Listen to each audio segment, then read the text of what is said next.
Saturday night special announcement live stream. Got a little Kai Hawaiian death metal going on background. We're gonna get that motherfucker home pretty soon. I want you to get your paddles out, all your best canoe gear, because we're gonna be paddling up the fucking river with this guy tonight. Paul Kreutz is coming on. Just texted with Paul. Paul's going to come on in a little while. Right now we have on Paul's latest, As We Seek Distant Shores. I see somebody's up here. How's that sound? Suicidal Grind. What's up, Grind? How you doing, Kim?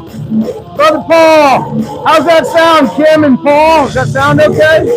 I put the microphone on a guitar stand in front of the PA speakers. We got Suicidal Grind in here, everybody. Go check that dude out. We got the grinds. Hey, Addison's here. Hey, kid, how you doing, young lady? Addison's here. It's a working party, can't grind. That's right. This is the grind right there. Thank you, Paul. So we're going to go as long as possible tonight.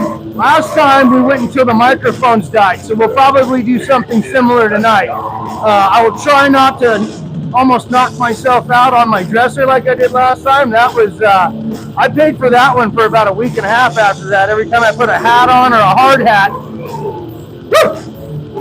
Had a goose egg. Addison, you remember that. You saw me hit my head on the dresser last time. Yeah, so again, you're just arriving. Grab a beer, grab a soda pop, whatever you're doing. Leonardo, ¿qué pasa? Hey, no problem, Grind. You were drinking vitamin-flavored water to sober up? You don't remember, Addison? Right on, Drucifer's in there, guys. Brother Drucifer's in here. What's up, Drew? What's up, Leonardo? Check it out. See, we got some Drucifer here. You guys know Drucifer. That's the three-way split right there.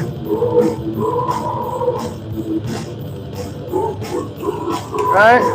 We're listening to Leonardo. Oh, what happened? Oh, hold on. What happened? Did this thing? Sorry. It's the end of the song. Got me there, Paul. Got me there. Catherine.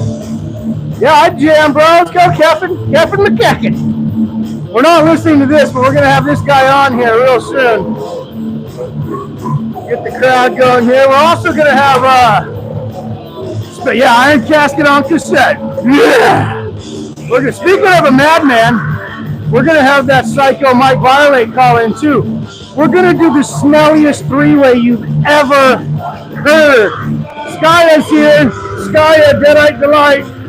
Go check out Deadite Delight on the YouTubes there. Check out Drucifer. Check out Paul Kreutz. Oh, I am felt. Thank you. I'm looking felt in that chair. Here's the back. You want to see the back? His spirit has been murdering for centuries. Yeah. He's telling me he's going to be on. So he's like, if he can be on. So I might have to have one of you guys call in if Mike doesn't call in. Hi, Asia. How's it? Welcome, Asia. No war jug lifting. I'm just doing 16-ounce curls tonight. Many 16-ounce curls.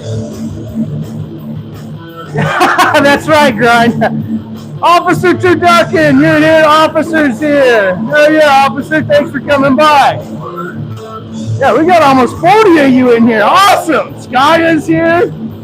Yeah, we said it was gonna be what did I tell Mike? It's gonna be it's gonna smell like rotten pineapples and coconuts with corned beef and hash, tuna fish, and Mike's favorite donuts. Cartrese, wall of guitar. Thank you, Cartrese. Yeah, appreciate it. Thank you. Still got some Paul Kreutz on here. Right on, Drew. Thanks for stopping by, brother. I really appreciate you being here for as much as you can, man. We all get it. Early morning Sunday. Totally understand that, my friend. Sounds like your first ex-wife. Key word there, ex-wife, huh, Skaya? 4 a.m. grind. Yeah, you do seem like the type of dude, grind. You are a go guy. You don't seem to me like the type of person who sits around very much, grind. Let me give you the meal treatment. I don't know what that is. Do I worship the devil? No. I worship metal and heavy metal. I think devil stuff is cool.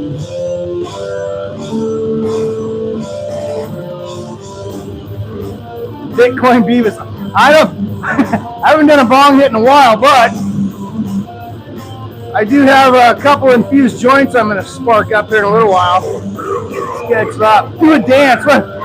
I only got one dance for you. We're gonna do the sprinkler to some Kai Hawaiian death metal. All right, that's it. That's all I got. Did I fart?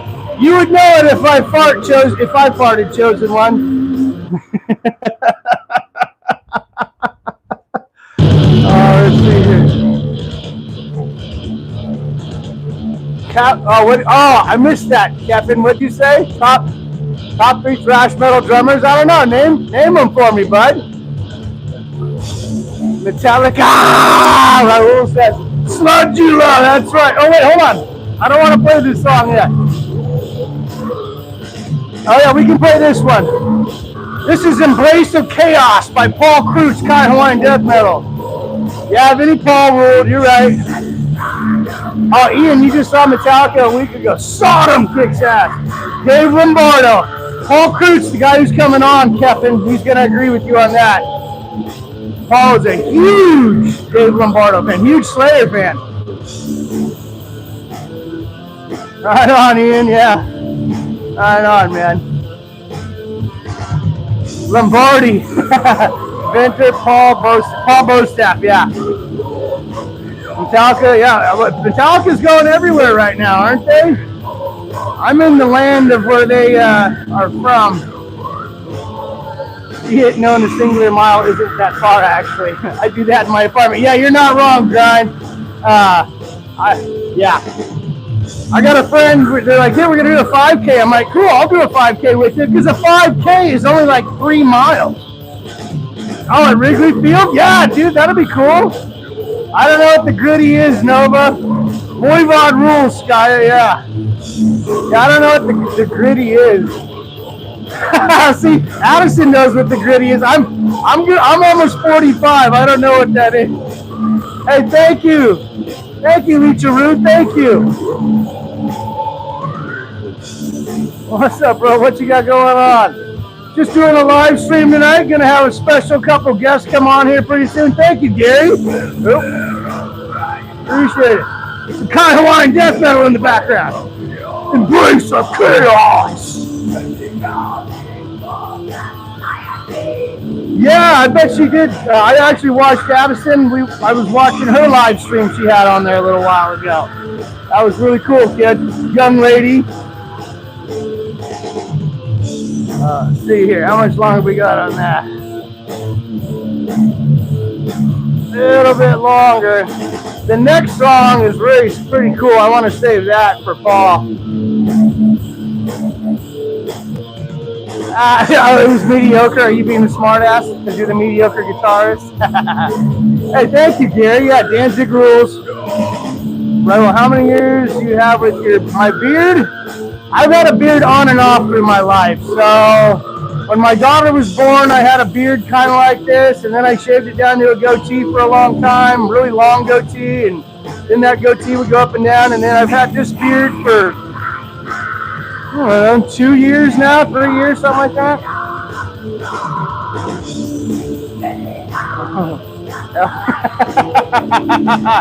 That's good one, Garnet. Louis Chris Barnes is fucking awesome. Hell yeah. Hell yeah. Hell yeah. Oh, there it is. Okay, I want to make sure to pause it there. We want to pause it there. We're going to go sans music for a couple of minutes here. Paul, did you want to, hey, Paul, hit me in the comments here. Did you want to call in now or something? Hi, Pachi. Hi, Cyril. How you guys doing? Welcome. Welcome to the stream. Gonna have a pretty cool dude call in here pretty soon, and a total psycho cool dude call in, and then we're gonna have a conversation. But first, we're gonna have a special announcement that all you are gonna want to be a part of. Hi, Mr. Glam. Thanks for coming. Appreciate all you guys showing up this Saturday night. You know, I know it's still summer for a lot of us out here, at least on this side of the world. So, you know, appreciate you guys coming out tonight. Heck yeah, Garnet. Yeah, well, I don't want to skip too far around Paul's CD here. Jason, how's it, bro? Yeah, I got a call. Jason Show. Go check out Jason Show, everybody. Yeah, I'm calling in the best plumber I know. He's going to drive here all the way from, where the fuck's Mike from? Indiana or something? I'd tell you one thing, he's better than Roto Rooter, and I got a buddy, shout out Steve, sorry homie, but Roto Rooter sucks. Felt a little bit guilty for missing your previous stream. Don't sweat it, man. Yeah, don't sweat it, Grind. I'm just happy you're here, all of you. Grind there, he's over there in Sweden, everyone. Suicidal Grind there, he's in Sweden, so yeah, he's up, it's like 4 a.m, he said. Coming out tonight. Smart move, kid. Yeah, sometimes you just say for inside your bedroom, Addison.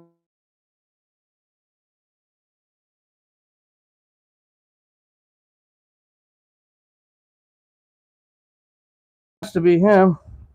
What's up, buddy? Aloha and mahalo to Kai Hawaiian Death Metal. Let's welcome him into the show. How's it, bro? Pretty good. Yeah. A lot of people. Yeah, shit, we had like 40 people in there for a minute. It says 12 now, but hey, it fluctuates. Yeah, Skya. Hey, yeah. Skya, how does Paul sound? I know it probably sounds okay, but you guys are also biting. I sound like a fucking child or some bullshit. Yeah, he probably will say that. He's an asshole. Oh, hey, everyone's pumped. You're on. Oh, he says you sound like a prick. Yeah, that's right. That's right. So wait, you can monitor the comments with me. Oh, my Dave, DMG's in the house. My dad's here. My dad. Oh shit. Yeah, welcome, Paul. He says. Don. The fucking man's here. Ooh, shit. Almost left my beer by the keyboard of the laptop. That's never a good thing with me around. Yeah, go ahead. Addison said, yeah, I guess I got to do like a fucking, yeah. Yeah. Well, Danzig big going. Oh, you're going to do a Danzig? Well, what was that earlier? We were all shocked because Danzig's only 5'3" or something. Wasn't that what we were talking about, Addison? Yeah. 5'3", and he puts his platforms on with his heel lifts. He's like 5'6", man. Yeah. Yeah, they're laughing. So we've got Paul on here, ladies and gentlemen, for a very special announcement. And I think we should just get right to it. What do you think, Bro Town? Yeah, why not? I mean, so obviously I'm having Paul on. Paul's a good friend of mine and a good friend of many of you here in the chat here. You've all talked to him or know him in one way, shape, or form. Lucky to know Paul. Paul has what I consider to be created partly his own genre, if that's fair enough. There was death metal already. Hawaiians were playing it, just not in the same vein Paul does. Paul tells a story and an accurate history while delivering brutal death metal to you. It's very interesting. The Grind did a very good review of Paul's latest album, Tales from the Lands of Fire, and that's what we're here tonight for, celebrating Paul and his new album release. So everyone congratulate Paul there in the chat, god damn it. No, I'm just kidding. Now the Grind did like a 30-minute review damn near on the new album. It was extremely thorough. It was very thorough. I mean, song by song account, which was very good. Oh, yeah. And Grind, I did even steal that from you a little bit. As far as Paul's, as far as the telling the historical side of it, Paul. That's to me, that's how yours stands out. Well, I do the historical side as well as the mythology side, so I hit both. Right. And that intersection's really cool, I think. And the way you cross it all together, I guess, if that's even a word. You know what I mean? The way the first album was like 5 songs about King Kamehameha from birth till he unified all the islands. And then the Hawaiian death metal part was like one historical song / like ranting. Yeah. About the evils of colonization, and then one mythology song, which was Night Marchers. Then the new album's got a mix of history, like how the Hawaiians got there and all that. And then like the first chief is mentioned on there for not for like the first chief of Hawaii, but the first one that in the long ass bloodline that leads to Kamehameha. And then a couple mythology songs. Yeah. Well, we'll go over them here in a minute. We're even going to we're going to take little breaks tonight and play some of Paul and I's favorite songs off of the new album we talked about, right, Paul? Hell yeah. And we'll do that to promote it a little bit. You're not going to get you're going to get some behind the scenes stuff, but getting to the special announcement, Paul and I have come together here, and I've never done a giveaway on my channel. A lot of you other YouTubers here in the community have. And, what better time to do a giveaway than when your homie not only has put out his first CD, but put out his second full CD and an album. And so what Paul and I are going to do, without me over-explaining it, is he has the CDs right now of the new Tales from the Land of Fire. We ordered, what are we going to do, Paul? We're going to do 3 sets of giveaway items. Hey, Metal Ben's here. How's it, Ben? You're here just in time. I'm from Northern California. Okay, so anyways, we're doing a giveaway, Paul and I, and we're going to do another live stream either a week from now or a couple weeks from now. Paul, you're going to get this CD, The Conqueror King. You're going to get the Tales from the Land of Fire, all signed by Kai himself. Okay, Paul's going to sign the CD, sign the inside covers. We should sign, right? Yep. So, pineapple yellow, just kidding, whatever Paul decides is what they're going to be. So we're going to have 3 pineapple. We're going to have that. So this giveaway is coming up. So we're announcing tonight you're going to get this CD, plus you're going to get Tales from the Land of Fire, signed copies from Paul Kreutz himself. Now I have an odd man out since I ordered a copy for myself. So we're going to have an extra copy for the third giveaway. Is going to be the Kai, the Conqueror King signed CD, plus a signed extra large Kai Conqueror King pure Hawaiian death metal t-shirt for your enjoyment. Fuck yeah. Right? Paul and I are very excited about this, and it's cool to collaborate with Paul on this. He's a real good dude, and if you want to get your own copies of his CDs, go to kunaki.com, right? Yep. All the links are in my bio on my channel. Yeah, if you go to Paul's channel at Kai Hawaiian Death Metal on YouTube, he's got all the links there to Kanaki, to Realms of Rock. Eddie's got his stuff available there. And just support the guy. And again, just for those of you who are just showing up here, we're doing a special announcement. We're giving away some Kai signed CDs. Not tonight, but in a future live stream. We're just announcing it tonight. A little giveaway collaboration with Paul and I.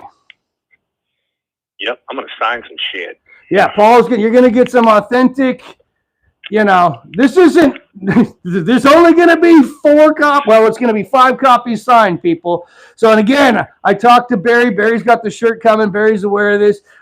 It's only going to be an extra large shirt, okay? I'm not going to order one size for everybody. That's just, it's going to be too crazy. If you do end up winning and you need a larger size or something, maybe I'll throw in one of my shirts. Because the way I figured Paul's shirt's going to be a wall hanger with an autograph anyways if I were to win it, So if you win it, that means it's rigged. Yeah, no, I'm not going to win it. That's not done. Hey, but you are going to sign my CD, right? Oh, yeah. Okay. Just making sure. Don't worry, I'll put a special message. Yeah. Yeah, I need maybe rub a coconut across it. I knew you were gonna rub something across coconut. it. I'm glad it's just a coconut. I'm kidding. I live in Nebraska. It's gonna be an ear of corn, motherfucker. You're gonna use a corn stalk and etch it in with a corn stalk? You damn right. Like Flintstone style. Oh man. So yeah, that's what we're doing. That's the special announcement. Yeah, Paul is a funny guy, you guys. Corn the long way. Wow, we got Will Rogers in the chat. Hey Will, I hope you're okay out there in Florida, man. I heard there's some fucked up storms. Well, the storms were probably caused from fucking Will. Will's toilet started to cause those storms. Will, did your toilet cause it?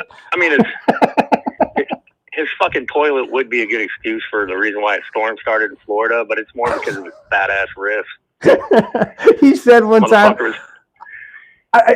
playing guitar. Exactly. Storm started. I think it was him playing music one time, or it was one of his songs, and he's like, or we were listening. No, we were watching a live stream, and he was commenting on there, and some song came on, and he goes, "That's the sound my toilet makes when it hears me walking down the hallway." Oh shit! I sound like the guy from the Darkness and Evil call and the black metal prank call. That's fucking hilarious.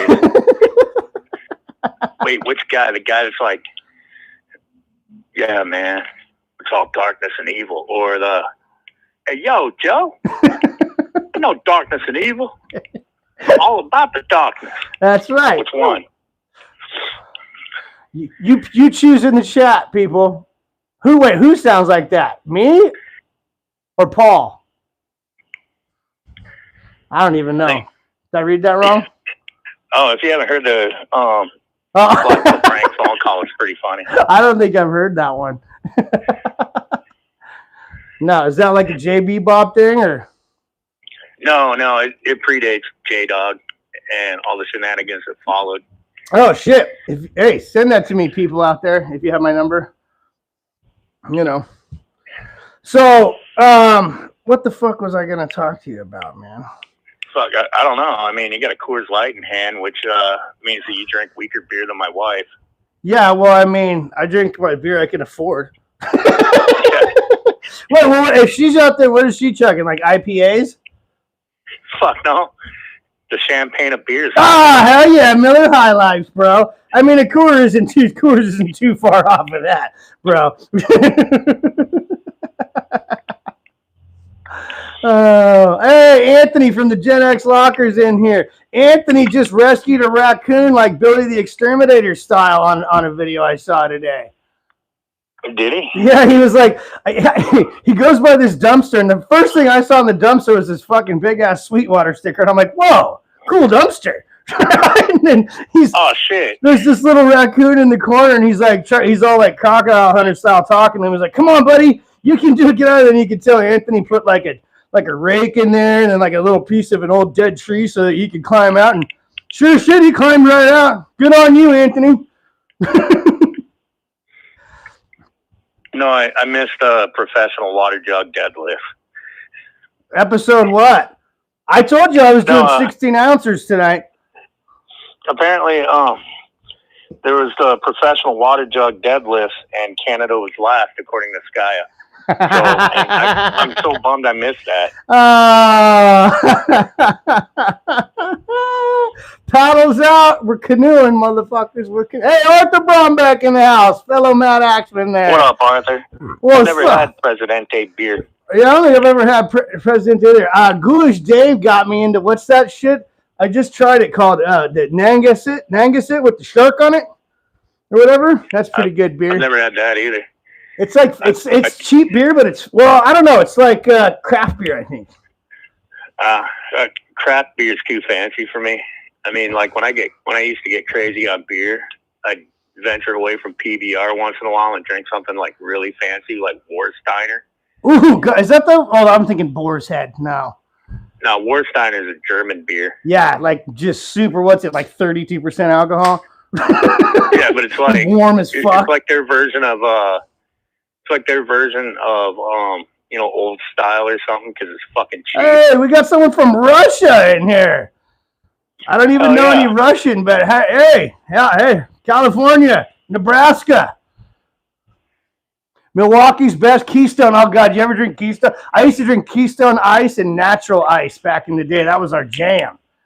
Natty Ices. Keystone. I would only drink Keystone if I thought that I needed to clean out my insides. Yeah, we cleaned out our insides a lot then. Keystone's fucking horrible. We'd go Milwaukee's best look fancy. Yeah, we'd go shoulder tapping now, and you were kind of like, well, this is how much we got, and whatever homeless Ricky comes out with is what we're gonna have. Oh God, Bud Ice, dude, Will Rogers. I love Bud Ices. give me a tall boy of Bud Ice. And just because it said ice on it made it even like cleaner and crisper going down. Yeah. Did any of you fuckers ever try that shitty ass Bud Energy beer? It was like drinking Red Bull, but it was beer. No, it was fucking gross. No, I'm a man. Yeah, it was fucking gross. I tried it one night because they're trying to get rid of it at a bar and they're selling it like 75 cents. Oh, sure, yeah, because they realized that was a bad purchase. Yeah, I'm like 75 cents for a bottle of beer. Fuck yeah. Yeah, I mean, I'll drink. I'm a fan. Was it good or did you throw up the next day? Because to me, when you start adding all that, it's like drinking White Claws and all that bullshit that people drink now. Dude, it was like around 20 years ago, maybe a little longer. Oh, Sparks! Jason Scholl, my buddy in Reno, loves Sparks. Are good. Sorry, go ahead, Paul. It was like getting drunk off Red Bull.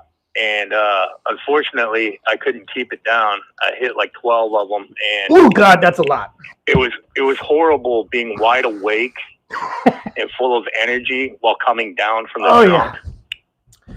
That's like Four Loko fucking shit, homeboy. That's fucking no. And I never drank one of those either. I just remember the headlines and the stories and the kids doing that. Well, I didn't officially quit drinking. I just haven't had a beer for like probably going on 3 years. Good for you. Hey, we all have I drank a little Salvadoran man and had 2 Busch lattes because that's what he drinks. That sounds manly as fuck. Except for the latte so part. We're drinking. No. But it's funny when you hear a El Salvadoran man with a thick accent go, "Orale, Polito. Yeah. You want Busch latte?" He was saying light beer, but he was saying latte? Hell yeah. No, he said it like that because that's what the rednecks around here say. Oh, they call it Busch latte? With a Busch latte. That's kind of funny, actually. I'll give it to the rednecks on that. That's funny. Oh, I said, but yeah, hearing an El Salvadorian. Oh, no. What? Annie, no politics. No politics. Somebody in here politicking? I don't see anybody. Yeah, so. No, we don't need it. Hey, all of them suck, no Annie. Politics. They all suck, Annie. Come on now, don't do that, Annie. Yeah, they're all horrible. Let's go talking criminals. about every one of them. Sparks again. My buddy Jimmy in Reno, Ironworker Jimmy, would start his day off with like 3 sparks every fucking morning. Yeah. Oh man. Yeah. Oh. So Will says suicidal is a man. Huh? Will says suicidal is a man because he's staying up all night. Yeah, well, suicidal grind is a fucking bad motherfucker in the Sweden. He's gonna he's gonna watch the sunrise, motherfuckers. What did Sushi say? Sushi A say to Sushi B, wasabi! I like it. Dad joke rolling. Man, there's people in here that I probably missed. I don't know. We're going up and down. I like the fluctuation, man. We got I'm on Joseph Stalin right now. Clever handle. Yeah, I mean I tried scrolling back, but like I missed a lot of shit. Petro, what's up, old fart? How's it? Wait a minute. I'm supposed to be saying how's it. I mean that's like I say, dude. I'm from Cal. I watched so much Dog the Bounty Hunter when that was on. I just say it automatically. I know, but I mean I'm supposed to just automatically just be like, "Hey, how's it?" Yeah, I try not to say it like you say it cool. I say it like a total white surfer guy. And then like followed up with something like, "Hey, where you was?" See, he's like my buddy Wayne talks like that, and I love talking to Wayne. Wayne at the lumberyard, man. Wayne's cool. You know? And if Wayne's cool with you, you know you're cool. You know what I'm saying? Fucking Raining Blood, that rules. Oh yeah, fucking Slayer. You want to talk Slayer? You got the right guy on the phone. You have any Slayer questions, this is the guy. I don't know if I got all the answers, but Raining Blood's been one of my favorite fucking songs for like 38 years. I mean, fucking A. If it's yeah. Oh, I mean, Iron Maiden is bigger than Slayer. You're not wrong. They're a bigger band. Yeah, they may be bigger, but I don't think they're. But the thing is it doesn't fucking matter to me about popularity. I prefer Slayer over Iron Maiden any day of the fucking week. Yeah, Iron Maiden to me is more like hero music. It's good. It's rough, but it's not, you know. I mean, Iron Maiden, I don't have a lot bad to say about Iron Maiden. No, Iron Maiden's good. Like, when I came up in metal, Iron Maiden had already kind of, done their thing. Soul says Maiden and I heard Slayer. Yeah, I'm with you. I Slayer over Maiden for me all day long. Yeah. Nah, this guy says most Slayer songs are written about anal. They are. Metallica is not better than Slayer. They're totally. Sorry, Pedro. Metallica's good. I love Metallica. I'm a Metallica guy, but I'm throwing Slayer in the CD player before Metallica these days for sure. I was never a fucking Metallica or Megadeth Yeah, fan. you skipped over them. Paul skipped both those bands. That's because when I first heard Metallica, I was like 8 or 9, and I just heard that little nice, and I'm like, oh man, that guy's just yelling. This is stupid. But you know, I liked listening to Sammy Hagar, Deep Purple, Bon Jovi, and Tears for Fears on the radio. You know, whatever the fuck my mom was jamming. Megadeth is better than Megadeth. Shit. Yeah, Megadeth's better than Metallica. Sorry, that's what I meant, Pedro. Go ahead, Paul. And then I heard fucking Metallica, and I'm like, what? This is crap. All they do is like yell and play loud. Yeah! Then one day I'm 9 years old, a little 9-year-old boy sitting there with my fucking G.I. Joe, my Transformers. It's 1985. My cousin goes, dude, you got to hear this. Puts on Slayer, Hell Awaits. It was queued up to the song Crypts of Eternity. And I heard that, and it like scared the shit out of me because, you know, here I am, 9. You know, He-Man's still right there in the rear-view mirror, but not very far behind. Because, you know, I still got the Castle Grayskull, the Snake Mountain Rock, and all that shit. Skeletor, fucking pimp slapping Cobra Commander for being a bitch and, you know, being a pussy around G.I. Joe. Dan Skippy. And then next thing you know, the Decepticons are fucking flying around. And then I hear this fucking guy in a scary voice yelling out, I have seen the dark and depths of hell. And I'm like, no way. What the fuck?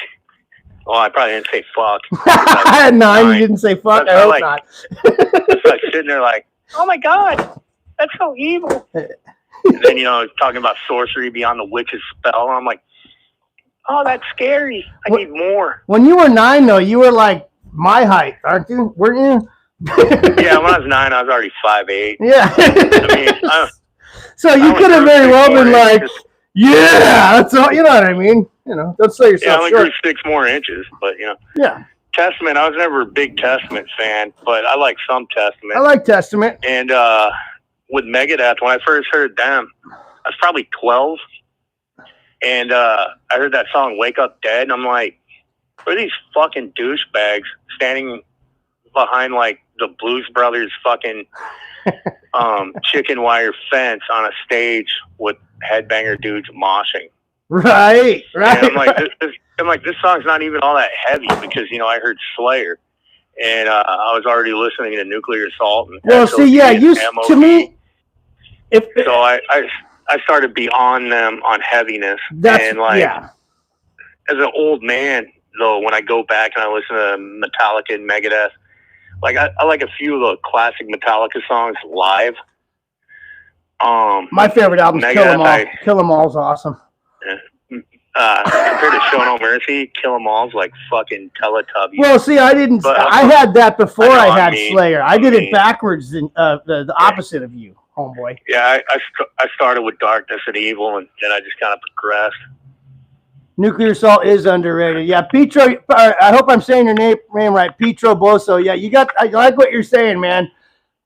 You know, we don't have to agree on everything, but yeah, you're on point. No, we don't have to agree on anything. Yeah, you like what you like, man. I think Megadeth is better than Metallica. I've seen Megadeth a lot, but you know, different generations and different places you live are going to expose you to different relatives, obviously. And Addison is definitely correct when she says SOD is awesome. Yeah, Addison, you are wise beyond your 16 years, young lady. Yeah, DRI, that's right, Deadeye. Dude, I was listening to DRI also when I was 12. It's like I was 11, grade, sixth grade, going into 7th grade is when I discovered like DRI and all that other shit that I mentioned. And then like some guy was like, dude, you got to check out Overkill. And I was like, they're okay. You know, but I wasn't really into that high-pitched singing. Shout out Mike Bogus, Nuclear Assault. I'm not cutting the beard, T. That beard is my whole identity. Impaler and Agent Steel are way underrated. I think Pico said Striper's better than Metallica earlier, which made me laugh. Striper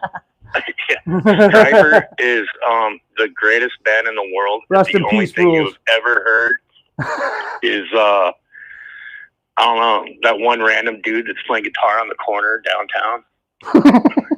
that can't fucking play Crazy Train correctly. But he's almost there. The greatest man. Yeah, he's trying, dude. He's trying. So you don't hate on him. Yeah, no. You know, maybe encourage him, teach him a technique. Right. You know, send him on his way. Yeah, grave before shave, Ricky says. Yeah, I know, Paul. I agree totally, dude.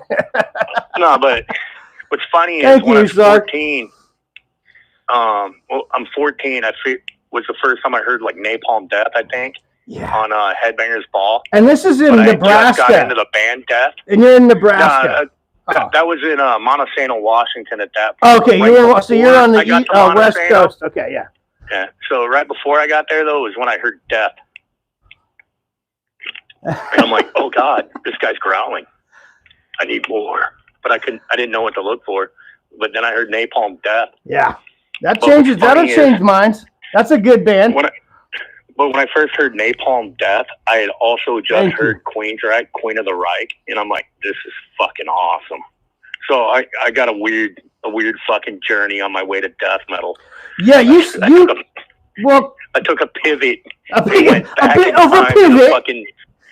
Yeah, a little bit of a pivot. And I went back in time. That's when I got into Judas Priest because I heard Painkiller. Painkiller is my favorite Judas Priest album. Painkiller fucking rules, dude. When I first heard Judas Priest, I'm like, oh, these guys, darkness and evil. I lost my mic. Go ahead, Paul. I was like, how are these guys darkness and evil? I mean, living after midnight? Yeah, no, they were just Then I heard Painkiller, and I was like, oh. Yeah. Even that Painkiller album cover is one of the sickest album covers ever that they made. See what the fuck are people saying? Critical Mass. Better song for Nuclear Assault. Yeah, that's a good one. That era of Nuclear Assault, I was like skateboarding around town, Trev. You know what I'm saying? Addison, I didn't hit my head this time. I promise. Dude, Screaming for Vengeance rules. Go ahead, Paul. My favorite fucking Nuclear Assault song is the first one I ever heard, and I saw the video for it on Headbangers Ball when I was like 12, and that was fucking Brainwashed off the album Survive. Nice. Yeah, dude, Survive is like one of the albums that probably shaped me into what I became as a guitar player, but I didn't start playing guitar until I was 14. That was my next question. 14, playing guitar, and then when did you first hear Vincent Crowley then and start doing all that? Oh, probably about 92. Okay, so you weren't. How old were you in '92? I guess is what I'm asking. 16. Okay, yeah. So you were a high school kid when you were listening to Astron and shit. Okay, nice. Yeah, and I was like the only kid in my school that went more evil than Deicide, which wasn't hard because there are only like 5 other metalheads. That's usually how it works. Yeah. Yeah. Well, I mean, my graduating class, had I not moved right before my senior year, was like 94 kids. Thank you, Epic.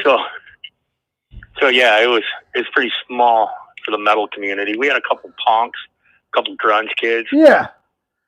We had in my town, we had Fraggles-ish, and we were kind of fraggly. We dyed our hair and hung out on this. We actually called it Fraggle Rock. Well, thanks to those dudes, those skater kids in 9th grade, like I heard a little bit of suicidal tendencies, but I didn't really get into them. I'm still a skater, dude. 8th grade. But 9th grade. Right on, Will. 9th grade is when I first heard, like, I think, Join the Army from Suicidal. I'm like, oh, this fucking rules. Yeah. Yeah, that does rule, dude. I'm with that. Suicidal Tendencies to me is one of the greatest. To me, like them. Hold on. Biohazard, shit like that. When I was riding my skateboard around, DRI, you know what I mean? Oh, dude. When Biohazard came out, I turned half homeboy. I fucking loved Biohazard when they first came out. And same with Propane. So, like... You got me choking. You turned homeboy. And that joint's got me choking.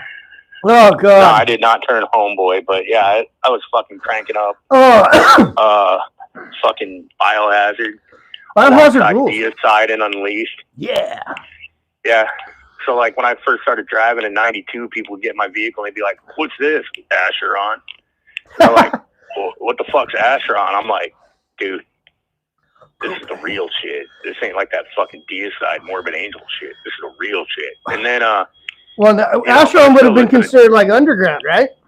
Oh, yeah, yeah. I found it by complete luck. I was hanging out in a record store in Olympia, Washington at the time called Positively 4th Street. Ooh, nice memory. Yeah, well, you know, welcome, Jaded, in my life. Yeah, it's true. But yeah, when I heard that, I was a fan from like the first fucking note. Fuck yeah, Paul. Yeah, all that music. Grind. Some old skate decks. Fucking killer. That's one I never put fucking trucks and grip tape on. I know that guy right there. Anyway. Anti-God, Antichrist is one of my favorite fucking records of all time. CD, whatever you want to call it. I don't even know why I say record. I only own one vinyl, and that was courtesy of Shredbeard. Kerry King, From Hell I Rise. Kerry King, I had to. I saw it, and I thought there's one person I know that will love this more than anyone I know. I'm glad to see all you guys in here. Paul and I thank you guys a lot. This is a good crowd we got here tonight. You're damn right, Arthur. Asheron does always had a sound that stood out. It didn't matter who was fucking playing the drums. It didn't matter who was on guitar. I mean, when they had Mike Estes on guitar, that guy was a fucking wizard. That guy was amazing. They also had Richard Christie. Okay, you said that earlier, and I didn't. He's still one of the best drummers ever. Oh yeah, death metal drummers. They're just all around drummers. He even played drums for fucking Howard Stern. I still have that subscription, and when he comes on and does stuff, it's fucking funny. So yeah, I just wish he'd do it more. And then if I remember at Kyle. Yeah, Garnet, write them down. They're all good bands. Paul's got an immense catalog of wisdom. Hey, Argentina, right on. Paul, Barry's wife Sonia's from Argentina. Argentina, hell yeah. Argentina, right on. Dude, on my Spotify. Yeah, I like metal, John Martin. Argentina's one of the top country supporters of me. Really? Hey, Argentina, shout out. Supporting Kai Hawaiian death metal. Hard. For a while it was Finland, but like Finland got weak. That's cool. It tells you though that Kai Hawaiian death metal's international, motherfuckers. Fuck yeah. You know what I'm saying? All right, I better take one more off of that. See, shit, Pantera isn't Pantera without Dime. That's true. Without Dime and Vinny, they're just nothing more than a fucking cover band. It's two dudes and we're in Pantera. Yeah, Jaded. Only one original member. I mean, well, and Phil was in and out. You know what I mean? It's like, well, Phil was like in it probably longer than Terry, whatever his fucking name was, the first guy. Yep. The guy before Power Metal.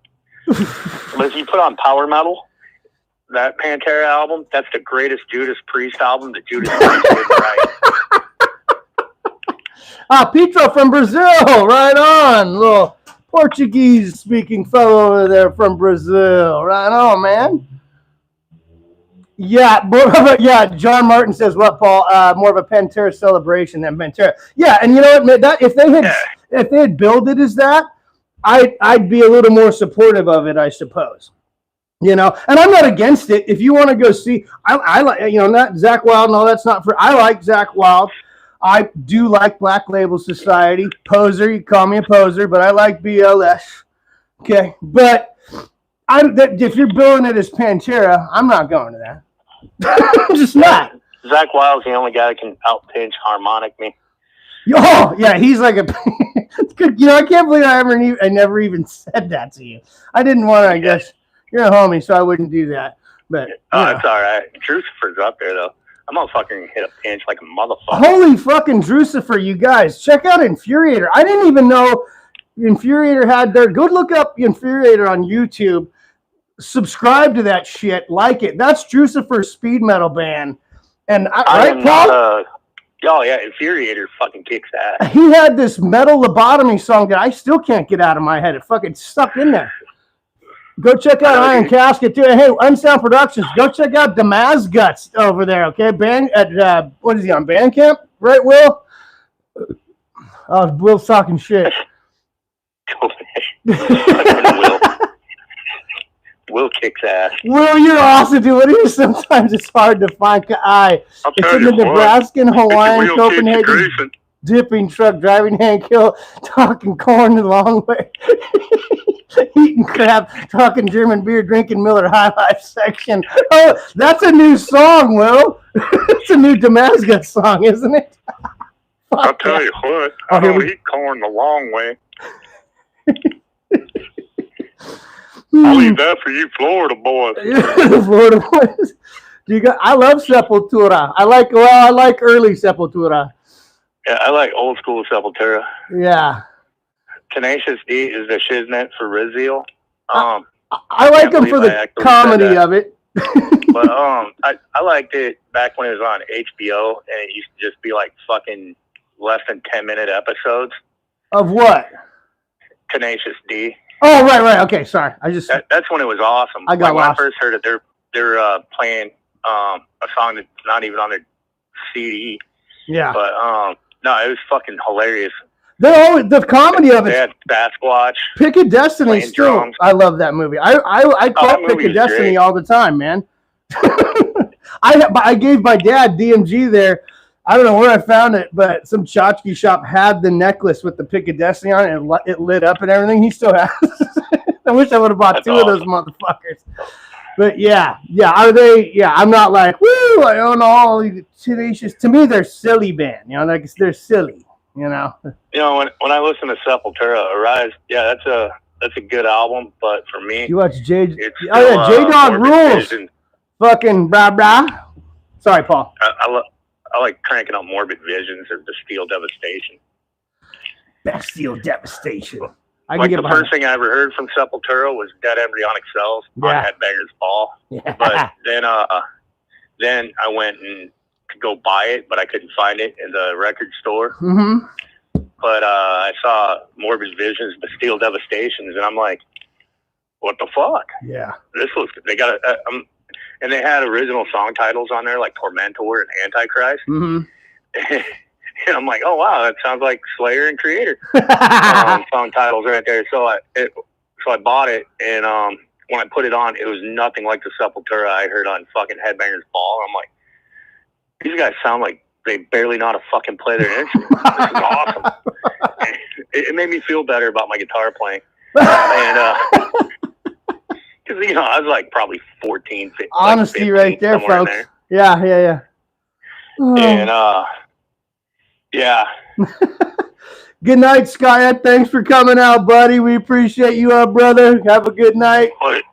Violate's here. I was just gonna say, Violate. If you want to call me, homeboy. Oh. What's up? Violate. Should we have him call in? Violate. Rules. Call my cell phone, homie. I know how to do it now. Oh shit.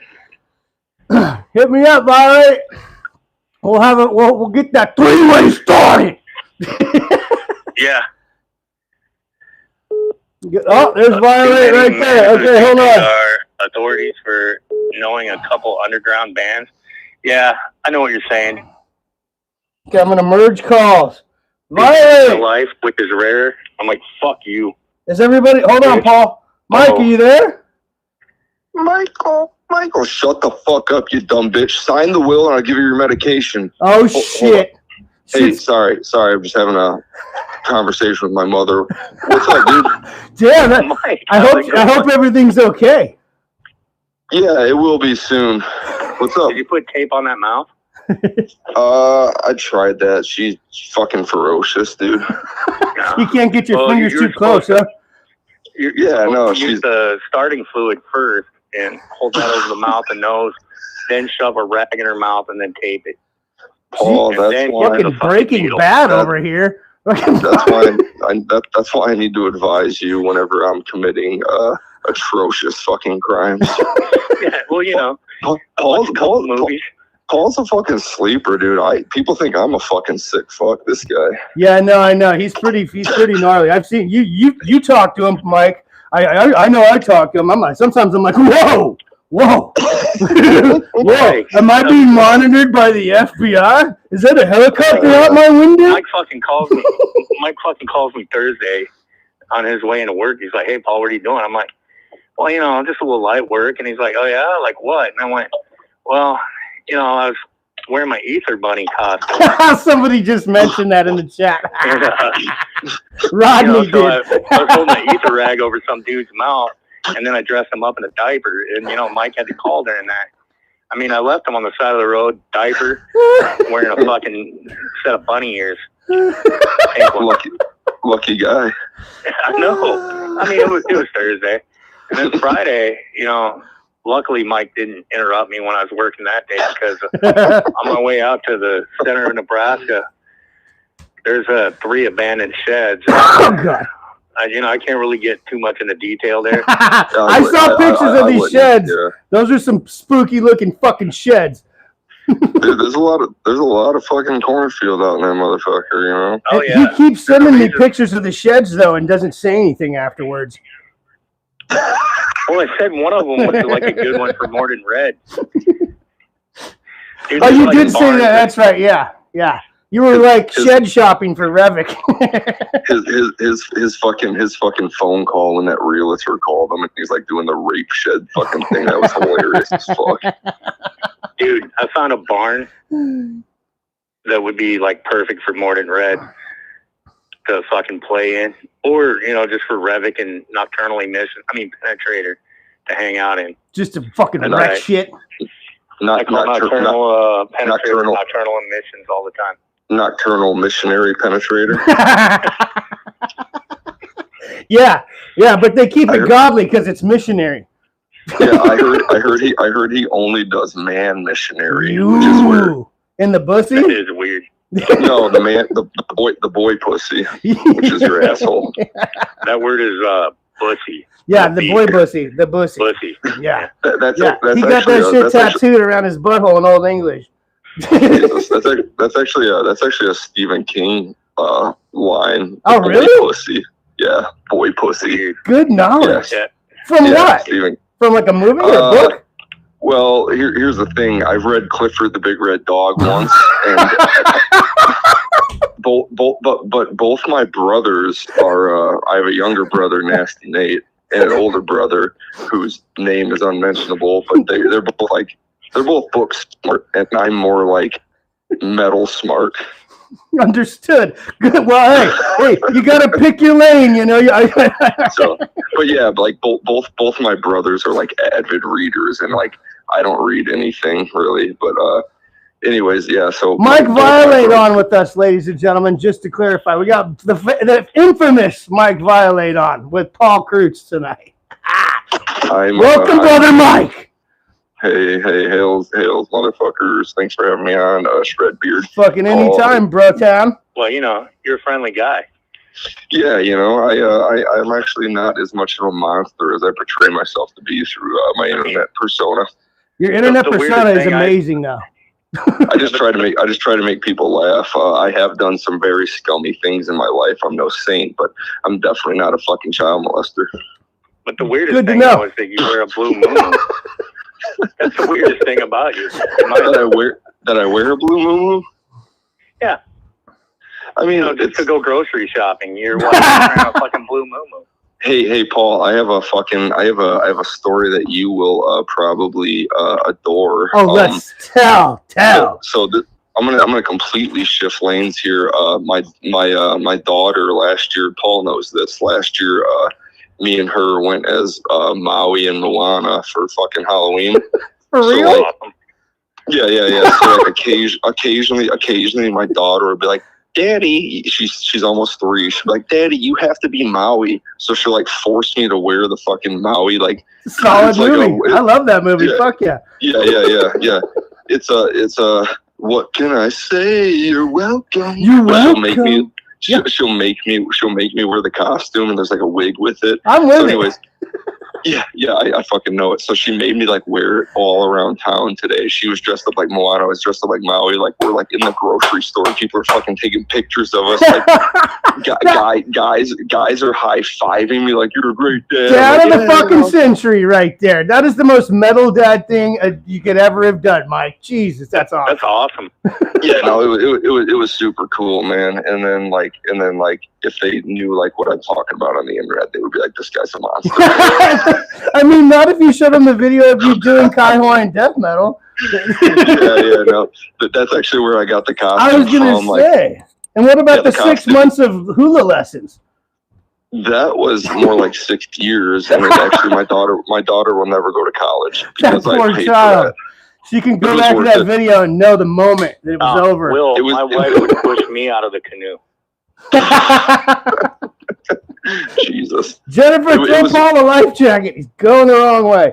it was worth it just to insult Paul's people.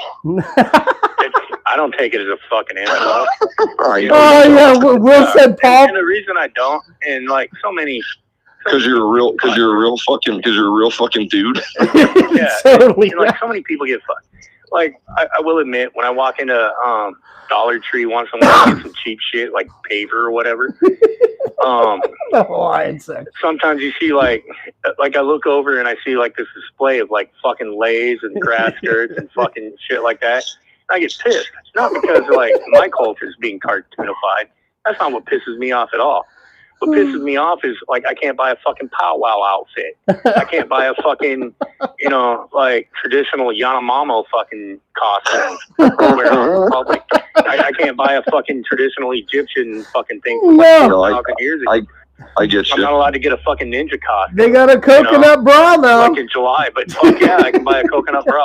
So I mean, Yeah, no, I get like you. that's what pisses me off with that. I get you a little bit. It's like where the fuck's the tomahawk and the Indian feather hat? Oh, that's too Yeah. expensive. Like no, yeah, for real. Like played, the Cleveland Indians like have to change their fucking team name, but like Yeah, they're the it's Guardians it's with the fucking lame. it's absurd. It's absurd what's like yeah, I mean, chosen as offensive or not. Well, the It's word weird. Indian Well- itself, I mean, as a white guy, I shouldn't say anything, but it's like, isn't that just a word? You know what I mean? Shred beard, it's so fucking bizarre, man, because like you're out in like California and it's like it's so funny because it's like I like live in like a super like predominantly white conservative area, so it's like people out here like call me like a fucking like liberal, but if like I lived in like out where you are, people would be like, you're a Nazi. Oh, if Like, you and me it's- hung out together, I mean, I already have people that don't like talking to me, bro. No one would ever talk to us together. Yeah, it's like just check this out. My older brother works for the NPR radio station for Denver, Colorado. And it's like he Old school. talks about. Well, no, it's just like a super like mostly young and like very very liberal, like very far left like culture, and it's like. And they NPR promotes as like we are non-biased news radio, and I think NPR is the most non-biased. But it's like, dude, like he talks about the people he works with, and they'll be like, just the conversations they have are like so far left and absurd. It's like you go too far one way or the other, it's just insanity. It's like Yeah, no, I totally agree, dude. It's fucking retarded too far in either direction. And just like that, Shredbeard can't say retard. Oh, I said it. You're a monster. I'm not monetized, so I don't care. You said the R word, you Jesus. fucking. I said Fucking Nickelback horrible last dog time we shit. were on, and I survived, bro. Saying Nickelback is way worse than saying any other I word. know. Hold on, what? Saying Nickelback once got me a community strike. Dude, my little brother got violently assaulted and beaten the shit out of by a big old retard when we were little kids. And like no, seriously, I witnessed it, and like till this day my brother is like slightly uncomfortable when like a mentally retarded person walks I don't through. blame him. I mean, that's trauma. Does that make him a bad person, or like does that make retards bad people? I don't know. I'm not the judge. That dude needs a little costume. I mean, some would argue for both ways on that, Mike. I mean, Yeah, I mean, see, that's the thing. I can promote both sides. Well, and that's just it. These days, there is an argument for both of those sides, believe it or not. It seems like these days everything's just You like an can't echo. say both sides anymore because it doesn't mean that. It means something else. Yeah, I mean, when I was a kid, we just said, like, you could, like, point, like, at a toy and be like, that toy's a retard. It was like an inanimate object. You know what I'm saying? Like, it was just a verb you use for anything in life. Like, I can't get in my fucking door right now. My key broke. Fucking retarded. Well, dude, Oh, man, the like, audience it must jumped be- off, dipped off big time when we started using the R word. Uh-oh. Fuck those retards. No, well, dude, it must be like even more absurd for you guys because like you're like even older than me. Oh, like, they're back. I'm 36 and I feel like a relic. It's like, oh Jesus, like I have to like, you know, watch what I say. It's just like, dude, it's like, oh God, it's, you know, I'm not one of those like proud, outspoken persons. Like I say fag and like I don't mean it as like I don't hate gay people. Like, you know, if you're no, gay, me like neither. Yeah, that's like that's your thing completely. And more power to you. I have no anger towards you at all. But it's like if I say that word and I offend you, I'm sorry. Like sincerely, like I don't mean to be a dick. And you know, at times I feel like, you know, I probably shouldn't say that. But it's like it's how I grew up, and like that's, you know, language that's like burned into my head as a kid is like funny. And I'm sorry if it is funny, and it was words. My dad used to get so pissed at me, and no offense to Grind or anybody on here or whatever, but you know, my dad would be like, we'd be like, oh, we'd be playing video games. He'd be like, oh, that's fucking gay. And he'd be like, how can a video game be gay? And I'm like, we're not even saying it like that, dude. It's just like we're upset about the outcome. Yeah, we use that all the time. Now, hey, if you're gay, it's cool. I'm cool with you. We're all three of us here are cool with you. You know, but we're from an era where words were just words, and you just got over it.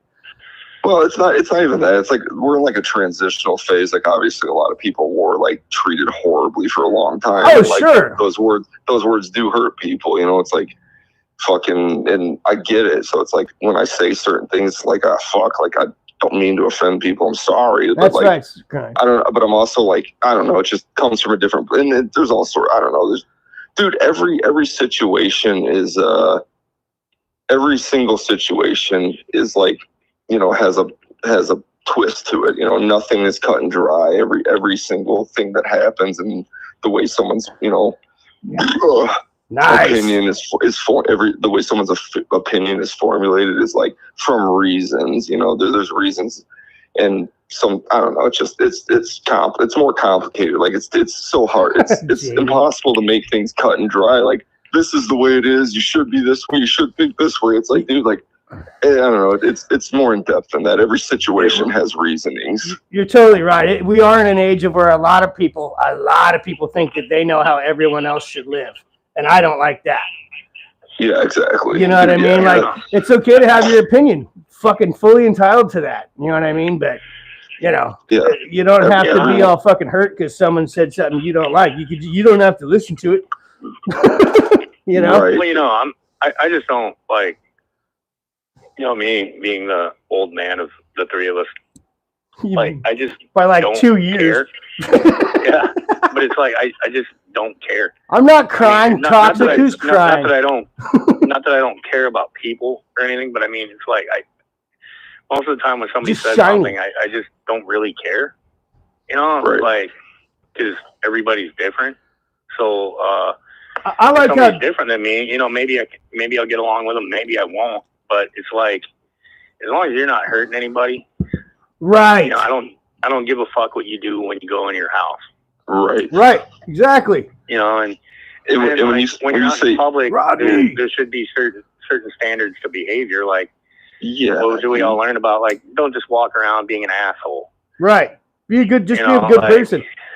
People don't know how to act right. Meaning, like in public, like have fucking common courtesy. Like, oh, dude. Like when did it become okay to go out in public in your fucking pajamas? Yeah, dude. I had like that. I had a fucking. I had a hair. I had a fucking social interaction today. I witnessed. There was a chick driving a truck. It was like a newer Ford F-350. Ooh, like that is so hot. Hold on, just let me hear that one more time. A chick driving an F-350. Okay. Got it. Yeah, it was like it had like a 12-inch. It was huge so truck lifted, and it was like, well, it was. No, I don't know. Was it a pavement princess, Mike? You could tell me. Well, it was like they were in the left lane, turning left. It was like a fucking left lane, two lanes going straight. Anyways, like it was a Hyundai Sonata in front of them, and like the light turned green to turn left, and like the person in the Hyundai like didn't go immediately, and like the lady just like lays on the horn, and the guy in the passenger seat in the truck just like starts throwing his arms out the window like violently. And I'm just in my head, I'm thinking like immediately, I'm thinking, if you sold your truck for top value money, you could feed like probably 300 starving families I like for where like this a is week. going. Yeah, I like where you're headed here. And you're like losing your mind. And and I'm not saying I'm better, because I've done like shitty things like that too. But it's just like you're like losing your mind over like a super minor inconvenience, you privileged asshole fuck, and just like being an obscene like prick, like you were saying, Paul, being a dick in public. And I've been that guy too. Like I'm not a fucking saint. I've been a complete asshole, like lose my temper. But it's just like I don't know. That's just an observation, a public observation. Just like, fuck you, dude. Like, well, fuck me too, because I've been a dick too. I don't know. Yeah. Well, it's like I drive a big ass fucking F550 that does not stop on a dime. Yeah. And, people cut in front of you all day long, probably. Yeah, it's a big ass fucking service truck. People cut in front of me all the fucking time. Right, because they think you're gonna like slow them down by a second. Yeah. Well, it doesn't matter if I'm driving down to the family minivan, but the fucking F550 does not accelerate from 0 to 60 like a fucking Mustang. So I'll get on the accelerator, and people get all mad because I'm not accelerating fucking fast enough. Yeah. Like, really? You fucking jerk off. And then like I get far enough, if it's on a 4-lane situation or something where they can go around me, they'll go around me, and then I see them cutting through traffic like it's fucking NASCAR race. And then there we are at the next light, neck and neck. Side by side, yep. And maybe I almost got up to the speed limit because it was like I was in downtown area where there's a fucking light every fucking block. And this motherfucker's like doing like, oh, I gotta roast my tires. Because, I gotta be first in line. First in line for what? To fucking stop? Right. Fucking jackass. Or they honk at me because I don't move fast enough when the light turns green. Well, like Mike was just saying, yeah, right? Yeah. Or like I'm driving down the fucking interstate. I'm in the left lane going 75. I'm passing semis that are governed to like 62 to 65 miles an hour. I'm flying by them. But apparently because my truck only has a top speed of 81. Governor. It gets squirrely sometimes because it's a long fucking service truck with a dualies, deceptively light ass. So I'm going down. So I get squirrely. So sometimes I can't go 75, but I'm still flying by all the damn semis. But you got to be behind me, like fucking doing some stupid swervy thing. Everybody assumes the service truck is doing 40 miles an hour, and that's stupid. Everybody's in a hurry to go die. Yeah, Mike. I don't know how big it's good. You guys remember when driving used to be fun? Like you'd be like, oh man, I got to go to the store. Oh, that sucks. But I got to drive. Driving's nice. It's relaxing. And now it's like everybody's like in such a fucking hurry. It's like it makes me a little stressed out because dude, yeah, for sure. Time, and it's like, why are you riding my ass on an interstate going 70? Dude, for sure, man. I mean, I'm sure Shredbeard can attest to it because, like, even for you, Paul, like for where you're driving on the regular, it's like way more rural than what me and Shredbeard do. Like I have to like. I'm like very hypersensitive to like other people, and like it's a problem, honestly, for me. It's like I have to like get in a mindset where like I've been like developing a mindset I've been working at where like it's like I have to quit trying to like figure out why other people are acting the way they are, because it drives me fucking very crazy. Well said, Mike. Very well said. It drives me nuts. So, but it's like, dude, like for years I would like try to like dissect other people's psychology for why they act the way they do on the road. Oh God, that is like fucking. Dude, it's like someone will like fucking ride your ass for 30 miles and then like it cuts into a 2-lane and then they gotta like, zoom around you. Well, they'll zoom around you, but then when there's no one in front of them, they'll like do 3 over or 2 over what you're doing. Yeah. It's just like they have to be in front of you. Like they have to win. To what? Like we were on our way back from vacation this year in the wife's car. I think there's. I'm not a psychologist by any means, but I think I think there's like a lot of studies that could be done to analyze people's mental states of mind on the way they drive, because it's such a insane, like, dude, like driving is like, you're doing so many like formulas and like decisions and a lot of quick processing. And, like, yeah, dude, a fucking drugged out retard on meth can drive and like drive a truck, drive a semi truck, and like you're making all these complex centrifugal decisions in split seconds. But it's like, yeah, I don't know. I lost my train of thought. Well, everyone's got a case of Ricky Bobby now. It's if you're not first, you're last syndrome, bro. I mean, to put it simply, you know, everywhere when I drive down here where I live, it's seriously pedal, and I mean, if you're not keeping up, you're not in it. You know what I mean? So I don't drive aggressively. I don't drive offensively or defensively. I'm just playing the game, right? But here's what happens. I was just up in the mountains a couple weeks ago visiting my grandpa, my dad, and everybody. And you get up there, and then I'm like on 2-lane highways. I'm like, oh, like where Paul's driving a lot, right? I'm like, oh, God, that guy's coming up on me. I got to go. I just felt that anxiety from not living up there for a while. You know, I still visit a lot, but still. I'm used to driving in the city, right, Mike and Paul? You know, so there's city driving and there's country driving. I bet you and the guys in the comments would agree. I've seen a few of you saying it. Country driving, man, people are just a lot more respectful. Like nobody was coming up on my. I was up there. And I'm like, where my dad and my kids and I were getting ready to go fishing. I'm like, I'm getting anxiety. Like, this guy's gonna come up on me, and I'm not a road rager, but I don't fuck around guy. You know what I mean? Like if you're a dick, I'll give you a few. I'll gauge who you are in my rear view first. You know what I mean? Like, all right, is this guy going to shoot me? You know? Right. Well, you never, that's exactly it. You never know. Like, dude, like up here by Chicago, like, I don't want to be like shootings all the time on the highway. Right. It's so crazy, dude. But anyways. I mean to cut you off. No, you're good, Mike. But up in the mountains, I remember getting this thing. And then next thing you know, the guy, he's you know, oh, no, we're just 3-4 car lengths behind you, like normal. And I'm like, oh, and then I remember, like, yeah, okay. And listen, not every situation is like that when you're up there. You know what I mean? I'm not saying it's like every single person in a small town or whatever environment's the awesome driver.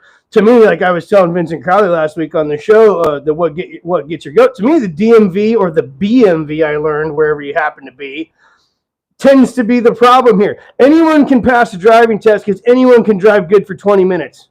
That's my thing, right? Oh, yeah. So that's a fact. Anybody can drive good enough for that fucking 20-minute test. Yeah. Unless your hand, a child can drive, Rodney. It's called video game. Yeah. But go ahead, Mike. It's like you're trying to play fucking real life fucking Gran Turismo or whatever the kids play these days. Or Grand Theft Auto, but even I think it's more like Grand Theft Auto. Yeah, I was a Grand Theft Auto guy. I played that too. I played the game to enhance my criminal street cred. You know, I grew out of it pretty quick. Yeah, I just played my kids' Nintendos. But I work with a bunch of guys that are from like Illinois, and like I'm on like the border of Indiana, Illinois, and like Indiana is like, bastard.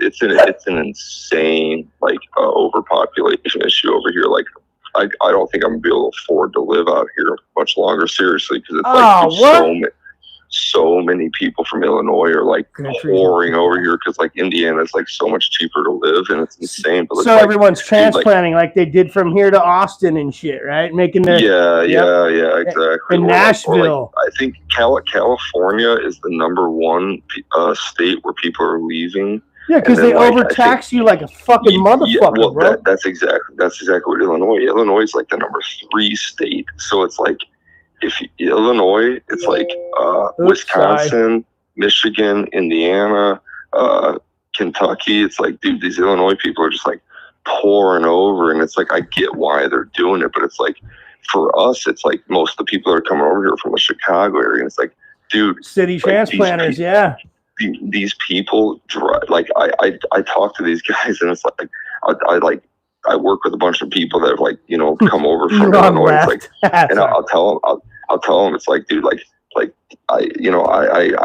I'm personally, for me, it's like I don't support the current political system on the mainstream level as far as like Democrat, Republican. I think it's a joke. I agree with you. I'll tell these guys, I'll be like, dude, I think Donald Trump's a complete piece of shit. But if he built a wall between Indiana and Illinois, I'd vote for him. And it's like also, I'll tell him, I'll be like, how do you acquire? Don't you have to like flip off or run over an elderly woman to get your license in Illinois? It's a requirement to take out a geriatric. It's culling the herd, man. It's like deer hunting season. You catch those slow ones. Oh god, they're maniacs, dude, and it's like crazy because it's like, dude, when I was younger, I was like an anti I don't know how to word it. Like I'm like a polite driver, but like when I was younger, if like someone would ride my ass, I would just like flip and like go nuts. Like I didn't get my license actually till I was like 22 because I didn't have any money. Good so call. Like, I rode a moped, and like, dude, like I actually had like probably over 20 interactions where like I would ride a moped and people would be mad. And I drove this thing. People disrespect the fuck out of you on a moped, huh? Oh, dude. I rode this thing for like summer and winter, like dead. Like in the winter in Indiana? Yeah, Northwest Indiana, Michigan. Like, dude, like literally blizzards. Like, and, that's insane. Like, I would be doing like 15 miles per hour with my feet on the ground for traction. Like I did that for years, and like people would be animal. I love it. Yeah. And like, dude, like there was like I probably had like over 20 interactions where like I literally stopped the moped, got off of it, and approached the other person's car, like in the mindset of I'm going to try to kill this person with my hands, like and like every time people would like drive off. I almost did that to somebody yesterday. Dude. Thank God my wife was there. I wouldn't probably be doing this live stream right now. I think I'd be sitting in a jail cell today. Yeah, no. My wife yesterday.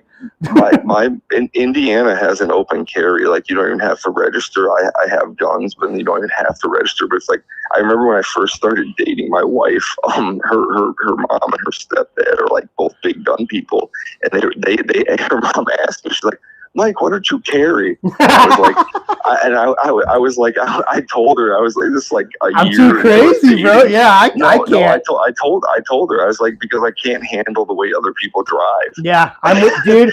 Like, I have guns, and I'm not. The deal is they don't go in the car with me unless I'm going to go shoot them that day. You know what I mean? Yeah, like dude. There's no seriously. And I know I'd like to think that I wouldn't. You know what I mean? But then again, I'm keeping them in the toolbox in the back, so it would take a few keys getting onto and getting in the back of my truck, and you know what I mean? Because you keep them safe. I'm not keeping them in the cab. I had anymore myself. Yeah, man. What, Paul? I wish I didn't have any guns. I'm not like a proud gun owner, but like I sold all mine to a sheriff. Did they pay you? Did like in a buyback program? Yeah, they have a lot of those out here. I'm a left-handed shooter, unless it's a machine gun. Are you right-handed? Other things?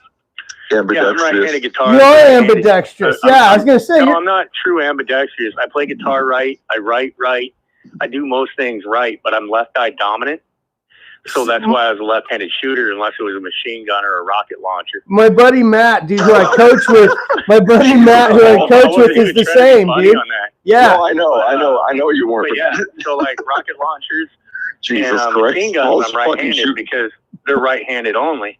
And the Army gives you left-handed M16s. You need the Ned Flanders leftorium for that. Eject across your face because it's still a right-handed weapon. But no, I used to own a couple left-handed shotguns, a couple left-handed rifles, and some left-handed handguns. And I got pulled over one day because thank you, everybody. I used to work at a factory making X-Mark lawnmowers, which suck. But I am not responsible for anything that's been made after 2003. X-Mark sounds super generic, just saying. And Toro. And Toro, I stand by. They're the same. They're the fucking same factory, same parts, same everything. So anyway, I got pulled over one day for driving 95 and a 65. So being the responsible guy I am, knowing that the cop was coming for me, I pulled the fuck over and waited for him at a truck stop just north of the town I was working in. And it's about 35 miles south of Lincoln. And, you know, I'm waiting for the guy. I'm standing outside leaning against my fucking Chevy Blazer I had at the time, smoking a cigarette. Just going, you got out. All right. Yeah, because I know I'm getting popped. So I'm leaning up against my truck, SU, whatever you want to call it, my Blazer. I'm leaning, trying to look cool like 1984. And he comes walking up. He's like, "Do you know why you pulled yourself over to wait for me?" I said, "Yeah." I'm driving like an asshole. And I told him straight up, I went, because I was going 95, I'm fucking 65, and you put your lights on. Right. And he goes, "Oh," and I knew you were coming for me because that's fucking weaving in and out of traffic like a motherfucker. I thought I was fucking Dale Earnhardt. And he laughed a little bit. And I said, "Also, I got to let you know before you get too close, just for your own safety, I do have a loaded weapon in my vehicle because I work also a second job that I go to after this job where I carry a handgun because I'm a rent-a-cop." No, I said I'm a rent-a-you. And he thought that was funny. Oh, I heard this. Yeah. Dude, yeah, dude. And then I looked at him. I said, "It's a 50 caliber Desert Eagle."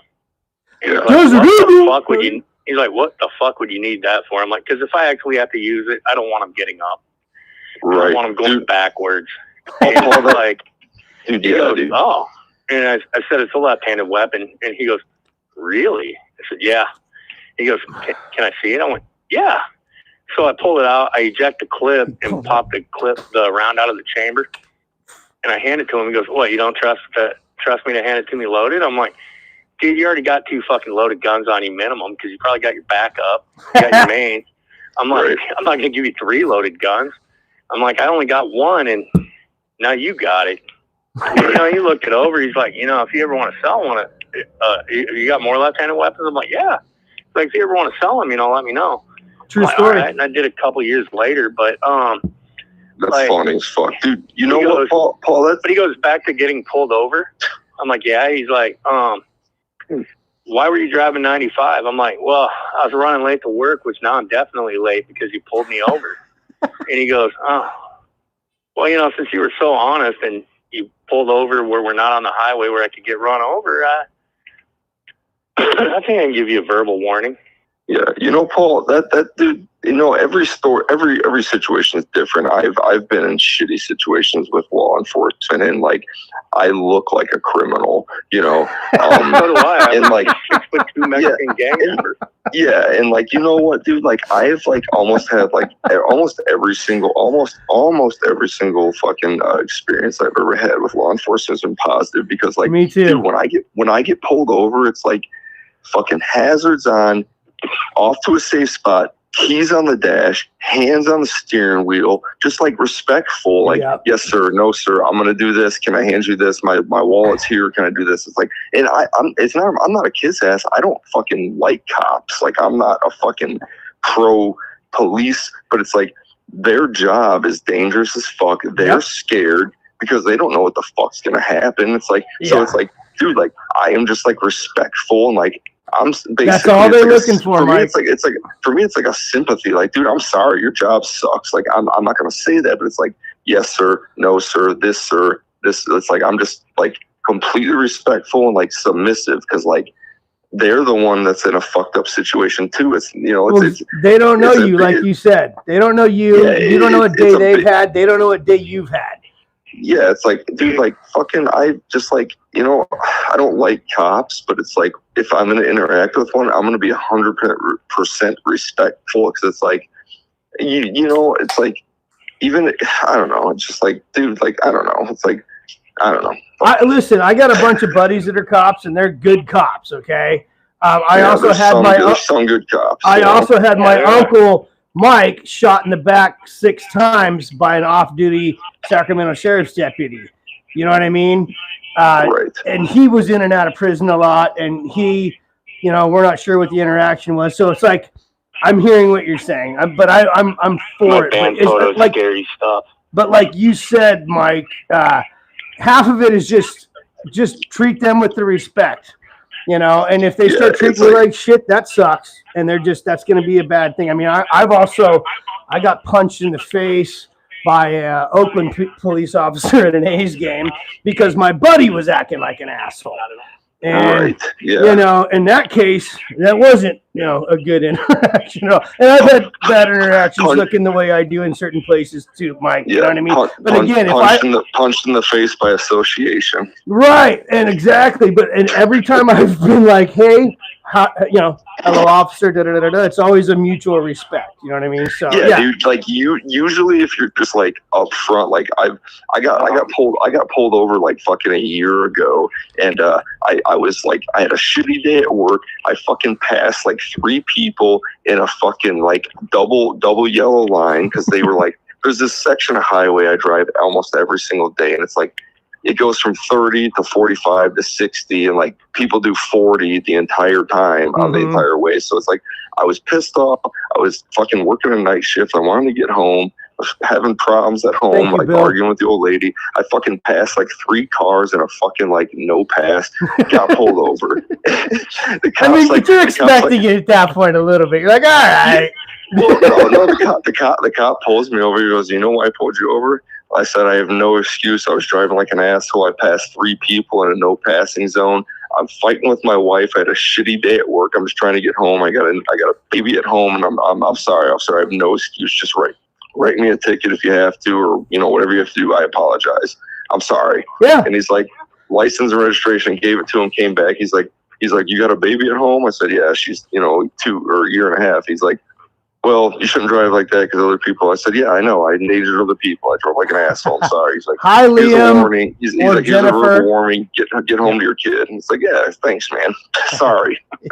Yeah. Mike, though, that's what you do, homie, and you hope for it. You know, hey, it's so cool that you're a dad, by the way.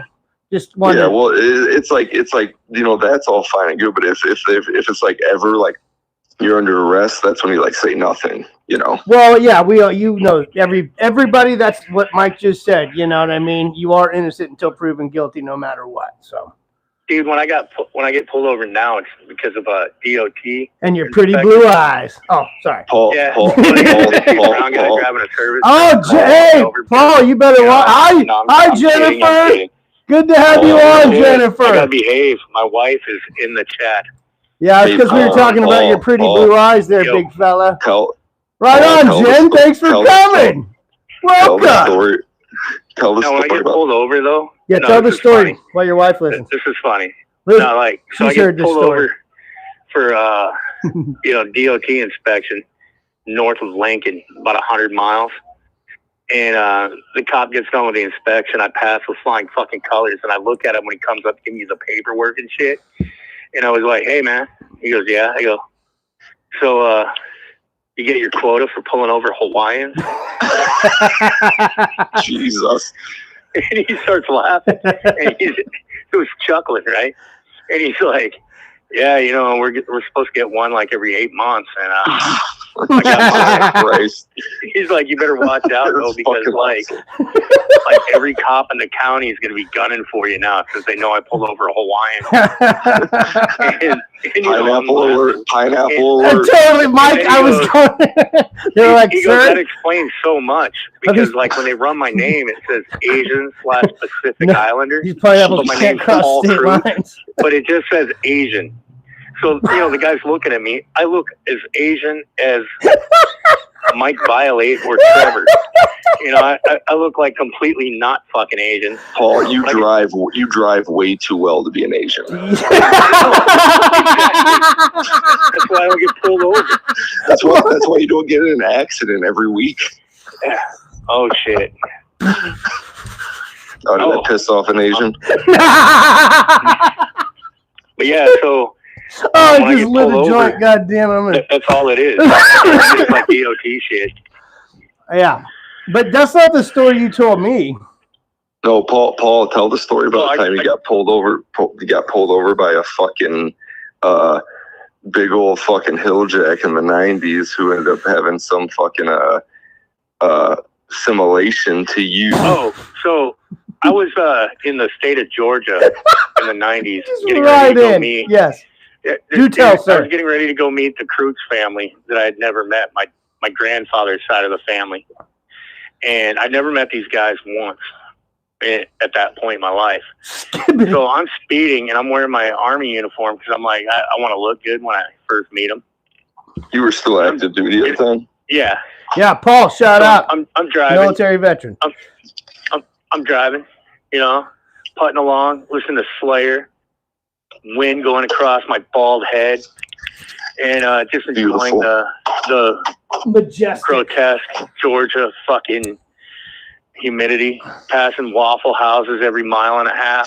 Awesome. And they're like in the middle of fucking farm fields there, dude. If you can't find a fucking Waffle House in Georgia, you're fucking blind. A Hawaiian listening to Slayer in the 90s sounds like a bad situation. Georgia, yeah. So this state trooper does a fucking U-turn, lights cherries and berries. Yeah, dude, I'm going like 15 over. And this fucking huge old guy comes walking up, like fucking 6'6", over 300 pounds probably. Good old boy. Probably got his fucking mat. Probably got his fucking clan hood and the fucking. He might have. You know, his Uncle Hank, you know, moved to Hawaii. He's like, you heading to the meeting, boy? Uh-oh! So he comes walking up, and he's like, hey, boy, y'all know I pulled you over? I'm like, terrified, you know, because this guy's huge. Yeah, no shit. No matter how well you know how to fight. And where you're at. Yeah. And if this guy hits me once, I'm probably fucked. Because he's huge. And he's like hillbilly strong, you know? Yeah, so farm boy. I look up, I'm like, yeah, because I was speeding. But then I see his name tag says Cruz. What? And I'm like, Cruz. He goes, yeah. I go, we got the same last name. I was like on my way to Savannah to meet some family for the first time. And this is over kind of by Macon, which is where the Cruz family that I'm from. Macon County line, yeah. You know, good old Macon, Georgia. Macon, Georgia. Out there in Lawrence County. Yeah. Dublin, Georgia. Represent. Yeah, so I was in that area of Georgia. And I get pulled over. Oh, they make bacon, someone says there. Like right on, Rodney. I look at the guy, and, you know, I make the observation that we got the same last name. And he looks in at my Army uniform, and he sees that it says Cruz, and he goes, hey, you must be from that there Hawaiian side. I'm like, yep. He's like, hey, man, we cousins. And he's like, you just follow me, boy. I'll get you there. You're a few moonshine stills away from being cousins. Shredbeard. You ever heard that story before? You ever heard that story? Dude, I've heard many of Paul's stories, bro. Down. I have not heard that fucking story. Hey, Shredbeard. Me and you are fucking over here like hyper fantasizing and thinking about like, oh, what we do in like a potential like highway wreck situation, and Paul Cruz comes in and like just kicks us in the asshole, saying like, yeah, I'm a left-handed bazooka shooter. No, I shoot the bazooka right-handed with the right. I can't even do it. Of course, handgun. Jesus Christ.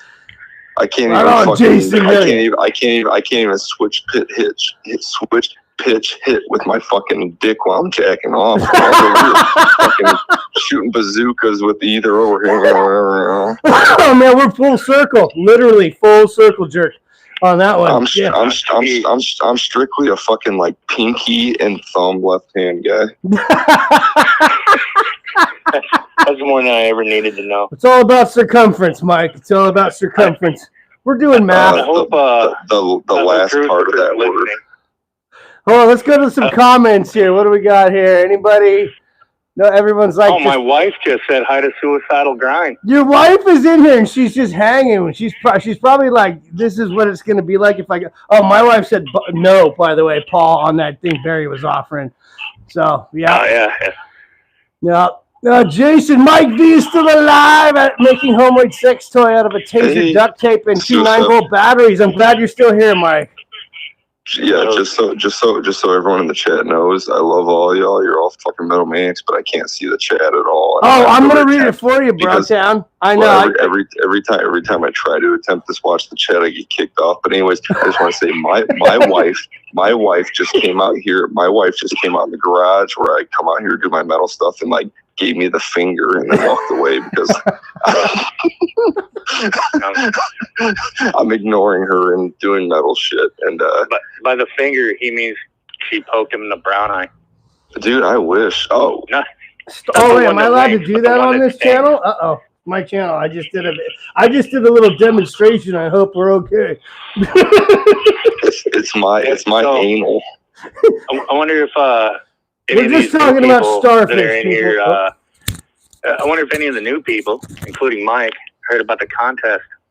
Oh, Mike, do you know about the contest? Yeah, good call, Paul. Let's hit that up again real quick. Let me shut my window.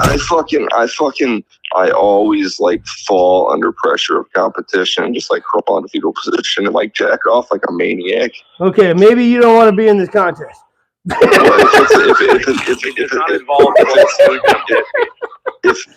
not that kind of contest.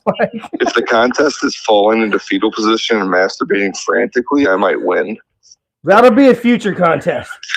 Yeah. By the way, Grind, Jennifer already knows exactly who you are and has seen a couple of your videos. Yeah, Grind, you're awesome. Suicidal Grind. Grind fucking rules. That guy. Yeah, let's do before we do our announcement again. Let's just shout out Grind real quick. I own these. I'm ordering more. Paranormal Mind, Forbidden Mind. Go check out those albums. Rules. Yeah, Paranormal Mind right here. This one's fucking awesome. Still, this CD is actually down in my truck right now. That guy can do shit on guitar. I have never even attempted. 24-year-old maniac. The Grind. Yes.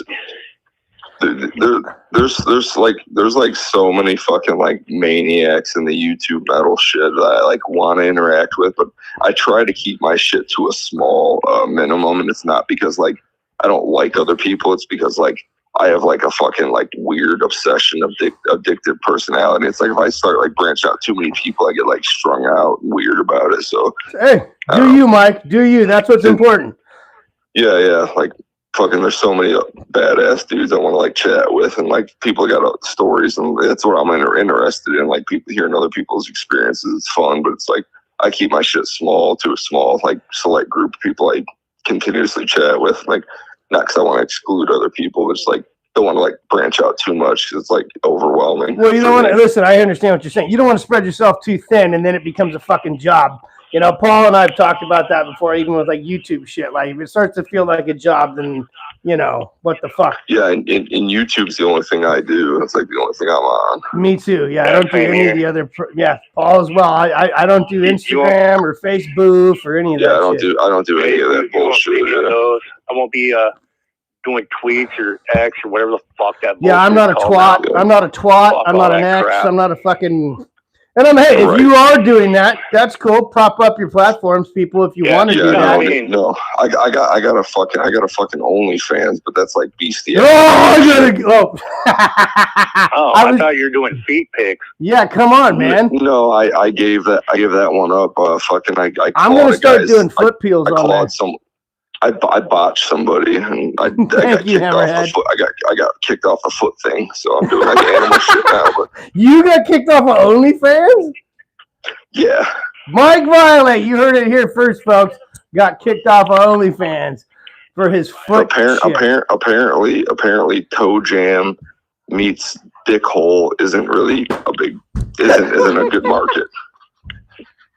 Weird. I would have thought that would have been like a huge seller in like parts of the world.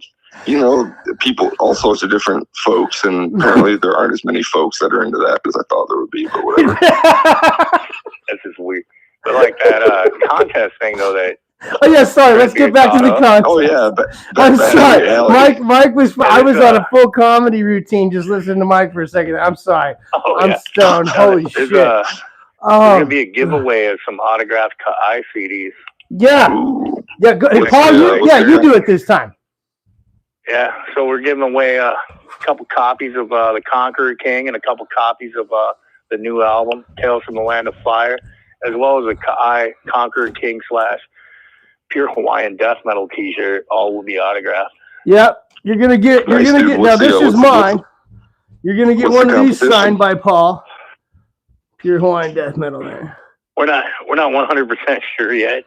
It might be something like a hashtag, or maybe we'll have people make weird videos where they spread baloney or something.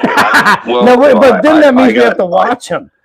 my mind is fucked, and I just had a thought. What about how those fucking people do like potato fucking bazooka or potato guns? Dude, I have several friends with potato guns. Yeah, I could build one in fucking 20 minutes, homeboy. I mean, let's do a fucking distant contest with either pineapple or coconut guns. I mean, if we were all in a place where we could do that, like, okay, wait, you know what, Mike? No, wait a minute. Now, this would take several months to put together for the budget we're working with, but if we could have two potatoes. So you said pineapples or coconuts or what? I mean, it's up to Paul. So we would only need 2 potato guns, and then, but see, the thing is, we have 3 contests, so we'd have to have another item to shoot, and then I don't know. See, it's getting complicated now. Stock. Yeah, because it could be like, hey, whoever fucking boo boo boo, who we got here? Will Unsound Productions, Will Rogers there from Florida. He wins the prize, but then we got to like, he gets gun number potato gun 1. And if did someone just fart on there? Fucking thank you. That was nice. Someone was asking for that in the chat, by the way. The contest is not over. It hasn't begun yet, Will. The contest is going to be in another live stream. Sorry, Mike. Go ahead. No. You just absolutely shit all over my idea, which is fine. No, what was your idea? So let's say it again. No. You overcomplicated it, which is fine. So let's simplify because I tend to do that. No, let's just switch it over to coconut anal bead insertion competition. I don't want to see that. I mean, I think I'll be banned from the internet if I do that contest. I don't think there's anybody diehard enough in the sky to do that. It's like the Special Olympics. I don't want to see it either, but it's a competition. It's people. People want to know who can take the most coconuts in their asshole. Oh, that's disgusting. I can't keep it together right now. Holy shit, Mike, you're killing me, dude. No, that's amazing. I wasn't trying to shit on your idea. You're right. I was like, man, 3 potato guns, 3 giveaways, and then you start, see, I'm doing it again. I got to get off that, man. Well, I mean, let's talk in depth about coconut anal insertion. I have 3 right now, and I haven't even winced. Well, so I'm going for the gold. That one guy, when you did that flirt video, said that shit was hella loose. I want the I signed fucking shirt. But do you want that? It sounds like you may want the triple extra large. I want it bad enough to juggle 6 coconuts in my rectal cavity. I am glad my wife is not listening to that. Are you sure? Let's see, Jen. Are you still in the chat? Shout it out. No, she missed that part. I hope so. I don't know, Rodney and Jason, but Mike. Coconuts in your rectal cavity. Yes. Oh no, I can't make any fucking chicken in the air fryer right now. No. Oh, Rodney says Kamala would win. Yeah, but what I want to see is I want to watch people pound poi. Whoever pounds poi the best gets the shirt and the CD. But see, okay, now we're really over because we got to be able to do it live on the live stream. How am I? That's true. I don't have the budget. Wait, pound what? Poi. Poi. Is that fish? No, it's like poi. Rice and shit. You take the taro root, you chop it off the stalk, put the stalk back in the ground. What the fuck? In the water, and then you take the bulb from the taro root. It's kind of like a sweet potato type thing, but it's not. Because if you try to eat it don't eat it raw without pounding it. But you pound it in that sounds paste, and it turns into poi, and it sounds like I'm describing porno. No, keep going. It was great. I loved your description. I'm about to finish. Rainforests, man. Come on. Much it. I mean, you got to pound the shit out of it. Wait, so this is an eating contest? I don't know. No, I think that's potentially to eat, but I mean, I think. Listen, I've watched the homie Shane do a couple of these contests that I happen to win, and we just tell the folks #pineapple if you want to be like that about it. Let's like #pineapple, but you have to spell it right. You know what I mean? Quickly. Oh, yeah. The first person is like going to #Kamuali. Yeah. Okay. No. You know what? Then you really got to earn that shit. You need to research that shit. And we're telling you, we're not giving out these codes right now. These are just ideas, ladies and gentlemen. But still. Yeah. I like the flow. Guys. This is a good flow. That'd be great. Oh God. I just pissed all over myself. Awesome. Oh my God. Well, don't worry about the cleanup. As long as you wash your hands, you'll be all right. Oh, I just pissed all over my hands, and Man. God damn it! I hope you have an otter box. You'll be all right. Yeah, no, it's cool. What? No, this is real stuff. This isn't even a joke. I'm trying to pee in a fucking Gatorade container in my garage, and I just pissed all over my hands. Violate is the only guy that can give himself herpes. Ouch! Yeah, dude. Yeah, that's true. I'll tell you what. When I drop trout, it looks like a reenactment of Deadliest Catch. I guess that'll happen when Fraser Dawson is your daddy. Oh God, Fraser Dawson. So do you work on the Northwestern or what, man? Just dropping fucking major crabby shit. Is Fraser in the chat? Is Fraser here? I don't know. I just said his name because Fraser's awesome. Oh yeah. Fraser's fucking awesome, dude. He's the first YouTube video I ever made was for that dude. That guy fucking rocks. Dude, when I saw him when he had that video of his cat watching his cat doing a fucking it was fucking hot. Oh, the guy's good. Yeah. Fraser's funny. Fraser's funny as fuck, dude. He's a maniac. Talking about drinking fucking Coors fucking Banquet beer. Who was asking? Yeah, Banquet's good. Yeah, got a couple guys that mentioned that. I like Coors Light. I like a light. And Will has the tater gun from hell. And Suicidal Grind can't even make a chicken in an air fryer. No, his air fryer's fucked up, man. It's like 6 in the morning or something, like 5:30 in the morning in the Swedish lands. Yeah, dude. Fucking that guy's a maniac. Dude, do you guys want to eat the chicken? You gotta choke the chicken. Yeah, fuck yeah, dude. Fucking choke that motherfucker. You gotta choke that fucking motherfucker. Throws up. Yeah, until it throws. I think we're talking about different chickens and choking. I don't know, but you definitely don't want to throw one of them in an air fryer. I know that. No. either one of you guys ever drink piss? No, I have not. No, I drank disgusting cigarette water in my truck one time. Yeah, I remember. Yeah, I remember that. Yeah, but no. Rodney has a small duck. What? I drank my own piss one time. For an experiment? For funsies? No, it was fucking like I was living in this fucking dump, and like I was fucking probably like 20, and like already drinking real heavy, and like I fucking got wasted and like drinking. I was drinking 211. You guys know about 211s? Fucking Steel Reserves, motherfucker! Hell yeah! Yeah, dude. So I was slamming those on the regular and like the 40 ounce format. And, God! I was like living in this dump. And, that's some hood beer, homie. Fuck yeah. kind of spot where you can just like chug a beer in bed and like chain smoke a bunch of smokes like while you're laying in bed, like real shitty situation.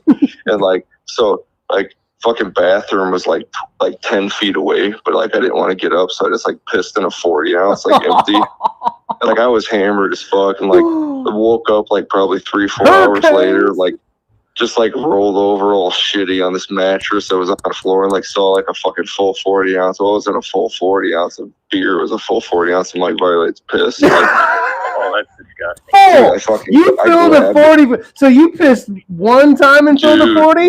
Or well, here's the thing, dude. Like, because even that's a question, bro. My bladder is huge, dude, or something. Because like I probably drink like 2 gallons of water a day. Like seriously. Yeah, like, I mean, me too. I'm that guy. I love water. It's my favorite drink. I chug. I love water and I love beer. So like, dude, I have an overactive pee hole. Do you have an enlarged urethra? Come on, Paul. Do the fucking Hank Hill.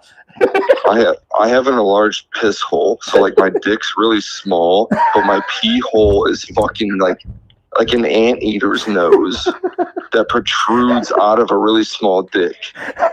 So like I fucking like rolled over, grabbed a 40 ounce, like, oh, beer, like I'm hungover, I'm tired, I'm fucking half awake, slammed it, realized I was drinking my own pee 3 ways through a chug. Oh! Like projectile fucking, I couldn't even puke it fully out, but I like projectile, like spit it.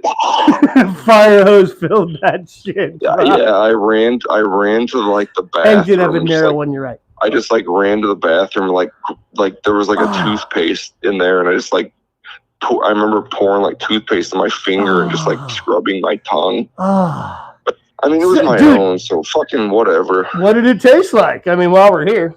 Oh, dude, I was so fucking drunk for so long. This was like probably 20 years ago. And it's beer piss, so it's let's face it, it's mostly whatever the fucking shit left over here. We're not talking pure yellow morning pee. I mean, it wasn't pure by any means. Speaking of which, I'll be right back, fuckers. I gotta go piss, and I'm not taking you with me. Oh, come on, man. Shane did it once. I heard Shane take a manly piss once. Paul, don't waste it. Yeah, pour it in a cup and send it to Mike. I'm gonna waste it. I'll be back. Whatever. Fucking guy. That is brutal, Mike. I'm not gonna share, but yeah, I'll be right back. That is so brutal. Like, I've never done that, but I drank a fuck ton of liquor one night. And we were up in the mountains camping, and you know, you just fucking, my buddy's like, all right, this is our tent situation over here. And you know, I woke up one night, Mike, and you just get that little curdle in your throat, dude. And I'm like, yeah, no biggie. You know, I didn't even remember, bro. I get up, crawl out of the tent, threw up like 3 times in the tent, one time right out the door, and then I went and curled up next to the campfire, right? Like, it was really cool. We were way up in the mountains, right? And I'm talking, this is one of my buddies. This guy's an iron worker. You know what I mean? I've known him since we were little kids, you know. The first picture we took was just us, you know, a bunch of people, but with like just fucking like Jose Cuervo and like nothing, the nasty, yeah, dude. And we were drinking that with like fucking Kettle One and shit.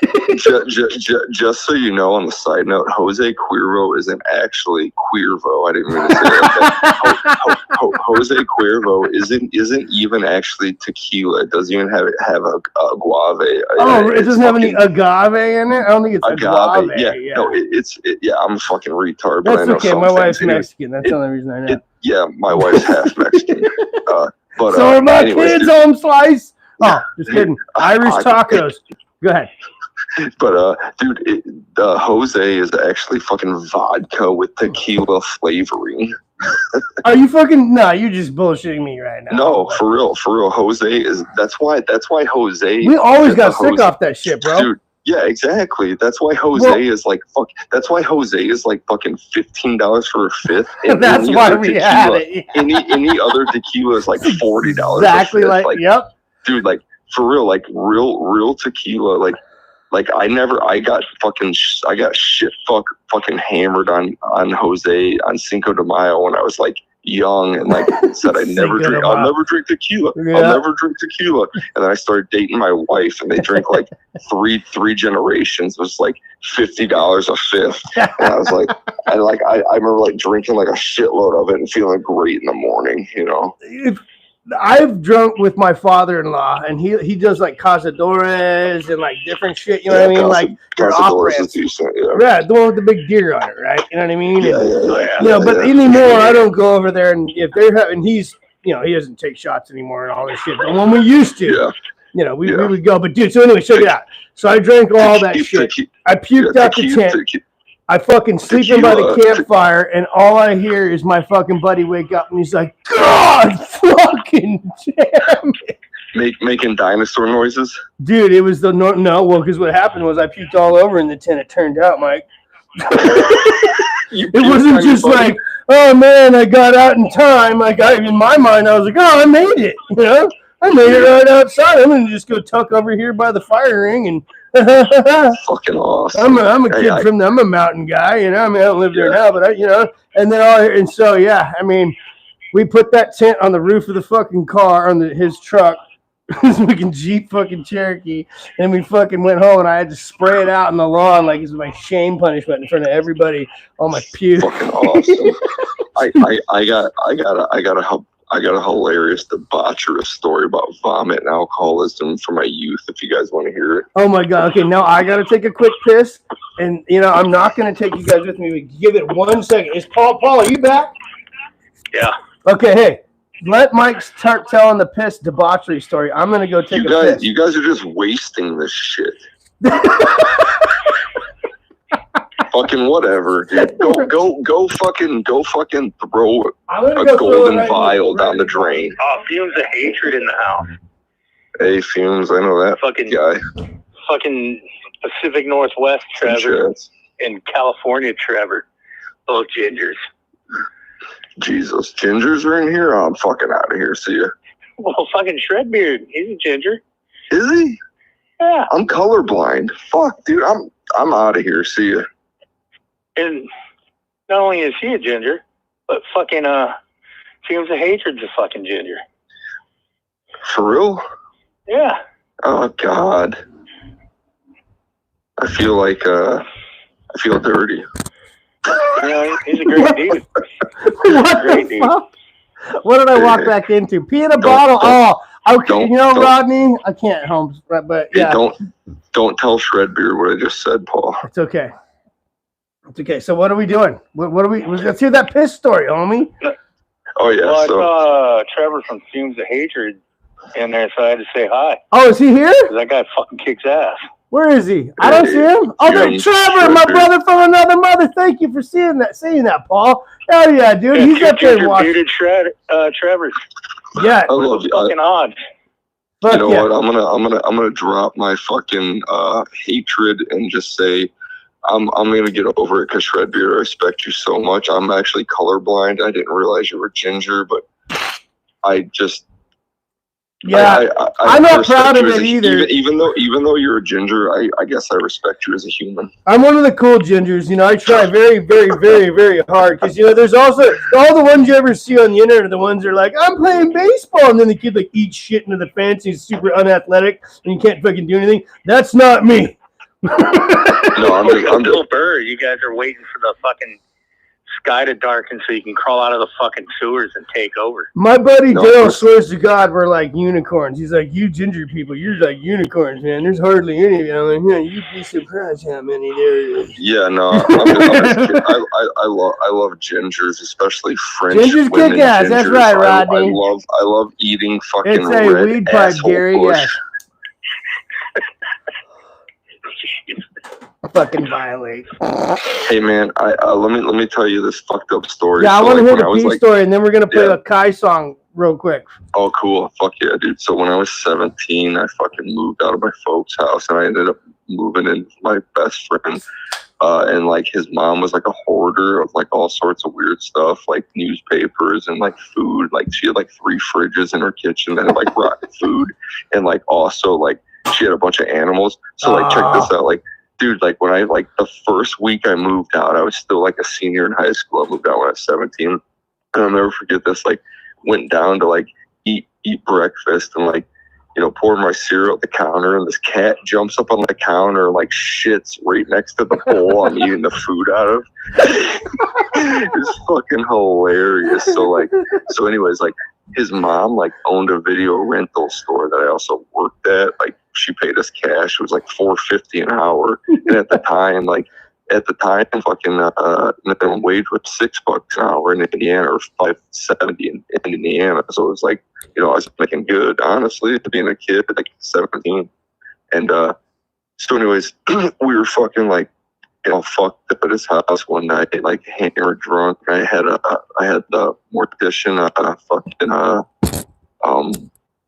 goddamn, what was the fucking last album they put out? Oh fuck, Zombie Apocalypse. Zombie Apocalypse. Yeah, the hoodie.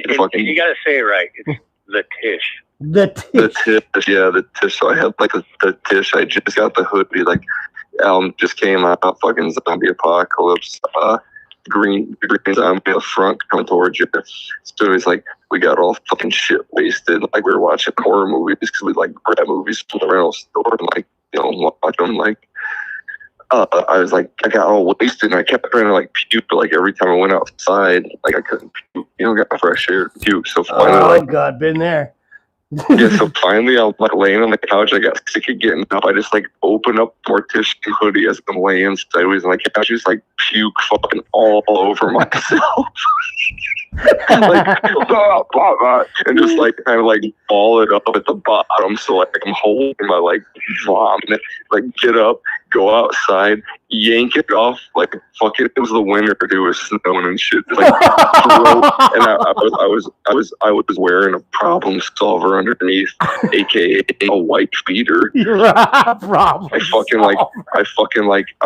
throw the fucking like hoodie, the fucking wife beater off, and like go inside, like grab some like disgusting like well water, sink water out of their fucked up like cat shit sink, and just like kind of like take a horror bath real quick and just like fall asleep on this couch. And she also like breeded rat terriers, if you know what those dogs are. So there was like dog pussy blood like everywhere. It was fucking, dude. The place was rad. I loved living there. Like I got flea. I remember I counted one time. I had like 37 flea bites. Jesus in like Christ. 2 nights, dude. But you know what's fucked? You know what the most fucked part of the story was? Like that situation was still better than like me staying at home at 17. Oh God, bro, dude. Brutal, Mike. Ooh, welcome to my world. No childhood trauma at all for poor Mike Violate, dude. Yeah. Oh no. I wonder why we act out sometimes, huh, Mike? Yeah, Mike. I'm just putting on an act. Yeah. Jesus. Sheeran is not a beast. Fucking Paul's voice of clarity comes in. Paul, yeah. Well, somebody said in the chat, Ed Sheeran's a beast. Don't talk shit. He is not a beast. No. Well, He's yeah. one of the weakest of gingers. Yeah, I mean, he's not one that I'm proud of. Like, yeah, I mean, seriously, like, I don't think he's on the list. He's popular. I'll give him that, but you know, I'm not saying I'm hot either. You know, look at me. Oh my God, there's some fucking jerk off. What, Paul? What are you seeing? I can't see it, but I can hear some fucking jerk off driving around my neighborhood. Oh, come on! I thought it was like in the chat. squealing tires. Oh, cool guy. Yeah, I was gonna say, what is it? Maybe that's me coming around the corner. Out of my fucking truck and go find the guy and go fucking stab his fucking tires. Right. Wow, get off my fucking lawn, old man. Jesus, no fun for the kids in Nebraska. Oh, what time is it in Nebraska? Wait, it's 11:02. Those little fuckers. Yeah, it's 11:02.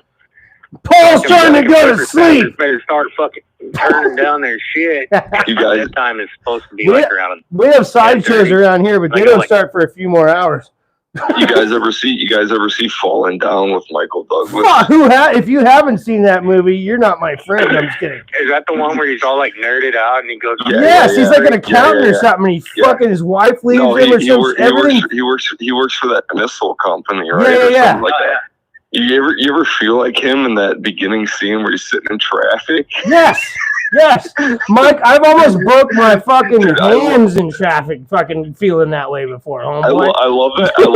I love the beginning scene where he like jumps out of the car and the guy behind him's like, "Where are you going?" He's like, "I'm going home." That movie. I've done that a few times.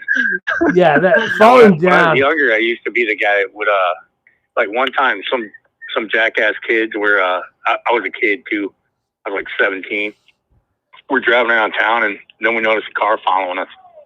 Oh, and they're doing it just to be fun. Way to be observant. You know, because they thought it was funny. Yeah. Where was this at? What town? Lincoln, Nebraska. So I'm getting followed around, and then I get tired of it, and I notice they're still following us around. Like I'd pull into random neighborhoods. So I pull over, and they stop, and I get out. I go walking up to their car. Yeah. And I was like around 280 when I graduated high school. Jesus. And not fat. No shit, right? I know. Yeah, I'm like 260 now and kind of chubby. But, you know, nobody... But like when I'm standing there, people are like, "Oh, you're not 260. Then I get on a scale, they're like, "Oh, fuck, I guess you are." You know, I've always looked smaller than what I weigh. Yeah, I mean, if you're fit, you usually so do. Up, and I'm wearing a leather jacket because, you know, I'm a tough guy metalhead. Yes, you are. I throw my You're fucking. so badass, Paul. I was so badass. You gotta post those Flair pictures to the TSI public. shirt. I've seen pictures of Paul at this age. I'm sure you have, Mike. I had hair back then, and I threw my elbow right into the fucking window and broke the window. They were driving like some fucking one of those Buick Regals. You know, the one with the fucking really long front door. And it had like this small back seat. You know, those fucking big cars, they look the same as a Monte Carlo or a Pontiac. Or like an LTD or a fucking... Yeah, it was like those early fucking 80s models. Like an Uncle Buck car, but nice. Yeah, kind of like an Uncle Buck car. You know?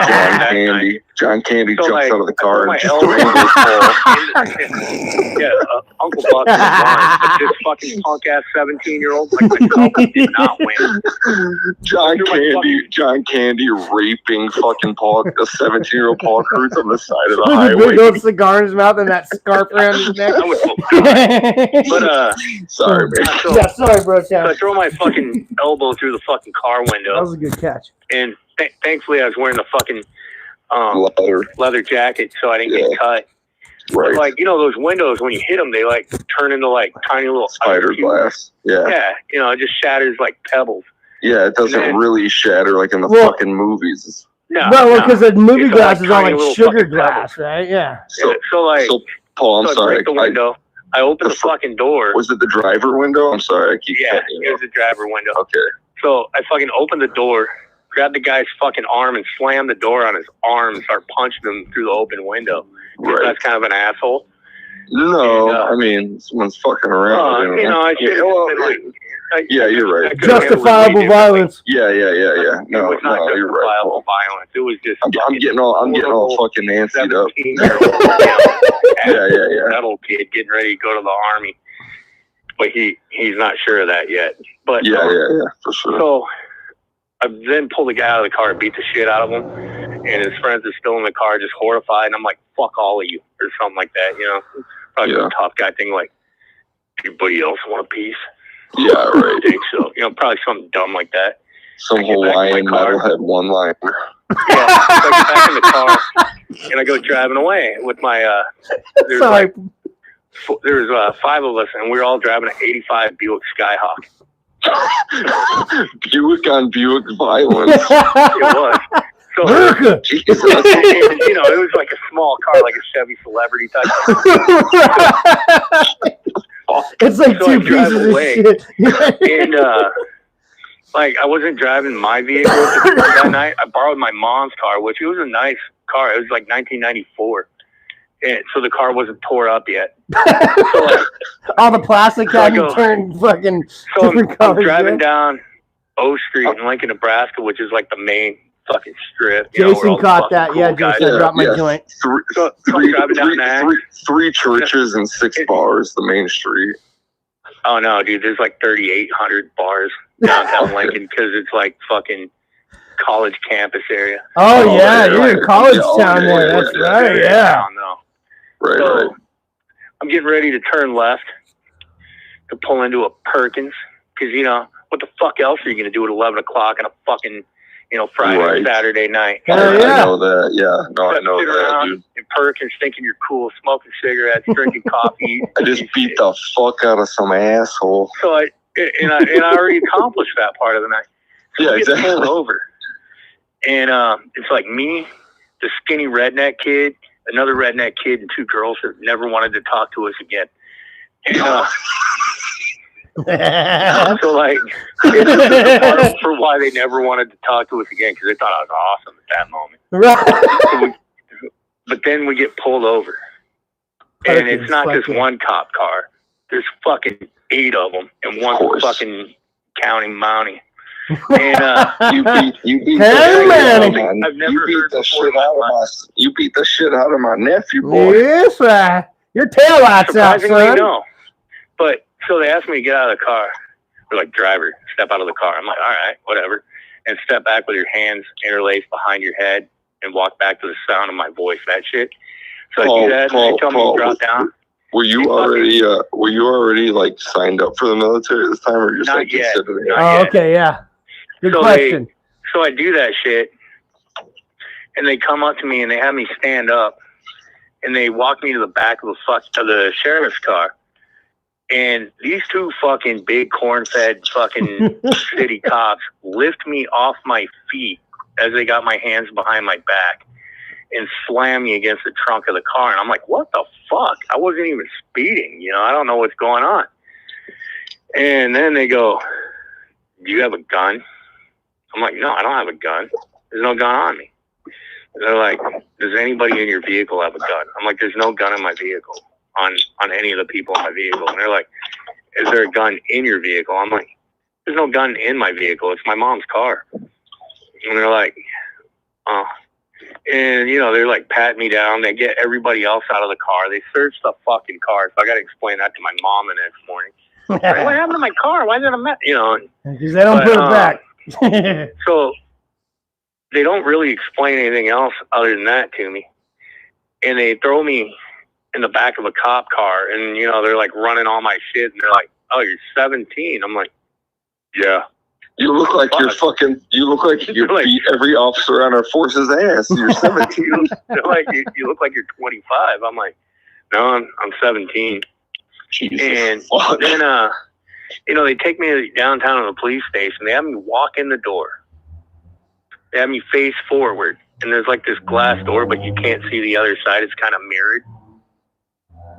So I walk in. I'm facing forward. Then they go, okay, now turn left. So I turn left. And then they're like, oh, not him? All right. And then they take the cuffs off me and tell me to have a nice night. Being a badass Hawaiian man while living in Nebraska can cause you some trauma, man. Yeah, but yeah, so then my friends are outside. I'm like, dude, what? They thought I was a Mexican that robbed a gas station 6 miles away. Probably. Or did you ever find out what they thought you were involved with, Paul? No, they never told me. Or did you ever like research like crime in that area? Or I guess the internet. The internet wasn't like. Yeah, the internet back then was like dial up, and I think you could. Yeah, exactly. Which I'm not so young where I'm. Hey Rodney, Paul's my homie, bro. You better be being nice. Rodney King's over here talking shit. I don't know if Rodney Kelly's talking. Rodney shit. King. Rodney Kelly, but Paul's my homie. Oh, Rodney Kelly. Hey, Grant. Yeah, one's an Ibanez Iceman, and the rest are all DMG shop guitars that my dad made. It sucks getting. No, they didn't actually kick my ass. They like. Well, they fucking like they abused the minor. Yeah, I mean, no big deal, right? They smacked me against the trunk of a car. They did not lay fists or strike me. They did not hit me with a baton. None of that shit. Yeah. They just fucking, no, they just slammed you against the car. Look, I got punched in the cop by a face. Sometimes cops just do stuff. They just were, not quite gentle. Yeah. I feel like sometimes it's like you got to. But they weren't like fucking abusive. Yeah. Hey, Shredbeard. What's up, Holmes? I was gonna say if you're gonna play I gotta play a Paul song before it gets too late. It's 9:13 out here, so I can still play one. Do you guys want to hear a Paul song? Yeah. Let's hear Paul. You want to play song 4? You say the title. Grim 99's here. What up, motherfucker?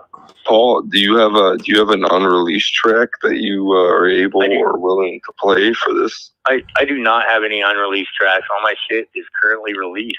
But hey, Grim 99, Paul. Somebody named Grim 99 knows you. Yeah, I said hi. Oh, sorry, my bad. Yeah. Sorry, everyone. Fuck him. Hey, did you guys see my new? This is my new Halloween decoration I got named Paul. It's a shark. It's cool. Fuck yeah, sharks rule. It's in your honor, Shark head. Shark head. Fuck yeah. Look, I'm gonna wear the fucking Darth Slaver stuff, and then this shark for my Halloween costume with the kids this year is gonna have blood, and it's gonna be like stuck to my arm, like it's just chewing on my arm like that. Can everybody see that? That's awesome. Right? And I'm gonna have the fucking devil horns with the fucking skull thing, and it's just sharks just gonna be like shot with blood. Yeah. I can't see anything right now except for Paul fucking mouth fucking Maui to death. That would never happen. No, I it's a fantasy. Except in your mind. Except in your mind. Oh wait, we were gonna listen to a song. What is Paul Cruz's request for fucking eyes? Yeah, Paul, what song should we play? Yeah, my favorite song off the new one is Keali'i Aikanaka, which actually translates to the cannibal chief or chief man-eater. Wait a minute. Hold on, where's my Give us a quick synopsis, Paul, if you would, please, sir, because that's you want to play which song? Song 5, right? That guy being a chief obviously instilled fucking dominant fear by eating other fucking humans, I would assume. It was actually extremely frowned upon to do cannibalism in Hawaii. And even though they got like 500 different gods that ate people, but Keali'i Aikanaka was a guy by the name of Kauā that was supposedly a chief in ancient Hawaii. And he had a bunch of followers, and they found out that his friends in the village and all that shit found out he had a taste for human flesh, so they started chastising him and shit like that. Nobody tried to kill him or any of that shit, but they all thought he sucked. So, and that was on the island of Oahu. He got canceled.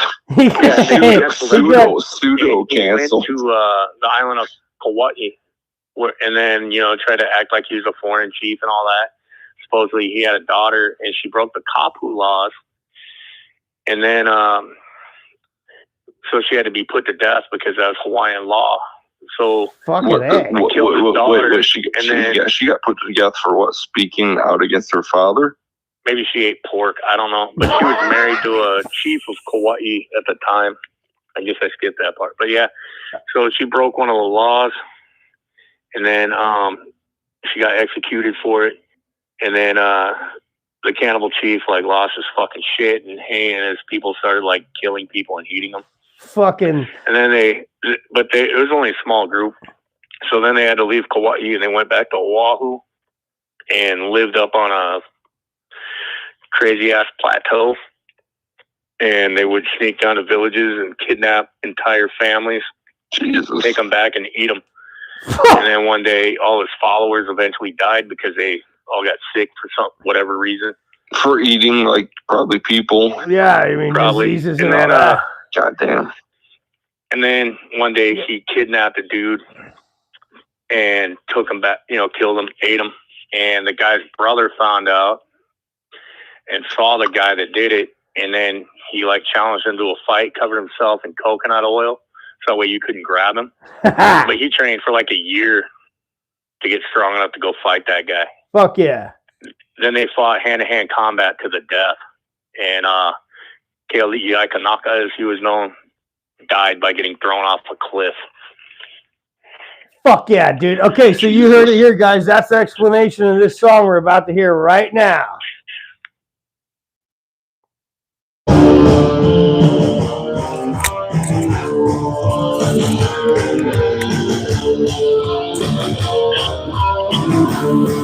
How's that sound? Sounds pretty good. I can barely hear you guys on the phone.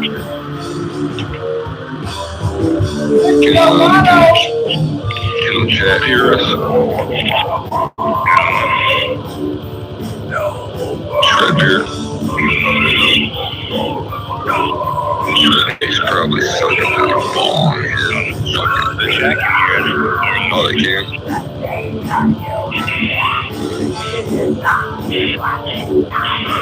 Shredbeard can't hear us.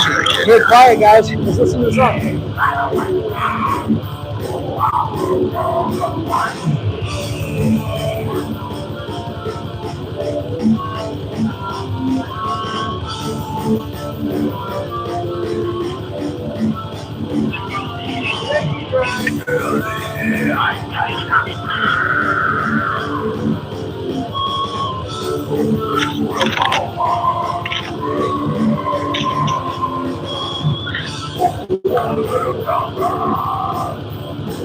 Right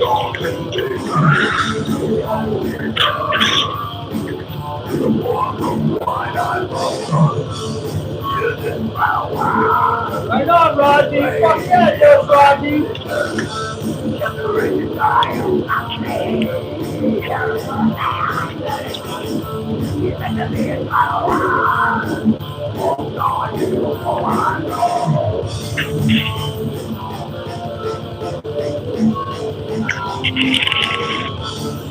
Nice move. I heard that.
Woo! You guys still on the phone there? Hell yeah. Yeah. All right. How was that, huh, motherfuckers? Oh, I hear other people. What's going on, everybody? What? What? Hey, Oh, sorry. I don't want to. I'm sorry. I have to make an announcement. I don't want to spill the beans, but Shredbeer's phone number is 867-5309. 867-530 Shred. Yeah. 867-5309. Yeah. And it's really fucked up because Shredbeer's asshole looks exactly like his chin down. It does, unfortunately. It's fucking. It's annoying. I have like dreadlocks around my ass. Oh, you know, it's really weird. Do that when you wipe after you poop. We call them shitlocks around here, and no, you know what I mean. Shitlocks. We celebrate them. When I take a dump in the morning, I listen to fucking like Steel Pulse. You know what I'm saying? You just fucking get down, bro. And You know what's really weird, dude? I haven't shit in like 2 days. I'm kind of disturbed, and it's even more fucked up, dude. It's all the shaved my pineapples asshole. up there, Mike. God damn it. You and your digestive issues. Hey, Rich Delgado in the chat. That's right. Daddy G's here. Jason Scholl's still here. Arthur Bromback. You guys, we're rocking it. What the fuck? There's some cool, recognizable names up in here. Some Oh, Rodney's on opiates. Easy there, Rodney. I'm with you, bro, town, but be careful. I was heavily addicted to those and had some issues. Fucking do more. Mike says do more. Right? Yeah, listen, hey, as long as you're not, hey, whatever Mike says, do that. Yeah, whatever I say. Metamucil. Mike is he has a PhD in fucking YouTube communications. Everyone fucking knows that. I have an STD degree in everything. Mike has STDs that nobody has ever heard of. Yeah. Dude, fucking anal warts are very underrated for sexiness. For sexiness, really? Do you dress them up like little characters or something? Or what? What are we talking about? I mean, some people are into slow motion hair picking off of them. Some people. Mike wow, that was trying to get naked or just topless. Oh, I mean, I can't remember how many of these naive young boys. I don't want to go into details. I'm not going to say anything else. No comment. No comment. All right, good call. Yeah, keep her safe. Keep her real. Yeah, keep it real. No comment. Like the politicians. I could talk around I could talk around it, but I'll just be straight up and say, I don't want to admit I'm a pedophile weirdo, and I just won't say anything. Oh, Jesus. Well, we know you're not that, so we definitely the Shredbeard team of analysis on the wall. Shredbeard, I hope I've promoted your channel by being a fucking absolute creep freak. You've represented it exactly the way I expected. Sweet. I mean, just so everyone knows, I do on my channel. I have a playlist. It's dedicated to this fucking gentleman, Mike Violate, right here, because he makes me laugh more than a lot of them. The best was when you were hiding under the kiddie pool on Drew's first channel. That fucking guy. He almost got me caught up, man. Oh shit, what's going on? I had other way more intellectual things to say on this chat, but like the fucking booze has made me more retarded. That's usually what it does. You actually don't sound too bad, Mike. R-word. I haven't even heard you slur a single word. The booze has made me more faggoted. What the fuck's this stuff about a Jew? Who said what? Mike? Mike? Oh, Mike, you did it? Wait, what? I can't see the comment. I'm Rodney, literally. I don't know, Rodney. Don't be weird, dude. You're cool, man. I know you like balls. He says you're a Jew through and through. I'm literally pacing back and forth through my garage, holding my phone up against my ear. I don't see any of the internet shit. Oh my God! You got some guy just sitting there talking shit. Oh Jesus! Typing, oh God! Gosh. Oh no! My shoes don't fit quite right. Oh, I'm sorry. I'm sorry, Shredbeard. I can't give you too much of a donation for a song request. Oh, Violate is a Hebrew last name. Jesus. Hey, even if I was a Jew, that still wouldn't fucking give me any defense to having a fucking weird-looking small dick. You know, I haven't met a Hawaiian Jew yet because, you know, then the guy couldn't eat Spam. My brother-in-law's a Mexican Jew. I'm just going to say that. And when I found out, I was like, wait a minute, because I used to live in Oakland, right? And over in Oakland, they have How the fuck does that work? Listen, man, I asked him the same fucking shit. I'm like, dude, aren't you like Catholic? And then you become like, whoa, what happened? Mike, are you okay? Are the cops raiding your house? Yeah, you know what's really weird? My older brother's married to a chick from Seoul, Korea, and my younger brother is obsessed with Japanese Asian porn. And for me, I'm an out of the loop motherfucker, because like for me, like I'm not into slant eyes personally. My. Like I'm a fucking my fucking family members are safe from no. I'm an anomaly because I'm a white guy who's not into fucking Asian porn. Well, I mean, listen, it's not my go-to. Or is that not as maybe am I just in an echo chamber of talking exclusively for hours on end with my brothers about pornography? That could be it. You know, that could always be a contributing factor. Hey, dude. What did you jack off to yesterday?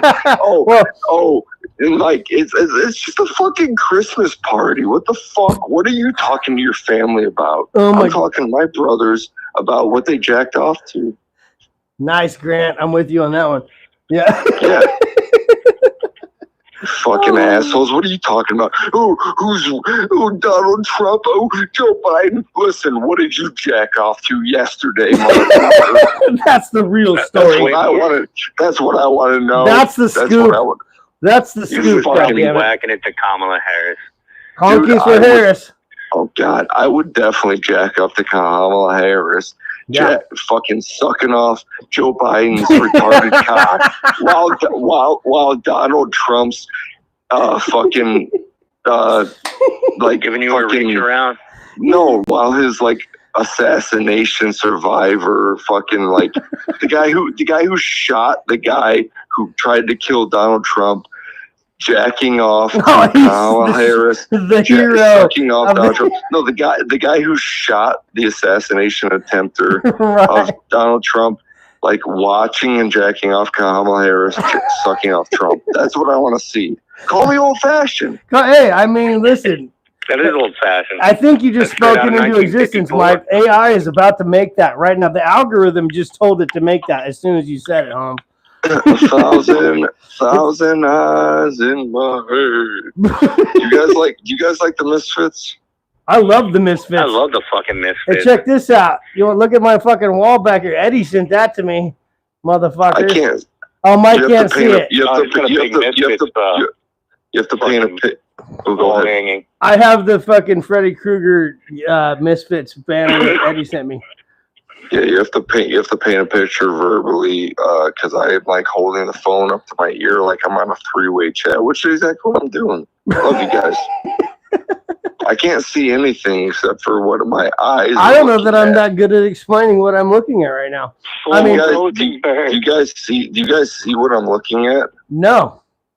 Oh, that's fucked. Yeah, I know. This is a problem. I'm not even facing the audience right now. I was just starting to he's showing the audience the back of the Cannibal Dogman t-shirt. Yeah, you guys want to see that again? The spirit has been murdering for centuries.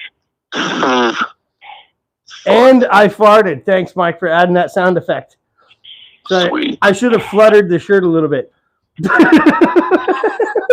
I didn't actually fart. That was a joke. But Mike added the sound effect. Man, we got to get better at this. Yeah, no. A lot of times I feel like not like necessarily like super sympathetic, but I feel bad for Paul because he's like a very, very like good storyteller. Paul of, like authentic tales, and like people are just like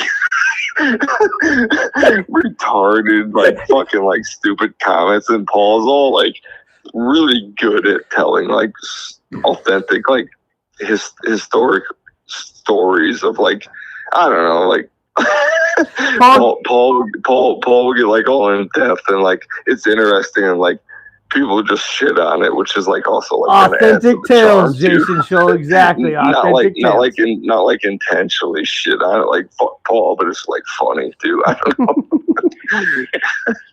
know. And I'm oblivious to it most of the time.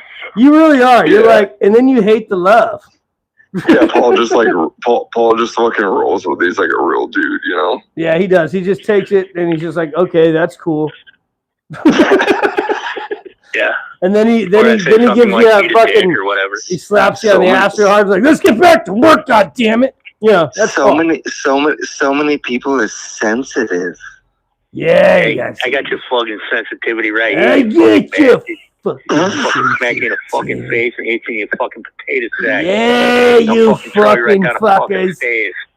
So fucking silly like that, you bastard. You fucking silly fuck. Listen here. I would not be afraid to fight Paul. No. Easy there, like, fella. If he was like 15 years older than he is now, and I was like 7 years younger than I am now. Yeah. You mean, Mike? Listen, yeah. That's a statement. You know, I don't know. I mean, I'm pretty tough, but I don't think at any point in my life I'm fighting Paul. You're a stout fellow. You look like a stout fellow. How big are you? No. I'm 6 foot and I'm 220. Okay, so you're like a Jason. You're a fucking stocky fuck, man. You might be able to. How many times have you been punched in the face, Mike? Come on, just be honest. I basically have a very similar build to Fedor Emelianenko. That's actually okay, bro, town. That means you can get down. You're low to the ground. Well, except Fedor has like tons of training, and so does Paul. But all I'm saying is I've only heard about Paul winning. I agree. Yes. Yeah, exactly. No, I would definitely fight Paul if he was like in a wheelchair. And I had like copious amounts of pineapples to like throw at his head Oh, come on, dude. He's just slicing those as they come at him, man. What are you thinking, dude? I grew up surrounded by a pineapple plantation. Yeah, that guy's got. He is the machete of fucking pineapple slicing, bro.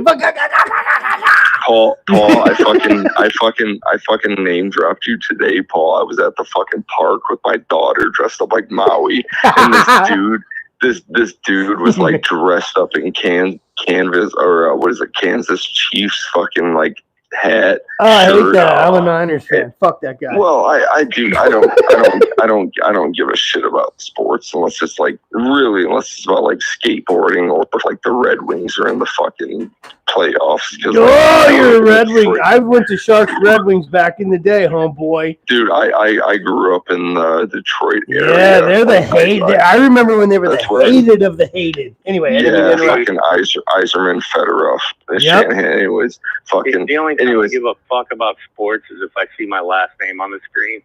Right, for sure. But I was at the park and this dude was like, I was dressed up like Maui and my daughter was dressed up like Moana and this dude was like, oh, you're a great dad, blah blah. He's like dressed up all like fucking Kansas Chief shit, and he was like talking to me about Moana, and I was like, hey man, you a big football guy? He's like, yeah. Are you a big football guy?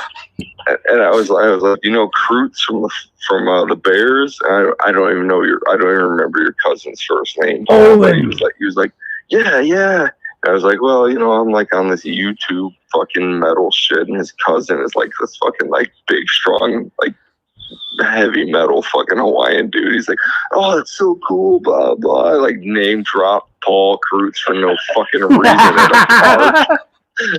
The guy's like, yeah, I've heard of the Iowa death metal. Yeah, well, just like being from my area, I'm like, I'm sure this guy like is like from this area. Like no matter what, he's like wearing a canvas or a Kansas canvas. Jesus fuck, Kansas City. Canvas City shirt and hat or fucking fat ball. Whatever. I don't think my cousin even knows I do death metal. Yeah, he probably doesn't. Right. I don't think death metal is like popular in any NFL locker room, unless you're like a real special dude. Yeah. I don't even think my mom like knows the difference between death metal and thrash metal, and like Are you serious? Yeah, dude, and like this shit is like so heavily impacted my life, and it's just like, you know, but yeah, you're saying, Paul, like, yeah, like if somebody were to walk up to my cousin Olin and go, hey, Olin, there's this fucking guy in Lincoln, Nebraska with the last name Kreutz, and he's Hawaiian. That's right. Then Olin would be like, okay, his name's I'm fetching more beer. I'll Olin be right back. Like, fuck that guy, probably. I don't know. We I'm on my way downstairs. But he'd probably be like, yeah, what about him?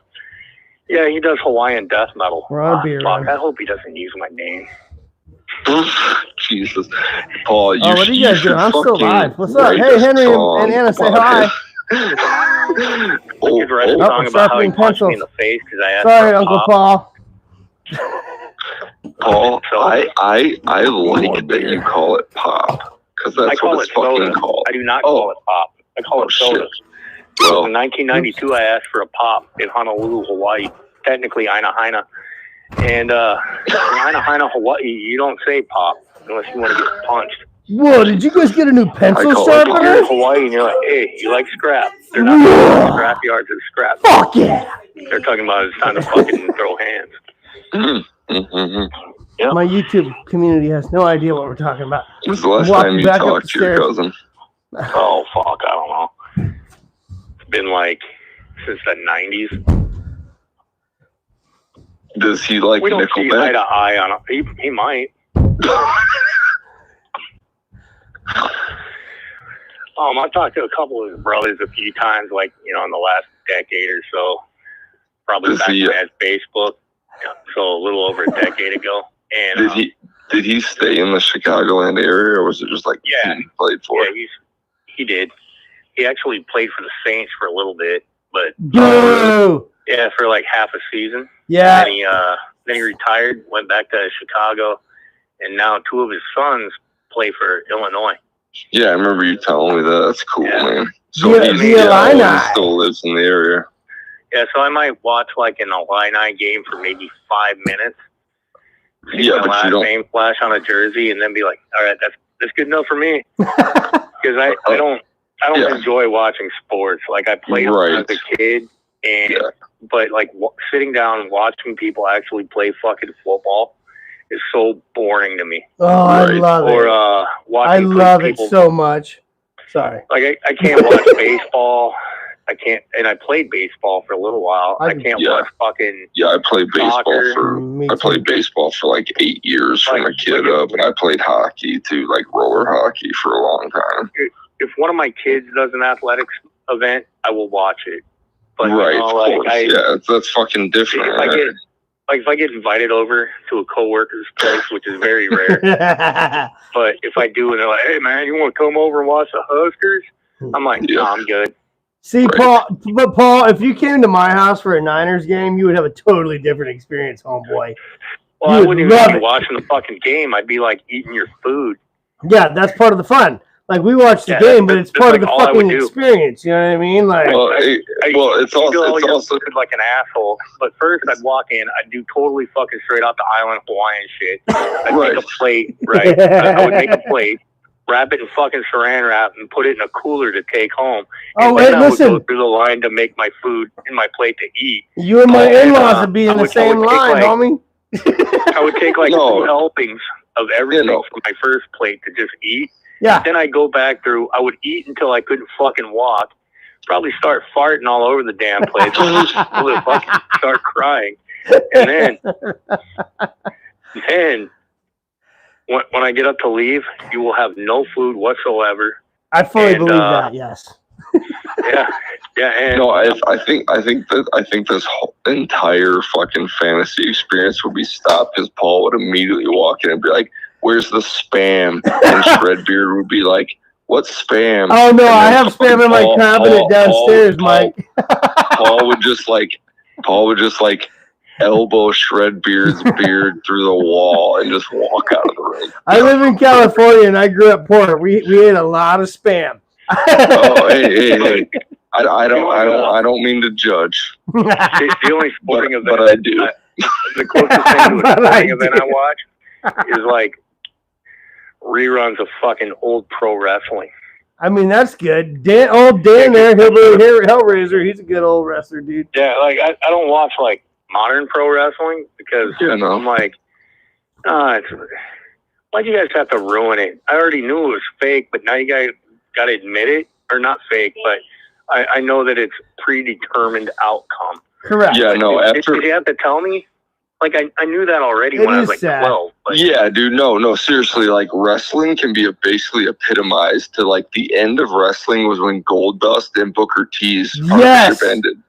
Goldust and Booker, totally, dude. Goldust, he was the guy with the stutter, right? Dude, Goldust Goldust is like probably, in my opinion, the funniest fucking human being on earth.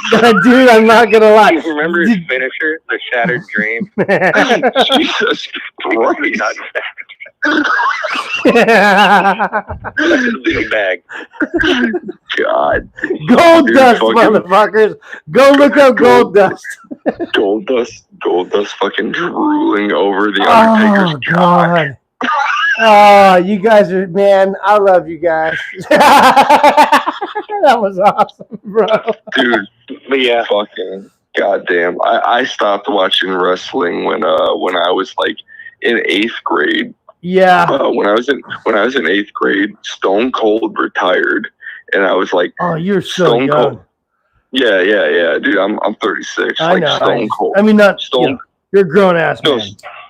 No, yeah, but I mean, in retrospect, yeah. When I was 36, it was, or when I was 36, I fucking had a cock. What tomorrow? But what? Wait, what? 2, 3, 7. So I fucked Get out of up, here! Mike. Shut the fuck up, you dumb bitch! Sorry, Mom. My mom came out here again. God damn it! My fucking mom. Dude. If I could beat her ass, I would. Anyways. You should. But his mom's built like Kevin Nash. Dude, hey, I was gonna say all bullshit aside, my fucking cousin won, or he didn't win, 3 years in a row. He got third runner up for Grand Rapids National Bodybuilders. My cousin was a bodybuilder, and he actually worked out in the gym with Kevin Nash in that's pretty Grand Rapids, badass, Michigan. dude. I have relatives in Grand Rapids, at least I used to, in Kalamazoo and Baldwin, Michigan. But dude, that's badass, Mike. Yeah, I'm from Monroe, Michigan, which is right outside Detroit. That's where I'm originally from. So is that one of the little suburbs of small towns out there? Yeah, you know what's hilarious, dude? My dad. The reason we moved to Indiana is my dad was a fucking high school dropout, worked in a fry cook, sucked a bunch of fucking managers' greasy, disgusting KFC chicken infested cocks, and he ended up moving up the fucking fast food slut dick suck chain, and got his own office in Detroit. And then the reason we moved to Indiana was Dave Thomas from Wendy's actually fucking like formulated a meeting and bought my dad out. My dad actually had a sit-down meeting with Dave Thomas from Wendy's before that. I remember that fucking guy. Fuck yeah. Yeah, before that. Before that, Dave Thomas, like when he's not on a Wendy's commercial, actually sitting there like going like, "All right, you fucking bastards." What's going on? Yeah, no. Right, assholes. We're gonna take the fucking Burger King and Ronald McDonald. We're gonna shove Biggie Fries right up their fucking asses. We're gonna fucking bounce them out of this fucking town over here. Dude, That's what Dave Thomas like. That's what Dave Thomas was like? Dave Thomas is an Italian gangster? All sorts of different thoughts and folks. I imagine Dave Thomas. I imagine my dad sucking Dave Thomas's cock while a 12-year-old Wendy's girl watches it happen and cries, and then my family moves to Indiana and it falls apart. Oh, that's not a happy story at all. Whatever. So anyways. Fuck you, Dave Thomas. I fucking hate that guy. Wendy's sucks anyways. They're square hamburgers. Well, they're fucking nothing as good as their dessert menu. The Daily Double isn't terrible. So anyways, fucking the Davy Double. So anyways, like the choice was like we almost like my dad worked for KFC forever, like, and then like the choice was we almost moved to Flint, Michigan for him to like transfer to Wendy's. Good call. You didn't move there. The whole water. Yeah, exactly. Which Repulsion is from Flint, Michigan. Yes. So you could have had that, but then been poisoned by water. But I would you. Probably, yes, and my daughter would probably have 3 eyes. Like full Springfield Simpsons. Yes. Yeah. So instead of he almost took a job. I remember actually going with my mom and dad looking at houses in Flint when I was like 6. Oh. But they decided to move to Northwest Indiana. So fucking thank you. I was gonna say Northwest Indiana rules right now compared to that situation you could have been in, homeboy. Yeah, for sure, dude. So thank you, Dave Thomas, for introducing the violated fuckhead to Northwest Indiana, and also the biggest appreciation is being introduced to Mike the Sigamo. Mike Violate, everybody. This fucking guy. That's a true story, right, Mike? I mean, that's not bullshit. That's 100% real, motherfuckers. Dave Thomas ruined chicken shit and made Mike's life good and bad. Yeah, no, for real. My mom has a picture of her with who the fuck? Not Wendy. Christopher Lloyd. From Dumb and Dumber. Not Jim Carrey, but Christopher Lloyd. I have a pixture of my mom at a KFC before my dad made the transfer. No my mom shit. Has a picture. Yeah, my mom has a picture of like an executive party with my mom with Christopher Lloyd. Or not Christopher Lloyd. That's fucking Christopher Lloyd. Goddamn. That's Doc Brown. Doc Brown. Yeah, no. Fuck, goddamn, what's his name? Harry and Lloyd, not. Oh, you're talking. No. You're talking about Dumb and Dumber. You're talking about fucking the guy that played Jeff. Fucking Jeff. I just God looked damn the it. joint. It's Jim Carrey and Jeff. Fucking come on, Paul, help us out. I don't know. Jeff Dunn, not Jeff Dunn. Jesus Christ. Hey, Mike, I'm in the same. I know who you're talking about.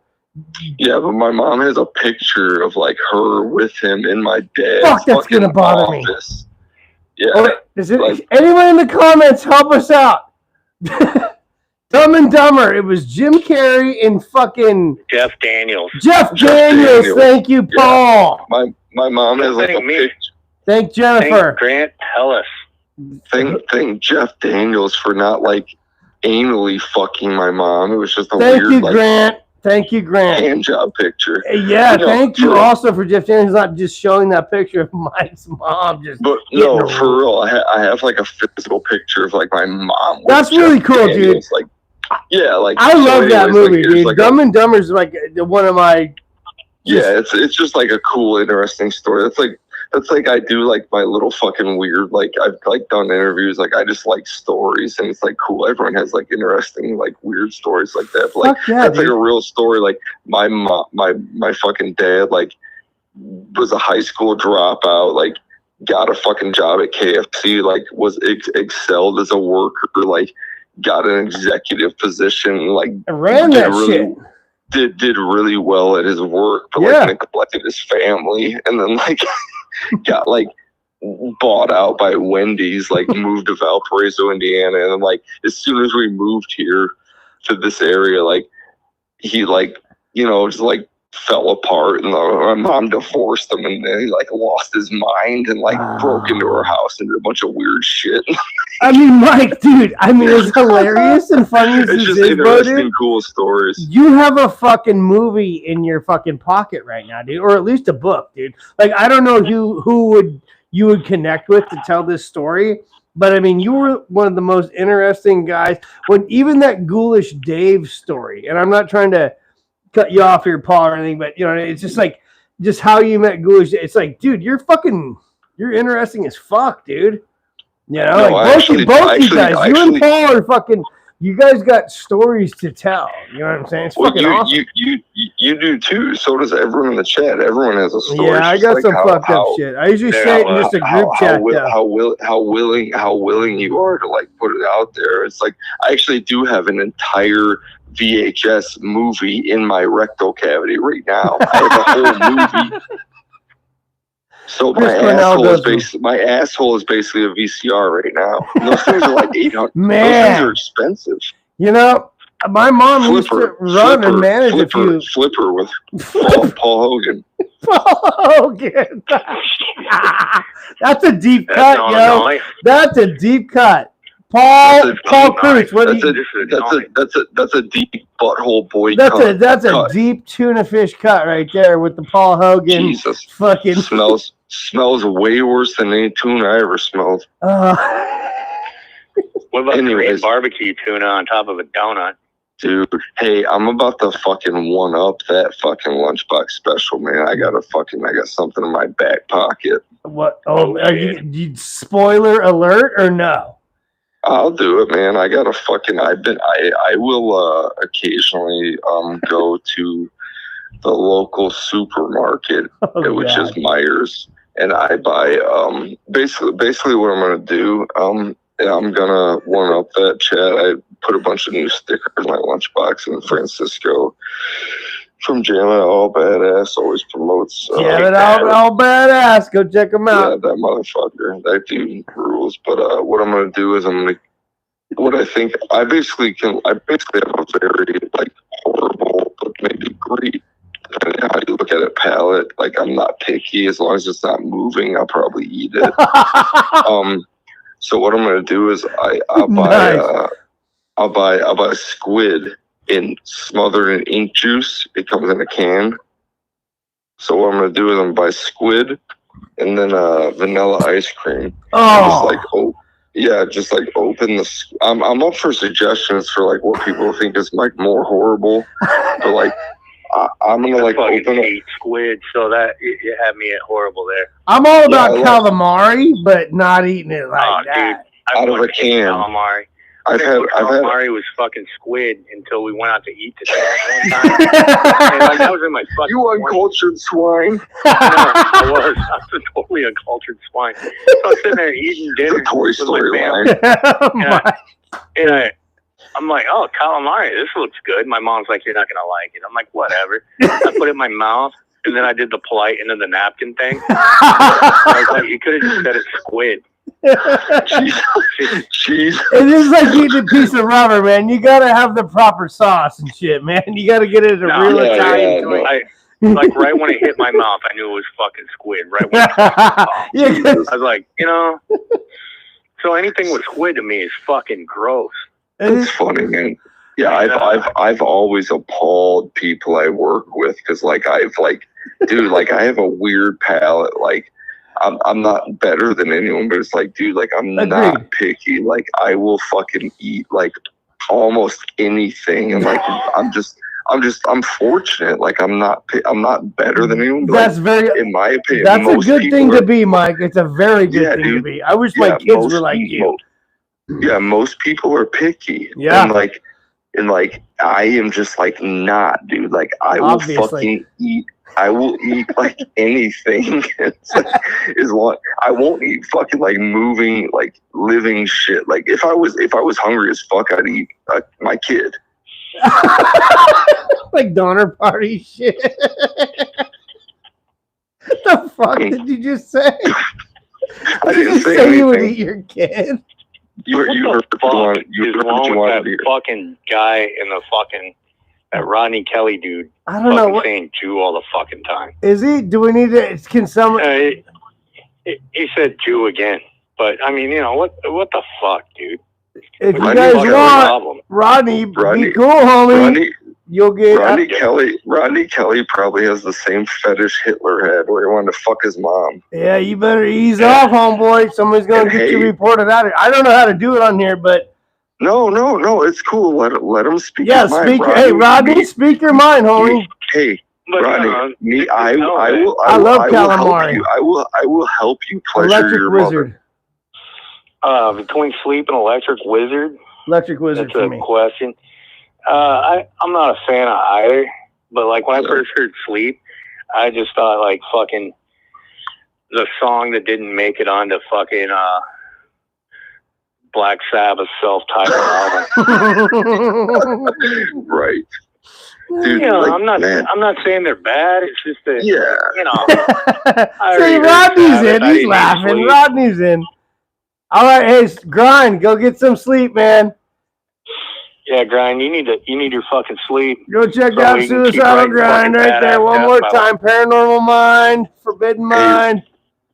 Check Suicidal. Suicidal. Put on whatever you type in sleep metal band on YouTube and it'll put you to sleep, I'm sure. Yeah. Yeah, I mean, fuck, I go to sleep to Black Sabbath. I know. I was a weird kid. My parents used to be like, why do you listen to heavy metal when you sleep? I'm like, I don't know, it makes me, it's my special place. Dude, I remember. They had one of those CD player alarm clocks.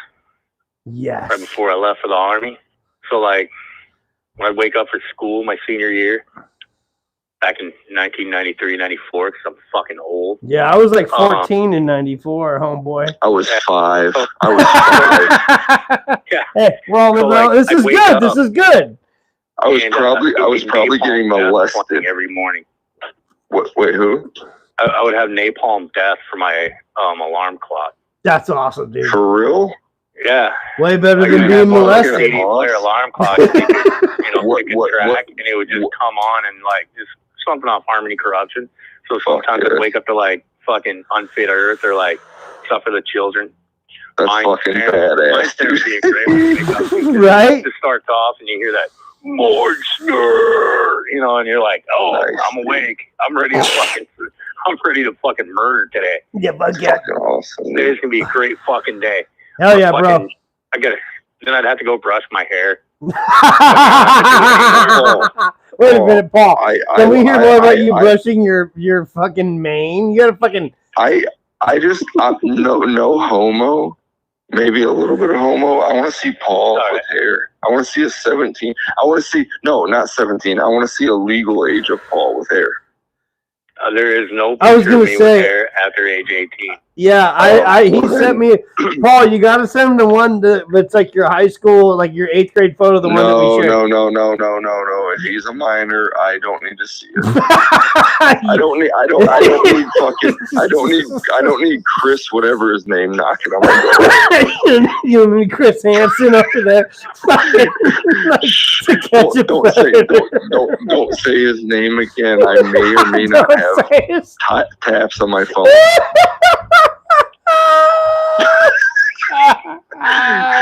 Dude, this is one of the funnest goddamn live streams I've ever fucking done in my life. I fucking had like so many great memories of I grew up in a fucking trailer park, dude. Me too, dude. Behind the Gold Rush Saloon for like hella years. I dirt roads. I don't want to like subscribe to like I grew up white poor, like in a fucking like upper middle class and like upper class area where like I was like lower middle class. Yeah. So like the trailer park. Right back. You gotta piss again. Okay. Paul. Why do you have to go somewhere? Why don't you just let us hear it? Paul, I pissed all over my garage. Yeah, Mike pissed all over himself and his garage. He ran out of bottles. Oh God! Hold on, Mike. Don't forget the story because we need to. I want to hear this. No, well, now that you mention it, I just took a big whiff and I'm like holding my phone. I smell pee. Well, I don't think I'm actually shocked by that. Whatever. Yeah. Yeah. No. So like, I grew up in the trailer park I grew up in was like the nicest trailer park around. Right. So like, you couldn't see the wheels of the trailers. They had like little siding on them and shit. Well, I mean, goddamn, Shred Beer, if you're gonna go that far, I should say every trailer park I grew up in, you couldn't see the wheels. Not in mine. Yeah, well, you lived in a real fancy one. You trailer park piece of shit. We were like almost living in a van down by the river, Mike, compared to you. Yeah, no, it was not. I mean, dude. Trust me, I know. The trailer parks that were like surrounding, which were like all my metal buddies, were like, oh God, like you probably don't want to be walking around here at night because you're getting beat up or fucking like mugged. But like my trailer park was like, the trailer park I grew up in was like really safe, honestly. Like, right? Yeah, dude. I never got. I mean, yeah, I'm with you. If you lived in it, you were like. Even if people in the community were like had their shit, they were like protective of you. Yeah, I mean, it was just like I don't know. It was a nice trailer park for sure. Yeah. Okay. They would call it a modular home community. Oh shit, bro town. Okay, now wait a minute, Ski. Right. So yeah, we upgraded to one of those. We upgraded one of those in the Lynn Welch Realty that area, and we're like, we're gonna buy us a modular. No, see, we lived in a real trailer with like one of them swamp coolers on the roof. That in the summertime we'd go out and have to pour water on that son bitch to get the fucking trailer to cool down. Right. Yeah, and then when my parents bought the modular, we were like, we're finally out of the trailer park. Sounds like that wasn't a true story for me. From what you're about to say. My buddy. Who inherited? He still lives in the trailer park I grew up in. We grew up in. Hell yeah! He fucking inherited the trailer from his dad when his dad died. Oh. Dude, fucking lot rent, which I mean, yeah, tell me, paid off $600 fucking a month. Okay, I mean, geez, dude. That's the rent I paid when I first moved down here to rent a room. Dude, California's fucking nuts. But out here, dude, when we were kids, like when I grew up in this trailer park, lot rent was like fucking like $220 a month. That seems high for then, right? Well, I mean, from like almost 20 years ago to like now $600 a month. I don't know. It's hard to gauge because like different parts of the country are different. Right. That's so right. Understood. But you know what I'm saying? Man, like my first apartment in Lincoln, Nebraska, in 2002 was like $400. Fuck right. That was a 2-bedroom. It's fucked. See, That's crazy. But it was also not in the best part of town. And none of the amenities like, little weight room, none of that shit. totally On-site laundry. Yeah. I was doing laundry at my mom's because I was cheap to go to the fucking laundromat. Yeah. And also when I went to my mom's, I got free food. Fuck yeah. Every single apartment I've ever lived in, I've never got my security deposit. And it's not because I fucked it up. It's just like people are crazy and greedy. And it's like right. Also, like you move in, it's like, oh, we have a pool. It's like, oh, it's operational for 1 week out of the year. Yeah, because of like fucking random bullshit reasons. Yeah, and that's why you take a shit in a dryer.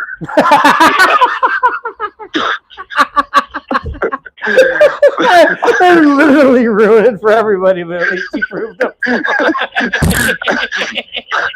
Oh, fucking don't make me out to be the bad guy. No, I mean, hey, yo, redemption is redemption. I hate to say this one. I really hate to say this because my wife's possibly still listening. Oh God! I haven't seen her in here. I'm so sorry. I'm so sorry, Mrs. Jen could be laying low. Just so she knows that I was not the one that actually did this. But it was you, Paul. Go ahead and tell us. Yeah, you can be like, hey, my buddy. Yeah, come on, we all know it. Told me once about something called upper decker shit. Oh, dude. I mean, even I've done. I mean, wait. Go ahead. Where you do it in the tank? Yeah. Yeah. Yeah. Yeah. No, I used to. My dad. I have not done that. You have not done that. I do not have the coordination nor the balance. No. It's overblown poppycock. I mean, there's way better. I've been over 200 pounds since I was 14. So check this out. I can pull that off. My fucking ex-girlfriend, they lost their house to the bank because her mom like was bad with finances and they lost the house to the bank. So like my ex-girlfriend took a fucking horrendous dump right behind every single door in the house. So when someone had to open the door, it was just a shitstorm. Good Lord. I don't hear any people applauding. What the fuck? I'm sorry. I'm clapping. Are you clapping with no hands? I'm clapping because I'm twerking. You got to use your booty. Sweet. Well, I'm Polynesian now. I have a flat ass. Right. I am a white man with a black man's ass and an Asian man's asshole. Meaning it's sideways.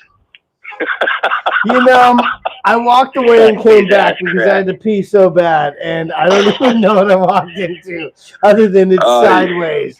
And all I can see is the stat is who's better, Jimi Hendrix or Jimmy Page? I guess it depends on your fucking taste. I mean, when with castles made of sand falling into the sea. Like I personally fucking hate Led Zeppelin, so I'm gonna pick Jimi Hendrix for that. Yeah.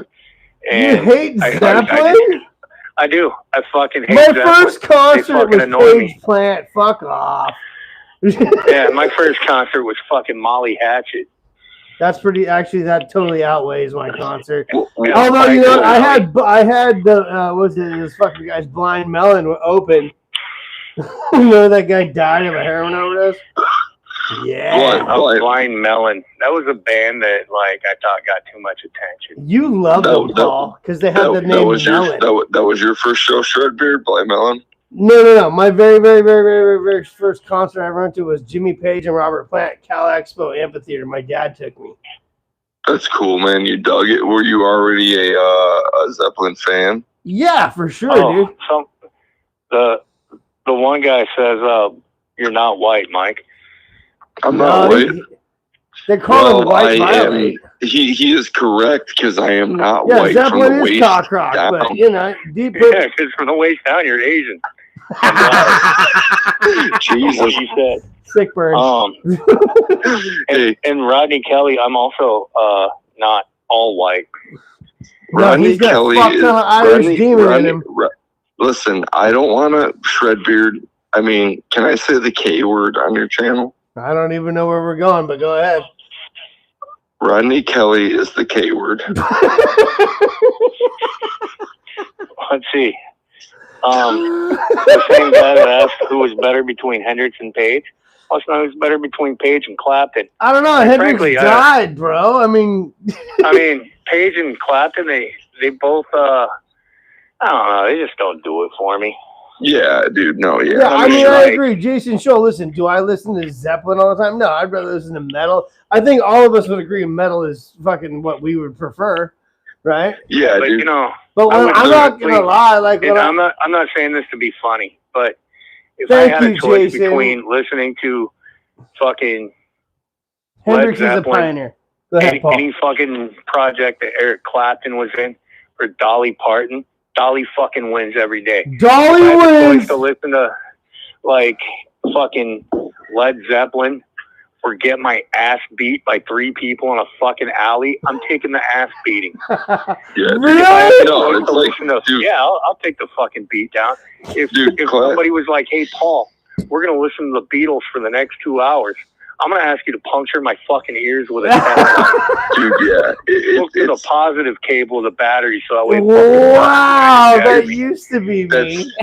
Dude, that's so fucking cool, man. It's so interesting. That's ultra metal. Go ahead, Mike. The fucking like the age gap and the music, like Jason's laughing his ass off.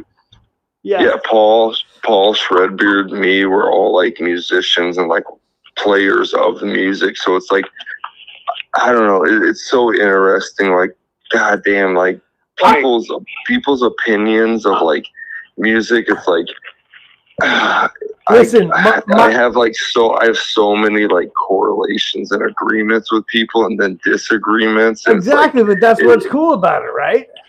Yeah, for sure.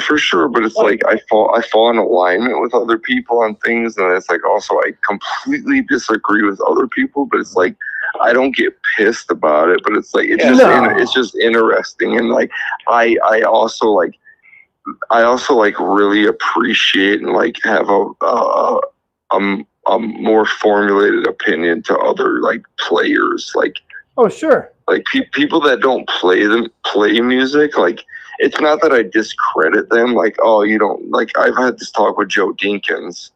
Dinkins, motherfucking pinball Joe Dinkins. Yeah. Love that guy. Like, I've had, no longer Joe Dinkins.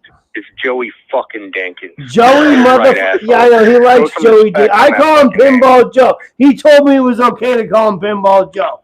I didn't give him a choice when I told him his name's Joey fucking Dinkins. I just said, he told Joey fucking Dinkins, and that's how it is. Jesus. That guy can play guitar. Anyways, that dude is a very very talented musician. Yes, he is.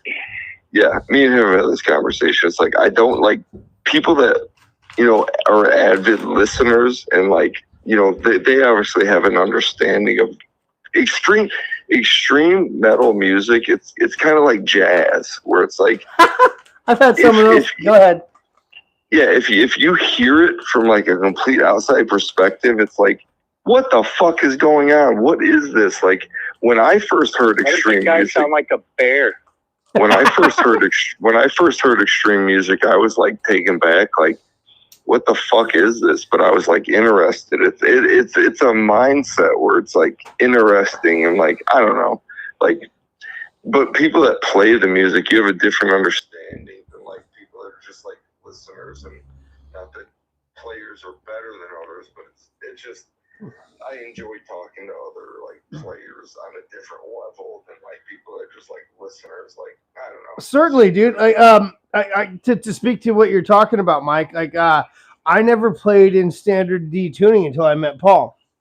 I played in open tunings and a lot of detuned stuff, and then when I met Paul, he's like, "Hey man, why don't you try some fucking play my music?" And I was like, "Dude, all right." And he's like, "I play in standard D." D standard. Yeah, sorry. dude, I actually always play. I played in drop D. That I did too, Mike. Dude, I played in drop D for like probably like 10 years, and like, Yeah. honestly, like for me, I switched to standard like probably like because I went on hiatus. I went like probably 6 years. Me too. Playing, Me too. Even longer. I fucking switched to standard. I switched to open D, dude. Yeah. No, I just switched. I switched to straight standard, and one of the biggest. It's so funny because it's like one of the biggest influences for me in my recent playing for the last like 5-6 years was honestly Municipal Waste. I love Municipal Waste, homie. Oh my God, Paulie boy. Yeah, no, it's just like they fucking like they kind of flipped the bill for me as far as like just aggression. Yeah. Dude, when I first saw Municipal Waste, the first time I ever saw Municipal Waste, I was like probably 12, 13 years old, and we went to see Guar, and I saw Guar, dude. Guar's my security at Guar shows. Oh shit, you guys aren't on mic anymore. That one died. Hold on. Guar's my favorite band of all time, but Yeah, I went to Guar see rules. Guar. I went to see Guar, and sorry, I'm pissing in a fucking coffee cup right now. But yeah, thanks to Guar, I got covered in Paris Hilton's stuff. Nice, dude. I was the guy between the crowd and the stage. So when they slaughtered Paris Hilton, I got covered in her insides. Yes. You know what? If Paul was working security at a Guar show and Paris Hilton was showing her butthole and all her anal pheromones were fucking going through the crowd, I might claw his Hawaiian eyes out, but maybe he would just like beat me to death with a fucking coconut. I would carry coconuts around with me when I was a bouncer. Just for that reason. Yeah, I would. I did not carry coconuts around as a bouncer. I would probably just subside and resort to jacking off in the bathroom. Wow. Yeah, well, it was like a dummy Paris Hilton, obviously. Yeah, we're talking about Paris Hilton on Shredbeard's channel right now, motherfuckers. Let's go. Or just Guar. It's a Guar reference, like, I understand. Dude, or just pay fucking Paul to like carve out a Paris Hilton looking face into a coconut, and I would just like run into the bathroom with it. And just... Is that you? Instead of Wilson, you're like Hilton. Oh Jesus, Shredbeard, that's the fucking greatest thing ever. Jason Stoll. Yeah, Mike meets Paris Hilton. Jesus Christ! I actually that big mean girl. I fucking saw that movie in theaters when I was a kid. Fucking Castaway. Jesus Christ. That's a good movie, dude. I like Castaway. That is a great fucking movie. I like survival stories. I've always loved like My Side of the Mountain, all that shit. Fucking survival stories. Dude, yeah. Cool, dude. And then Brokeback Mountain. No, that movie did not rule. No. I still haven't seen it, and I've never seen it. Yeah, the way to go. You ever seen Brokeback Mountain? No. It's only like a 6-hour drive, probably for me. Wait a minute, Paul. Sounds like you know something. No, no. I know what the movie is. I'm not that. The Wyoming border. I have actually never. In Wyoming. Yeah. I've never actually seen Brokeback Mountain. But I did. Neither, bro. No, I did take. I took Photoshop class to put in Paul's face and Shredbeer's face during the fuck scene. I know you did. I still gotta send you my beard hairs in the mail, dude, for that scene to be cut correct. Please don't. Shredbeard, I've dug through your trash. I don't need them. I have them. You know, you're good, or you got enough? I'm not CIA, but I've definitely seen you pee. Oh man, that sucks, because that's a small window, homeboy. Hey, I'm like a rat. I'm like a rat. You heard with it, a really with an even smaller rodent cock. Yeah, well, you know, you gotta fit into small spaces. You can't have a huge cock. Just like listen, like that French fucking pole vaulting fucking idiot, that fucking high guy, because Dick cut the pole. Jesus Christ! Hey man, hey, can I bring up a topic of dicks? I mean, I guess we're here. Yeah, why not? Should I just PSR double cut?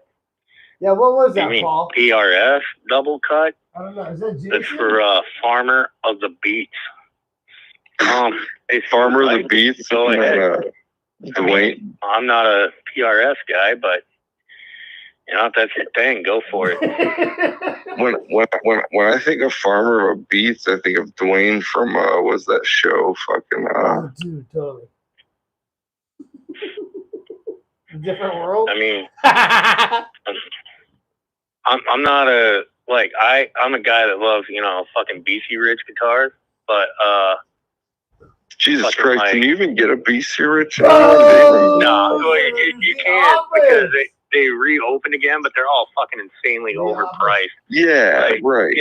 And fucking also like my guitar, my War Beast, I bought 12 years ago, 13 years ago, sick War 13 years ago now, and that motherfucker, I bought like one of the cheaper models. It was like $300 brand new.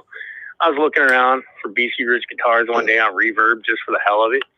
Some motherfucker's selling the exact same guitar as mine, but it's missing the fucking inlays.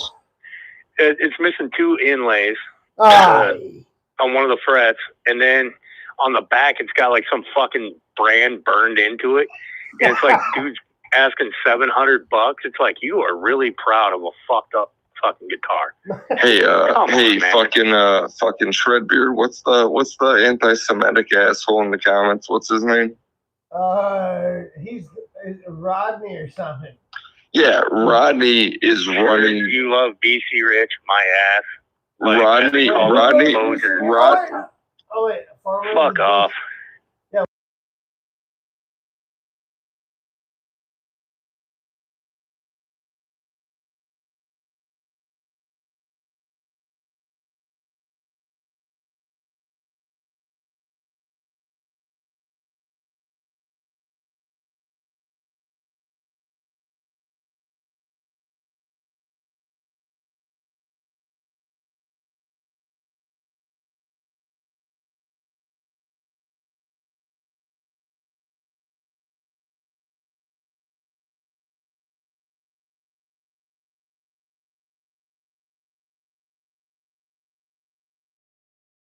How's that audio now, everybody?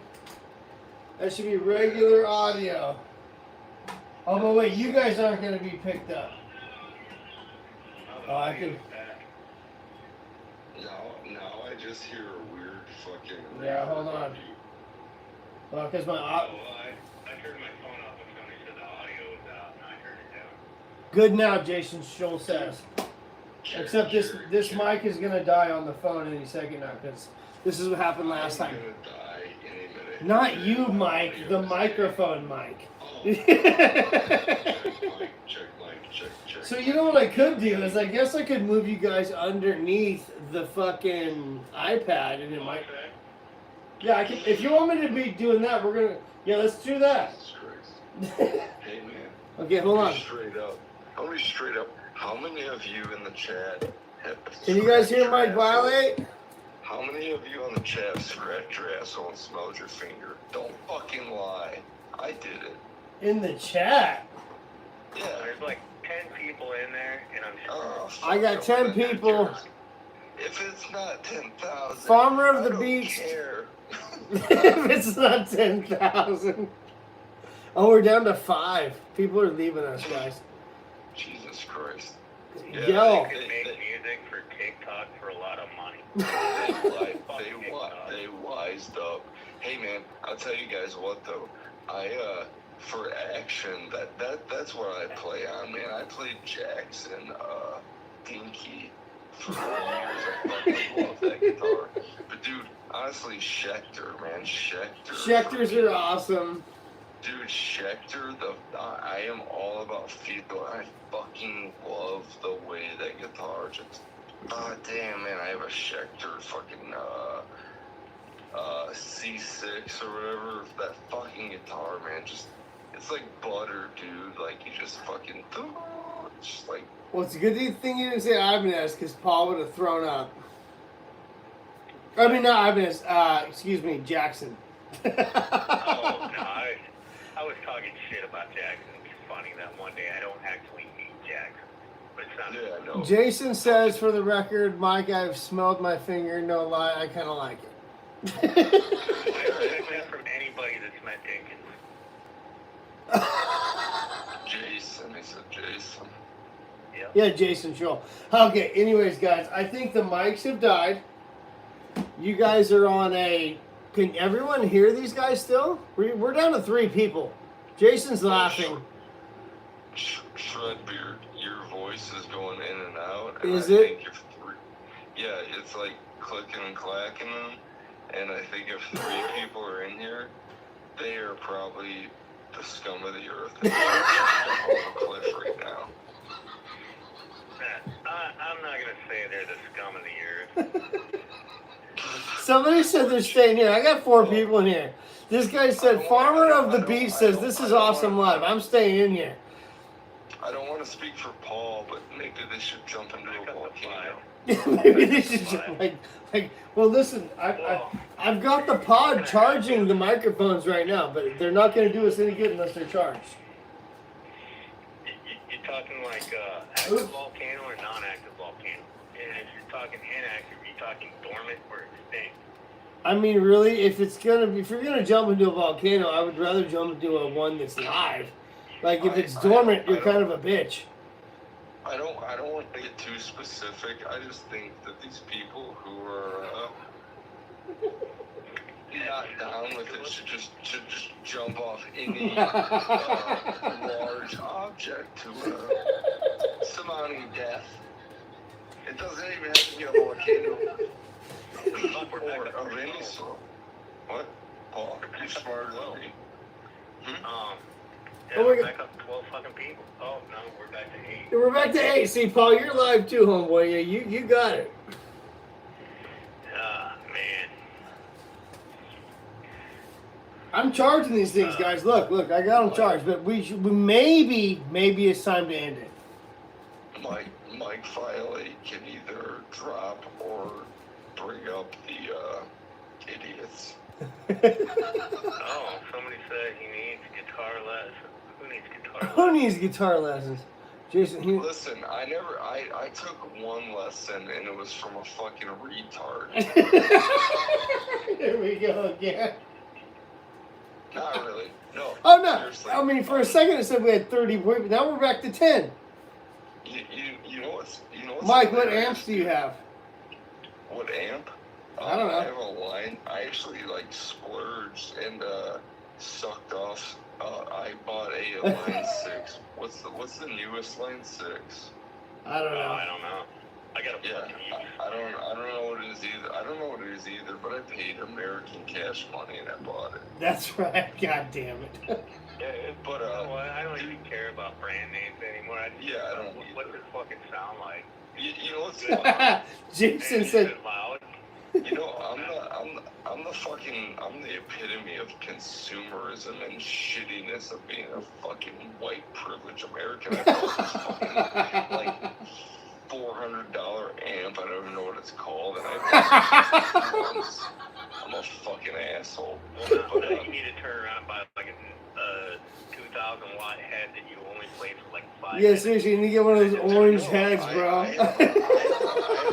have a have a fucking head right here. I'm looking at it. It's a custom head. Easy, Mike. No. I fucking, yeah, man, God damn it, man. I don't play as much as I should, as they all say, except for Paul, who actually makes albums. Yeah, Paul's just launching shit on. Well, you know, it's Oh, wait, by the way. I can't, you know, like, I don't know why I didn't write for fucking 10 years. I don't know why I didn't fucking do anything for 10 years. And then, I started fucking doing my YouTube thing because some asshole said, you don't really play guitar. You're probably fucking lying. No, some guy you work with. Me into putting out a CD. The guy at my job was like, yeah, I bet you don't play guitar. You're probably lying. Put it up on YouTube. I'm like, all right, fine. I can probably fucking do that.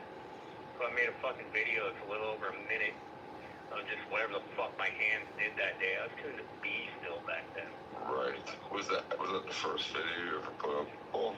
Yeah. It was a little over a minute long, and fucking that shut the motherfucker up. That's right, it did. You know, I still made more videos, and then I think Mike, you and Dinkins were a couple of first people to hear Night Marchers. That was the first song I released. I love Night Marchers. Then a few months later, Shredbeard came along. He heard Night Marchers, and he's like, dude, this is fucking awesome. It's some of the best shit I ever heard. And then I just kept going with it. You know, like I finished one album basically by January because I had to add a song or February whenever I got my new recording shit. I had to add a song to Conqueror King. And then I got shamed by Bruce for just like, I'm telling you to make a CD because I want to hold my And then he did. He made this. Oops, sorry. I just broke that right off. That's one really cool thing about this fucking, like, you guys are even older than me, but like I didn't grow up with the fucking internet. That's like a normal thing. Like, yeah, of course you guys are like, you know, like Paul, you're like 13 years older than me, and like fucking the internet wasn't a normal thing, but it's like there is a really cool part of like this like connection with like these fucking like dudes that are like actually into the real shit. It's like Paul, like you getting like driven, like being, dude, Paul, when I hear your shit, man, like for me, like I really like Bolt Thrower, like a lot. But when I hear fucking like your shit, like musically, like obviously aesthetically, like your fucking like lyrical content, your, you know, is like what you do, which is unique and interesting and drawing. But like for me, like honestly, like I don't know if it's a compliment or not, but like your shit is like to me like a better version of Bolt Thrower. There was a time when I liked the Bolt Thrower. Yeah. But specifically like the Fourth Crusade. Yeah, that was one of the albums I liked of theirs. You know, I don't listen to it much anymore. When I put it on, I'm just kind of like, eh. But like, take it easy, farmer. One thing I really like is some of that newer aspects. It kind of has that Bolt Thrower feel.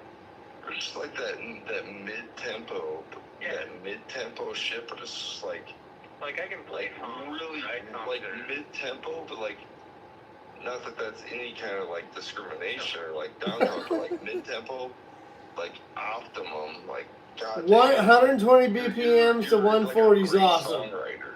Yeah. Thank you. I appreciate that, man. That's awesome. Yeah, dude. Like, yeah, it's just like really good songwriting, and I've.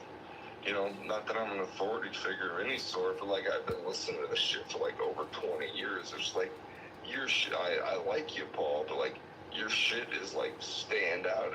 It's fucking really good, dude. It really is, bro. Fucking good, and like that's like Ghoulish Dave, like the dude who like, got me into this shit, and like that motherfucker is like that dude like praises you too, and that guy like he's a fucking that guy is like light years. Me and him are the same age, or he's a year older than me, and he's been like into this shit for like 5 years longer than me. That Ghoulish Dave has turned me on to some killer new music.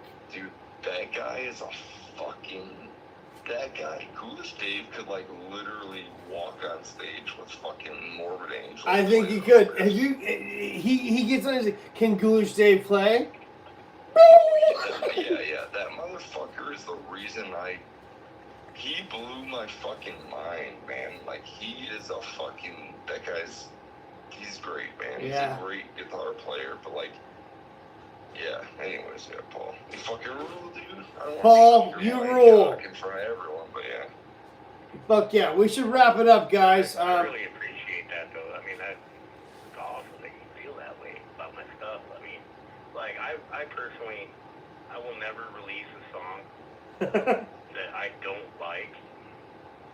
And the reason I put it out within probably an hour of finishing the song is so that way I can't go back and change it. Yeah. No, I get it. That's kind of what I do with my bullshit, like, comedy videos. I just, like, sometimes I'll, like, put it out there. I probably shouldn't have done that. And it's just like, well, whatever. It's already out there. It's art. It's fucking art. It's art. And, it is art. Spontaneous art is like, if it's over fucking done, it especially with this internet bullshit where you can just like shoot it out real quick. If you make it fucking like, if you make it like overproduced, it's like comes out corny and cheesy as fuck. It's like it's easy to like identify, especially if you're into this underground shit. Well, like when I write a song, I write it all in one day. Yeah. Dude, that's what I do with shit too. I try to release it the day I do it, and then like look, one song I wrote, which is track 3 on the new album. It's called "Embrace of Chaos." So I write it.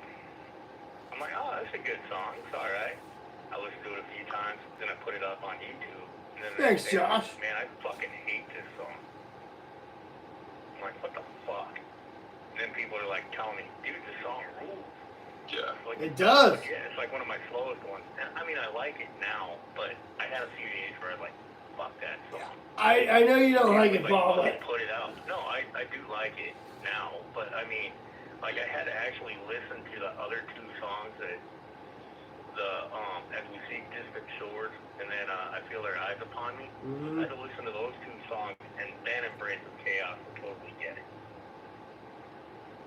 I basically write it in. I basically write my songs in the whole. I try to write them in order. But, you know, I didn't do that with Conqueror King because those 3 songs, they all tell a story of like when the Hawaiians left their homeland before Hawaii and got to Hawaii. No, I totally get it, dude. I could write an entire fucking album or story in like 30 minutes. It's just like the way I create art, it just like spews out of me like rapid fire, you know. Yeah, well, and like if I feel like I'm like trying to make it too controlled, then it doesn't feel authentic, you know. Yeah. Well, like sometimes I get to a breaking point when I'm writing because I start with the intro or a riff, just a riff, you know, and it's like I don't know what to do with it. And then right at that moment where I feel like everything's gonna fall apart and the song's not even gonna start being written, then it just writes itself in my mind and my hands. Yeah, bro. Then I finish it. Sometimes I get the lyrics done before as I write. I'll write the lyrics. Sometimes the lyrics come right when I finish the music. The song will tell the tale. Yeah, you know, the song tells me what it's about as I'm writing it. Yeah. Like when I wrote Nana Ui earlier this year, that one told me, yeah, this one's about I wrote the music a little before I wrote the lyrics. But I'm like, okay, what should this song be about, you know? Because it's slower and heavy, but then it's got, you know, crazy pitch harmonics and shit like that and a lot of melody. But I'm like, what should it be about? And then the song like told me you're gonna write about fucking fucking Shark Man. I'm like, all right, fucking Shark God's gonna start murdering people now. And same with when I wrote Cannibal Dog Man. That song was like, yeah, you're right about the fucking, because we didn't have werewolves, we had Dog Man. And that one was like, yeah, you're right about the Cannibal Dog Man on this one. So, like, the music kind of tells me what I'm writing about. Fuck yeah, dude. As it should. Yeah, I mean, all the Kamehameha songs told me what I was writing about Command Man. And I'm like, okay, I guess I'm gonna write fucking 5 songs about Command Man. Yeah. And like I'm already itching to start the next album. Yeah. I'm trying to pull back and let this one like, you know, marinate for a little bit, but I'm like, Let it marinate. Let all this stuff settle in, homie. Because you know I don't have a full band, so I don't have to play live. Because what am I gonna do? Fucking sit there with just backing tracks and be like, hey yo, sound man, track out. No, man. No, you got your setup. Just fucking like do that. Lay down. You know, I might as well just put out albums. I mean, I was joking recently how like I don't know who I was talking to, I think it was on my own live stream that I did recently. Yep. I was like, yeah, I got 2 albums out now. I feel like starting the 3rd one already. It's like, you know, by February I'll probably have like a fucking greatest A full anthology, right? Dude, it's cool how you can just like do your own thing and think outside the box. You can do whatever the fuck you want now. You know, it's like do a fucking, if you want, Paul, like do a fucking like unreleased like exclusive like demo, like, oh, I just put this out real quick, don't even tell anyone, like it doesn't have to. It's not how it like used to be, where it's like, you know, and I come from, you know, the same mindset you do. It's like you want to make big deal, like just fucking put out like a fucking like 3-song demo, like, oh my god, like put this out like real quick. That's like, exactly what he's been talking about doing. Yeah. Yeah, you don't have to make it like any kind of like, like a 2-song whatever, just like throw it out there. I'm doing is making 2 songs and then talking to one of the other YouTube guys I do talk to that's also a musician. You know, I got a couple guys I'm thinking of, and having them do 2 songs, and then like they release it where they're at, I release it where I'm at. Yeah, just do a split. Yeah, splits, dude. Fuck yeah. You know, because like some of these other bands that I've come across, like Mortar Red, Battle Grind, Drews was like Iron Casket. Iron Casket, You know, Infuriator. you know, it's like I have not talked to these guys. I'm not gonna say if these guys are people I'm thinking of, but you know, they're people I wouldn't mind doing it. Like they would be down if they would definitely be down if the fucking stars aligned. It wouldn't be an issue, you know. Oh yeah, but like I released 2 songs that I don't put out until like they got their shit done. Yeah. You know, and then we each like put out a CD ourselves with like a compilation of like 2-3 bands, maybe 4.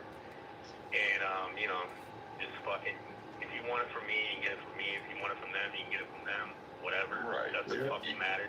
Because it's not about the fucking money. I mean, the money would be nice, but it's not about the fucking money. I have yet to make a fucking day, you know, 2 days pay out of this. Yeah. If every subscriber of mine bought a fucking album, I would not have a 2-week paycheck. So I mean, it's like, Paul, have you ever been paid for? Paul, have you ever been paid for playing metal? A little bit. Let's see. There was that one time where I made gas money. Right. Just like you were under that fucking. There was that one time I put a flute in my ass. Yeah, I mean, it's like. Yeah, I've never been paid. I don't make very much off the CD, you know, per CD price. And But go back, Kunaki.com, motherfuckers. Fucking sell out. Kunaki.com. For me, or you buy it from Eddie at Realms of Metal. Realms of Rock at Squarespace.com. I already got paid for it. If you buy it from me, then I get paid for it that day. That's the only fucking difference. Yep. But I mean, it's like, it's not like I'm fucking sitting there putting out a goddamn platinum album where I'm gonna be on a fucking Grammys. I play fucking death metal. Goddamn right you do. It's not like you're sitting there rolling in the coconuts. You know, I'm not fucking sitting there like getting a plantation off this shit. Fucking fucking. The man who knows his own people. I don't fucking like. I don't have the promotional machine behind me. I don't. Yeah, no, of course. We're trying, homie. The 35 different fucking websites. I put my shit up on Insta-scam. so that way I Yeah. can be on the streaming platform. I No, put my shit up for free on fucking YouTube. Yeah, I put my shit up on Bandcamp and I sell it fucking physical media. That's right. No, the fucking important part to me bullshit. is if somebody listens to it and goes, you know what?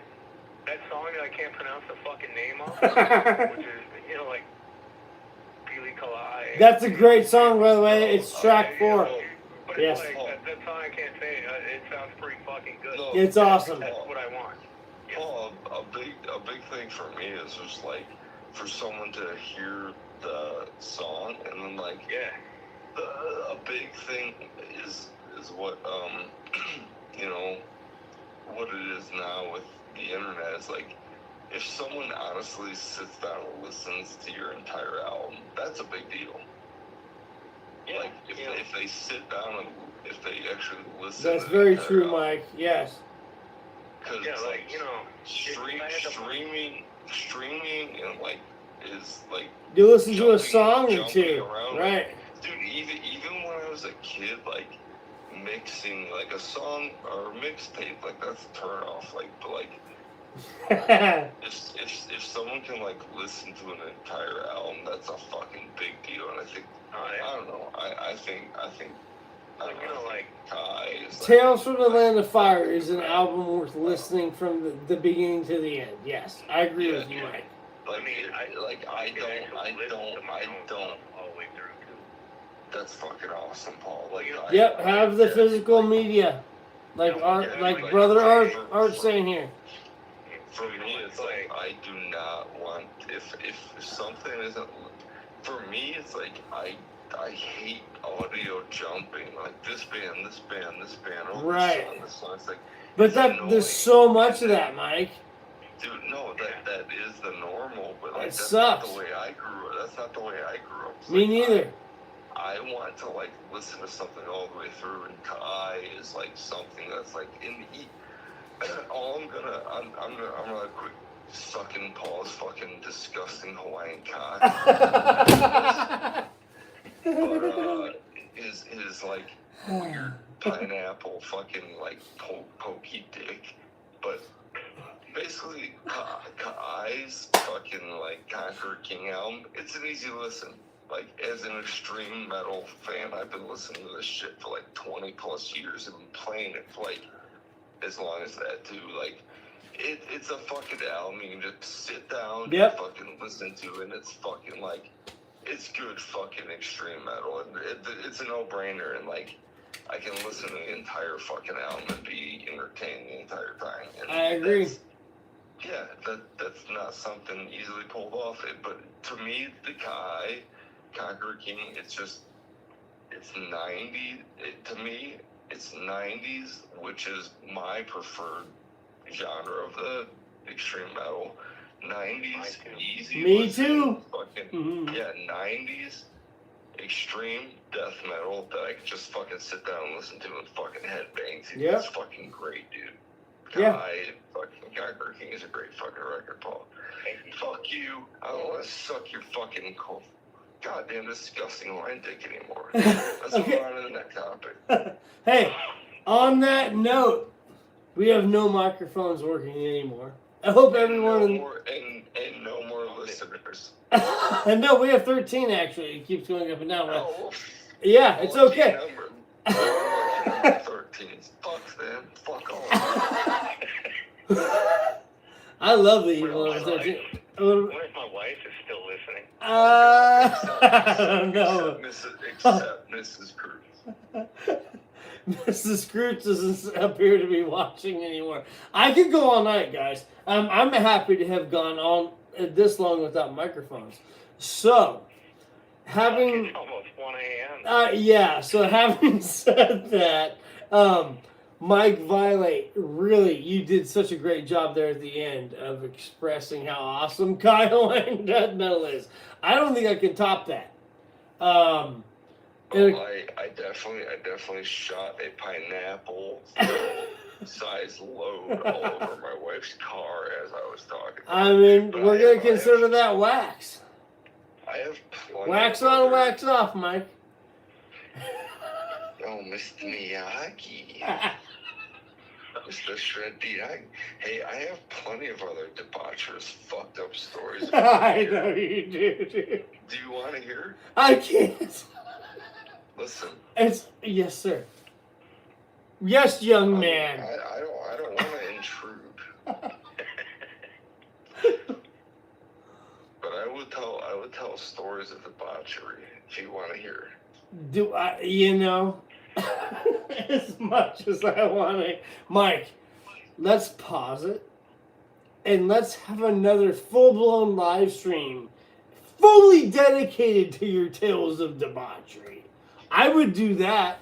Would you like to come on again? By then, I will have like StreamYard or fucking at least Zoom or some shit. I would love for you to come on and tell your tales of debauchery. I am literally staring at a fucking Folgers coffee fucking container, plastic container. A plastic one? Yeah, well, I mean, it's a Folgers plastic container halfway filled with my urine. I mean, don't pour it all over your face, except do. Just kidding. Mike, don't listen to me. I'll get in trouble for that. I was gonna talk about. Did you see my YouTube video about Pillow Pounder? Not. Have I seen it? Listen, man, I have a whole fucking goddamn section on my YouTube channel dedicated to you. So I probably. I'm retarded with math.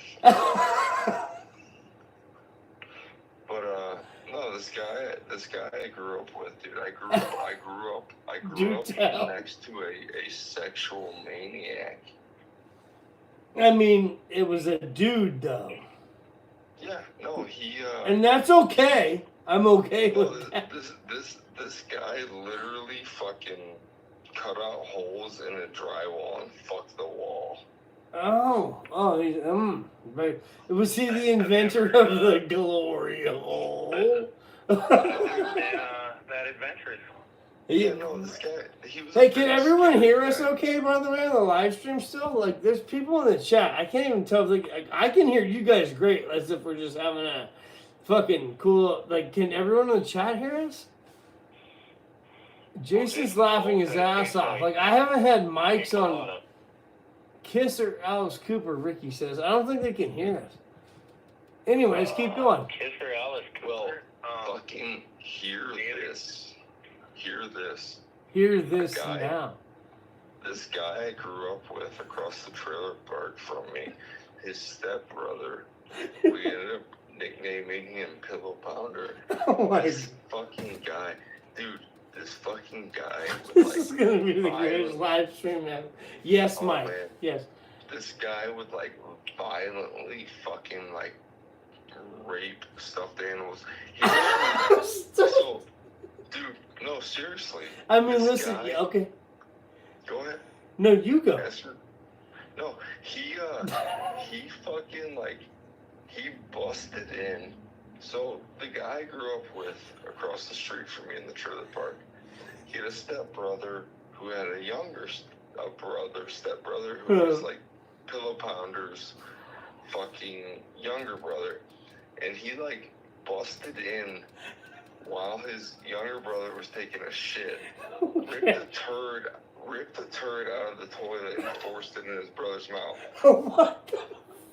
Paul, are you still here? Yeah. It wasn't a pineapple turd, so Paul is probably super interested. But dude, these are the kind of people I grew up around. Seriously. I mean, and then like, how does Ghoulish Dave fall into all this? Like thank God for. I mean, I'm not thanking God for anything. But I'm just saying, Ghoulish Dave fucking to the rescue. Ghoulish Dave grew up in Gary, Indiana. Mm-hmm. And he is a Twinkie, which means brown on the outside, white on the inside. Motherfucker on the outside, white on the inside. Paul, thank you. Brown on the outside, white on the inside. Thank you. Motherfucker can't order Taco. Motherfucker can't order Taco Bell right. But he knows every single Hate Eternal demo. Right. Okay. So fucking. I'm back. Ghoulish Dave actually has encounters with Pillow Pounder. Ghoulish Dave has entered the chat. Ghoulish motherfucking Dave. What's up, homie? I love you, dude. As I'm getting ready to disappear. Yeah. It's getting late. Ghoulish Dave and me were in swimming class with Pillow Pounder. Okay. And Pillow Pounder peed on Dave in our swimming class. And then Dave submerged from the urine and then confronted Pillow Pounder, and then Pillow Pounder punched him in the head. And then Pillow Pounder was a big guy. I didn't want to fight him. No, he was a big, strong guy. He ended up joining the Marines. Yeah. He's about the same size as me, probably 6 foot, right. 20 pounds. Really strong guy who also raped stuffed animals. Listen, I have another story about Pillow Pounder. No. Non-animal fuck stuffed animal related to. One time when we were little kids, he was a year older than me, so he was probably 16 and I was 15. Our trailer park, they wouldn't drop us off at our trailers. They dropped us off at the front, so we walked home. Okay. So we were walking home. Pillow Pounder randomly fucking walked off and then came back and to the group, and he started laughing. And we're like, "What are you laughing about?" He's like, "Oh, I fucking put a hose in this window to turn the water on." So apparently these people were fucking out of town. They were fucking gone for the week. He had for no reason at all, just random childhood I was just going deep in.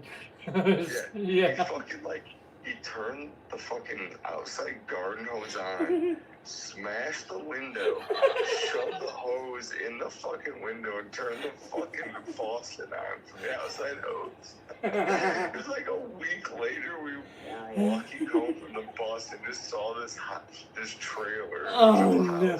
Just water pouring out the windows. You guys the original Wet Bandits. But no, dude, this was the same guy that dude, no bullshit. He was he would punch holes in the wall and stand up in his room fuck these holes in his wall, scream as he did it. This dude, he lived across the street from me, and my buddy I lived with was a nut job too. Okay. Brandon was his name, and he would we'd be over there, and I was 12, 13. He'd beat Pillow Pounder's real name was Matt, and my buddy Brandon would beat on the wall and be like, "Matt, you sick fucking piece of shit, knock it off." I'm 12 years old, and I'm just what the fuck is going on? That's horrible. I'm just trying to watch wrestling, and my friends my buddy's stepbrother is fucking these stuffed animals. Dude, no, it was a real thing. Mike, no, listen, man. I do not believe you, bro. I've had some weird friends, dude. Mike, I totally believe you. I mean, the comments are fucking hilarious. Ghoulish Dave. I can't even read him. I'm dying laughing. Oh my god. The fact, because Ghoulish Dave's backing you up, dude, big time. Dave got hit on the head by pillow ponders. Because he called You him out. weird ass motherfucker. But dude, people were afraid to call this guy out, dude, because he was like a fucking super strong sexual maniac, fucking animal. Jesus Christ, I still like. Hey, can I tell you a super fucking straight here? Let me tell you a hilarious. Okay, I gotta calm down. Ooh. So check this out. Okay. So fucking. I told my wife these stories because like I had to, you know, like Jesus Christ, like I grew up as a maniac.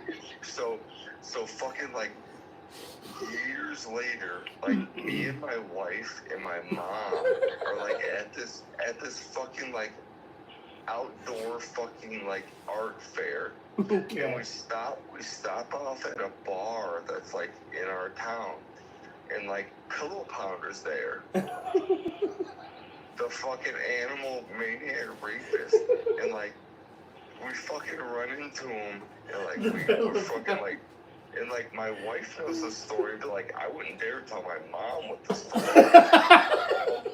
So like we fucking like have this like interaction with this dude, like me and my wife and my mom, and like he leaves, and like my mom's like, I always really liked Matt. He was always such a nice guy. And like, dude, like me and my wife like lose it, start laughing. I was like, what? What happened? And like, dude, like I'm not gonna fucking tell my mom this guy was like raping fucking like stuffed animals. Like, like, oh my god, like, dude, like fucking like. So he was like really into Boy Meets World. Do you remember that show? Dude, that had that guy. Yeah, there was Topanga. I remember Topanga. Yeah, Topanga. Exactly. Hell this yeah. This guy like busted a hole in the drywall and like fucked the wall and like screamed Topanga. Like that's fucked. Like he's got issues, Brotown. That guy's got some. Yeah. Man, but you know, I always deal with people like that. Go ahead, Paul. You know, a squirrel's got to get a nut. A squirrel's got to get a nut, Mike. That's the fucking point. Oh my god, dude, you got me. I haven't laughed this hard in a long time, dude. Holy shit! I was like subjected to that shit as like a little kid. I was just like, this guy was like a year and a half older than me. It was like he was just like dude, like, this guy would, like, it was so fucking hilarious and fucked up, because, like, me and his, like, stepbrother would be, like, watching wrestling and, like, trying to do moves, and, like, we would, like, hear in the next room over, like someone, like, just, like, going nuts, and, like, my buddy would be like, yeah, it's my stepbrother fucking a stuffed animal. Shut the fuck up, and he would just, like, start beating on the wall. Dude, I mean, listen, I remember going through puberty and anything that oh my god. Dave says it's all the lead in our water. It's gotta be something, man. Yeah, I know. It's gotta be something. I mean, I'm almost 45 and I'm like, I wake up with the boner every fucking day. Sorry. Yeah, hey, good for you. No. Thank you. No, So you don't, dude, but you don't want to fuck a stuffed animal for no, I never have, ever in my life. I mean, to each their own. I'm not saying you're better. Hey, listen, no, I'm not better than anybody. If you want to fuck a fucking, I'm gonna go to bed and have fucking nightmares now. You are, dude. Like, oh my god. What's wrong with you? I want to be like, after you went to sleep, Mike Violate got dark. What's up, Slayer? No, oh, we got some young people in the chat too. Holy shit! Fucked up stories and Slayer, listen to this. Listen to this talk. This is not a joke. Mike is speaking the truth. That's like Revit. He'll like talk about shit. It's like, oh god, like I have like weird fucked up shit that surrounds me too. It's like I'm not like, oh, I'm special. I'm traumatized. No. It's also It's like, fuck, dude. Like, I have like all sorts of fucking weird stories. Mike, like, dude, sexual you fucked up could shit. an autobiography of Mike It's- Violate it's- in this spills context out, would you be know, like- awesome, bro. Yeah, I would it watch spills- the it Mike. spills out Hollywood my should shit. make the Mike Violate movie. That's what we need. We need Mike Mike- Violate, Ghoulish Dave, a little bit of Paul fucking people up. You know what I'm saying? You know, No, like, well, hey, here's I the just got- here's the I problem. got Here's the weird shit like that. I just got like the. Man, we have a lot of there people I in the was walking chat. down the street, fucking drinking a fucking blended caramel frappuccino. I gotta pee, but go Portland, ahead. Oregon. And these two guys, like, broad daylight, they want to mug me. Like, how much money you got, motherfucker? I'm like, how much money you got, bitches? And, you know, I still had the whipped cream on there, because I drank very much of it. And my sister and brother-in-law witnessed it as I set it down, and I said, so you want to take my money? And I fucking mugged them. And left them in a dumpster in the alley. Like, I just beat the shit out of them. But yeah, I made about $150. You know what, Shredbeard? That's why I will not fight Paul until he's in a wheelchair. But yeah, I mean, that was like well over 10 years ago when that happened. Oh, Well, Jesus. You know, I was in my 30s. I think I was a little younger than you. Or no, it was, I'm it 36. was my second year being a mechanic, so I was probably like 37, maybe 38. Paul's got that exceptionally high. Thanks, G Grant. level. And I was wearing a t-shirt that said like, So Paul, Nebraska death metal when I did that. what ensued this interaction to begin with? Hey, do you guys want mics again? I think my mics are charged. And two guys are like, they're just standing there. I guess because of my Starbucks Frappuccino. You know, I'd be an easy victim with money, even though I was like bigger than both of them. Oh wait, I've heard this story. This is awesome. Fucking idiots. Fucking idiots. Yeah, no, this is awesome. You never know who you're fucking with, dude. You just don't. Well, like I threw one guy into the wall of the alley, and the second guy I kicked him right in the seat, and then I started beating the shit out of the first guy. And then, the second guy, he's still, sitting there because his fucking beanbag's probably throbbing with pain. And, so I beat the shit out of the other guy for the whole thing was probably less than a minute of violence. Yeah. That's how it Went through their happens. pocket, took their money, and threw them in the dumpster. No, Jesus. seriously, My Mike. whipped cream really melted. Paul, Like, Paul, that needs to be a song in your next demo. All right, Mike. I think I said the same thing, dude. Dumpster. Yeah. dude, I had a guy try to rob me once at a fucking ATM.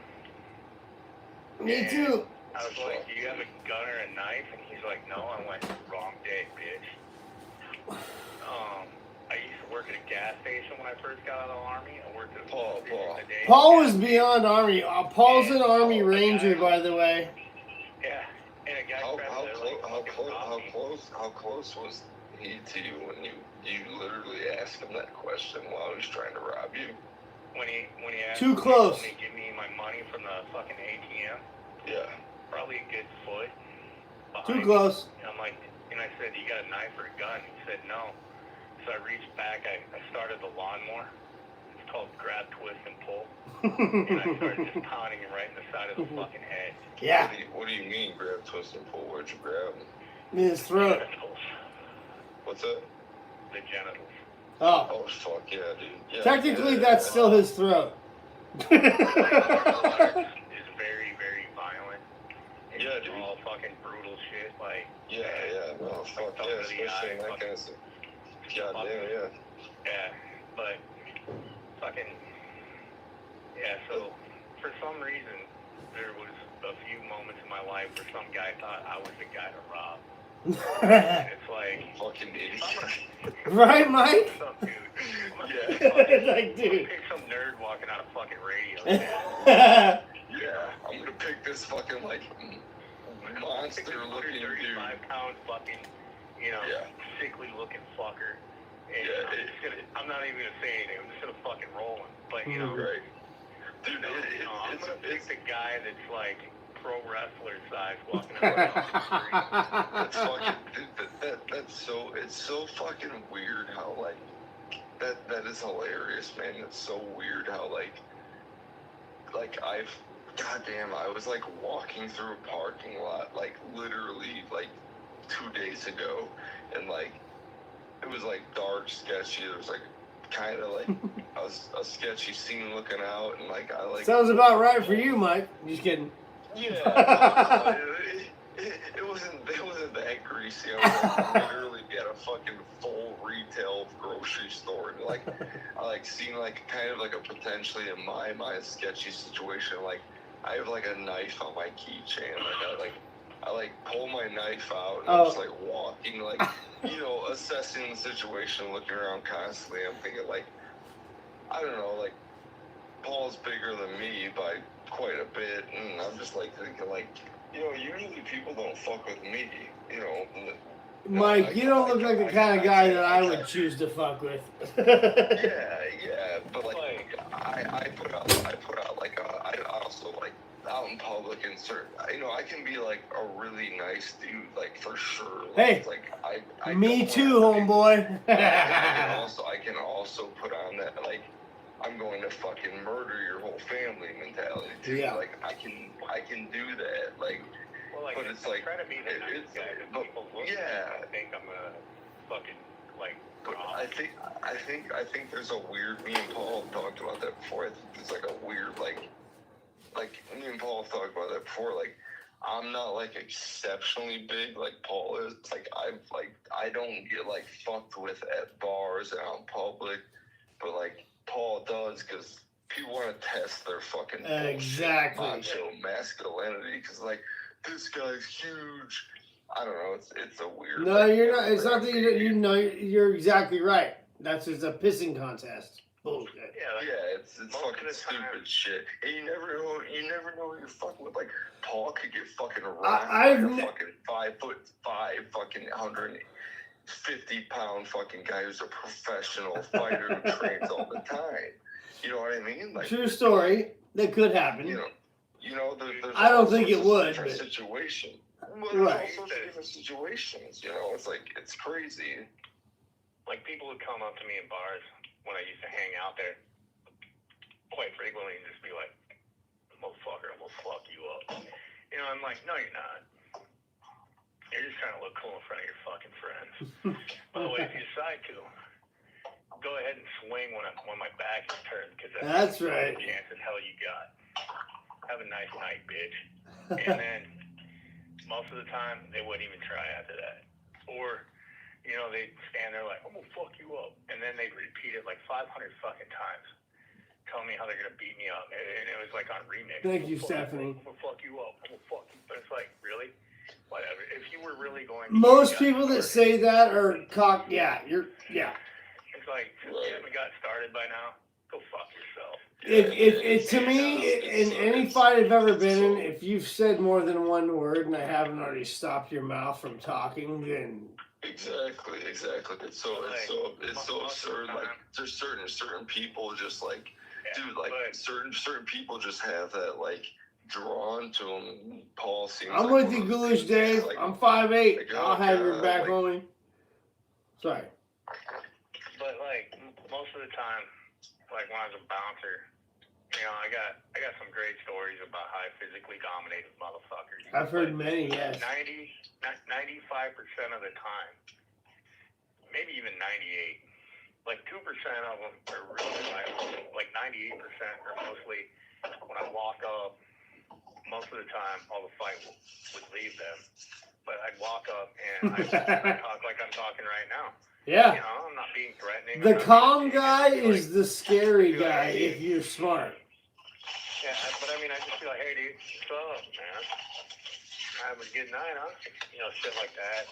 Yeah. And then just be like, maybe tomorrow will be a better day. I think you need to get going. Shit like that. I just talk to him. Mike, are you sharpening knives? Fucking playing with a styrofoam pistol. Hey, Paul is way closer because I'm opening a fucking like 2-week-old styrofoam container. I was gonna say, I heard styrofoam like a motherfucker. This food I'm about to eat To answer doesn't look like food. Stephanie Tucker, who asked what brand of guitar is the one on your far left. If you're talking about shred beer, That's a D&G. That would be a DMG. Yep. If you were talking about the screen far left, that is also a DMG. They are custom guitars made by motherfucking DMG. Thank you, Brother Paul. Guitars. Fuck yeah, dude. The Thank only you. one that is not is the Ibanez Iceman. Which is this one right here. Yeah, oh wait, that one. Sorry. Trying to point and look at the camera. Thank you, Brother Paul. Appreciate that, dude. Jason, I was a ranger for 4 years of my Army enlistment, and the rest of the time I was chemical infantry. Chemical motherfucking infantry. So that means I probably smelled something I shouldn't have. Yeah, you probably, that's why your brain plays metal. Just kidding. Yeah. Paul was telling me the other day about how, well, exactly, I was just going to go there, the tear gas fucking routine, right? That's what you have to do when you're in the military. In basic training, you have to go through tear gas training, right? Well, when I introduced to tear gas and basic training, there's no video of that because that was in the 90s, but if you watch a video now of the kids going through the tear gas, and you see the huge guy that drops to his knees and pukes all over the place, and they got to carry him around like a bitch. That guy. That was my first interaction with tear gas. My second interaction was outdoors, and I also puked profusely while having my sinuses completely cleared. Yeah. And I'd also gotten bit by fire ants that day. So the wounds from the fire ants really, really sucked. Yeah. Yes. But with the chemical school, I've been tear gassed enough times that it's not that it didn't affect me. It's less though. Traumatizing. Yeah. It's more like, this sucks. My eyes are burning. Yeah. Paul, tell all the kids out there about what they do during basic training, which I'm not a military person at all. I did Boy Scouts one time, but I got kicked out for fucking telling a ghost story about dicks getting sucked. But tell them about what happens when you pass out during basic training. What do they use to wake you up if you pass out from heat exhaustion? Oh, they use a form of a smelling salt. But Yep. I had never passed out from heat exhaustion. I just watched everybody else do it.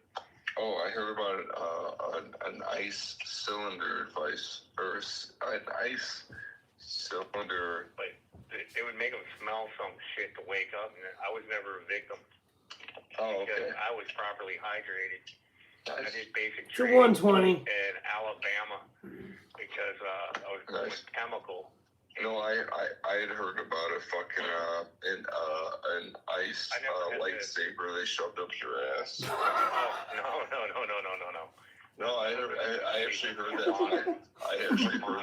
I heard that from 3 different Marines. Oh wow, like. I have never seen that, but we had some people that had become, that had passed out from heat cramps. Pussies. So many times that they could fucking fake it. Oh, double pussies.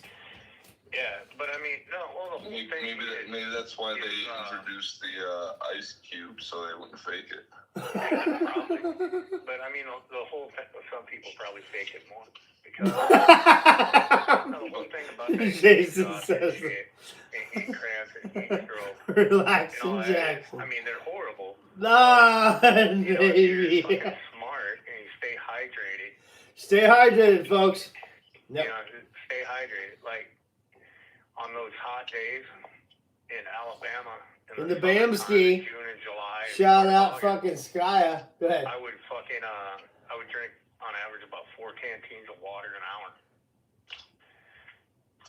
How many ounces in a canteen? Mike, what are you eating? I love the question. How many ounces was that canteen, homie? 18 It ounces. wasn't as much as it wasn't a full 16 gallon. ounces in a gallon, right? Yeah. Fucking curls.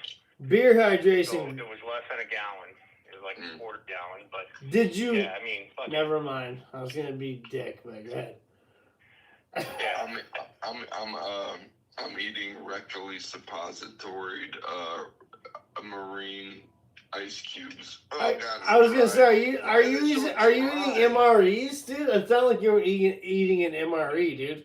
I actually have a bunch of MREs. I tried to It's good to have. talk to Paul. This guy I work with. I did end up in Georgia though for ranger school and jump school. That's right. Paul is beyond a ranger, actually. Dave did ask. With La Mota, that's right. And I joined the army because I needed a job and I didn't want to. La marijuana. Yeah, I tried to join the Marines and the Navy and the Army. You were too gay. 20. My bad. No, they didn't accept me because I was fucking retarded with the aptitude test when I was Really? Yeah, for real, dude. I went to all 3 fucking recruitment centers. See, the thing, Mike, they didn't see your brilliance. If I had been over there, I would have said, you know, this guy, he needs to lead, man. I fucked up because I immediately went in and showed him my fucking OnlyFans foot jerk off. That's how they wouldn't take. It was the foot jerk off that fucking pinned you down the whole time, huh? That's too bad. But for real, I tried to sign up. Me too. And then my mom told me, guess what, dumb fuck, you're gonna go die because you're a fucking crazy lunatic, and she was right. Anyways. Well, no, for me, it was like I was with the same chick for like 8 years. We split up. I was like, well, I'm sick of like working shitty jobs. She didn't deserve you, Mike. I went to I went and like tried to apply for like 3 different recruiting agencies. They wouldn't take me, and probably better off because now I like have an awesome kid. But anyways, like they wouldn't accept me. Anyways, but if I did get signed up and I got my training, I might be able to beat Paul in a fight when he's in his wheelchair. I love that we're going full circle back to beating Paul in a fight. I will beat the shit out of Paul. Mike Violate is gonna fuck Paul up. When I can barely walk. I will beat the fuck out of Paul Kurtz when he's crazy. Now wait a minute, listen. I listen to this guy. And what if Paul tied one hand behind his back? Do you think you could still beat Paul in a fight? Maybe. That guy. You could pick which hand. I think. Like Paul, is that fair? He could pick which hand. I could probably beat him if he had one hand tied behind his back and I snorted 36 milligrams of Viagra. Yeah, but we're not talking about holding somebody out with a tent pole here. No, I would use that would be a fucking 5th apparatus. I would poke his fucking thigh till he couldn't stand it. I only fight one way.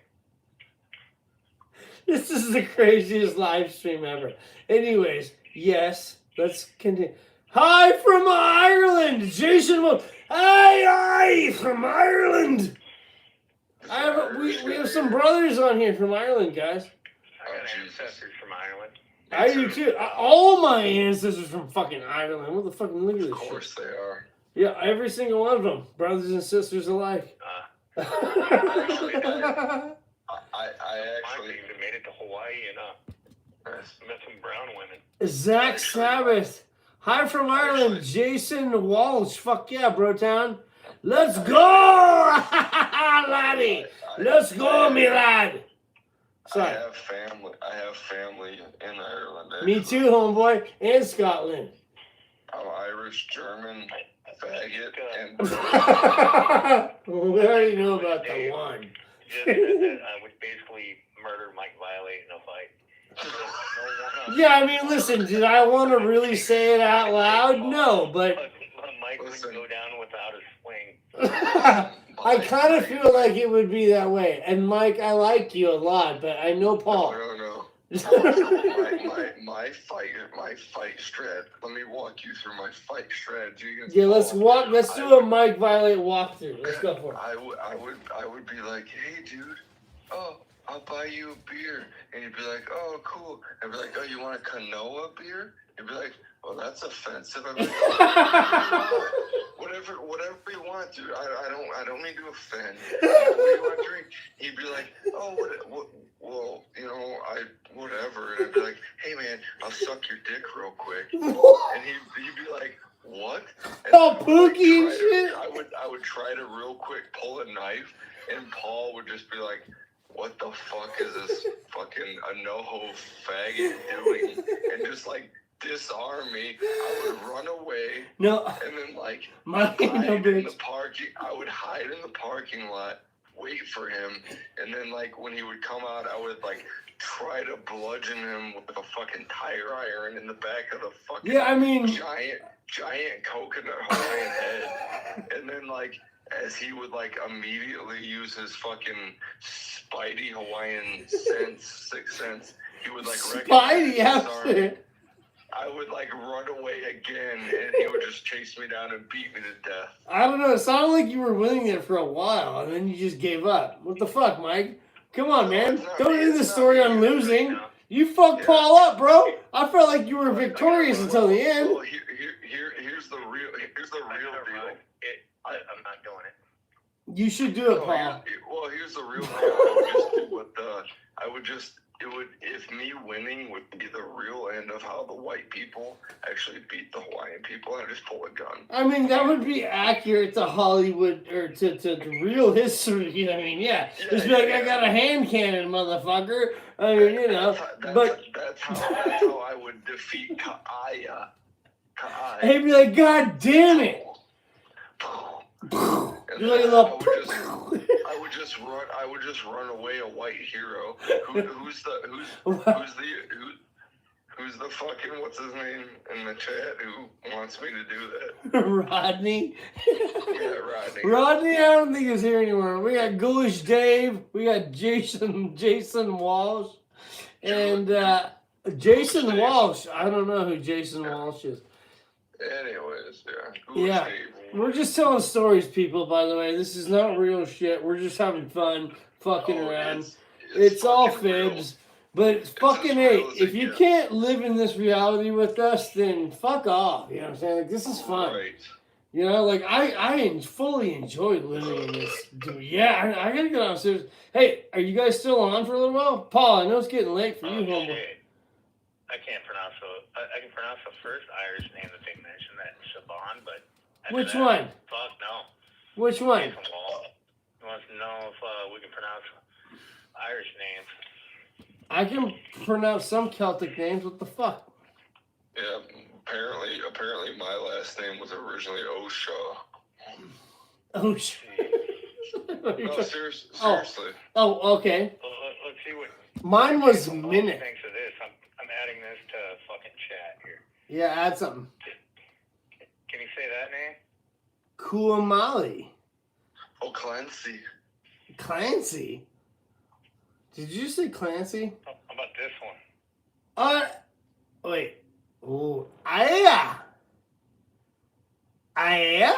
The first one of the two I put in there is one of my middle names. Oh, wait. Ghoulish Dave has Varusco. What the fuck are you trying to do to me, Dave? How many names you got, Paul? I don't know. I need to go get more beer. I just got two middle names and then. Me too. Yeah. I got two middle names too. I am Trevor Thomas. I named my son with two middle names. Really? Yeah. Henry Thomas Michael Minnick. That's my cool. initials are really offensive to some people. What is it?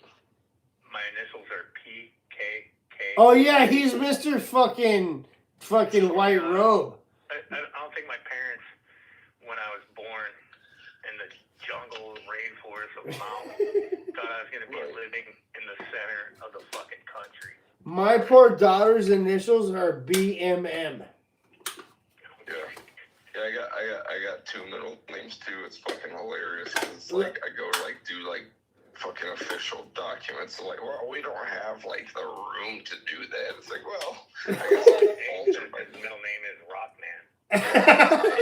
No, Dave. No, it is for real. He changed his name. No, for real. Dave Rockman Bennett. That's his real fucking name. That's awesome. According to the distributor of Colt Point that you find on J-Dog's channel, Ghoulish Dave is the man. Ghoulish Dave is the man. I'll be right back. Distributor sucked him off one time. Although I heard, my full name is Michael Wesley Brian Shaw. That is like the whitest name. Yeah, oh, shit, so many dude. Brian's and Wesleys in there.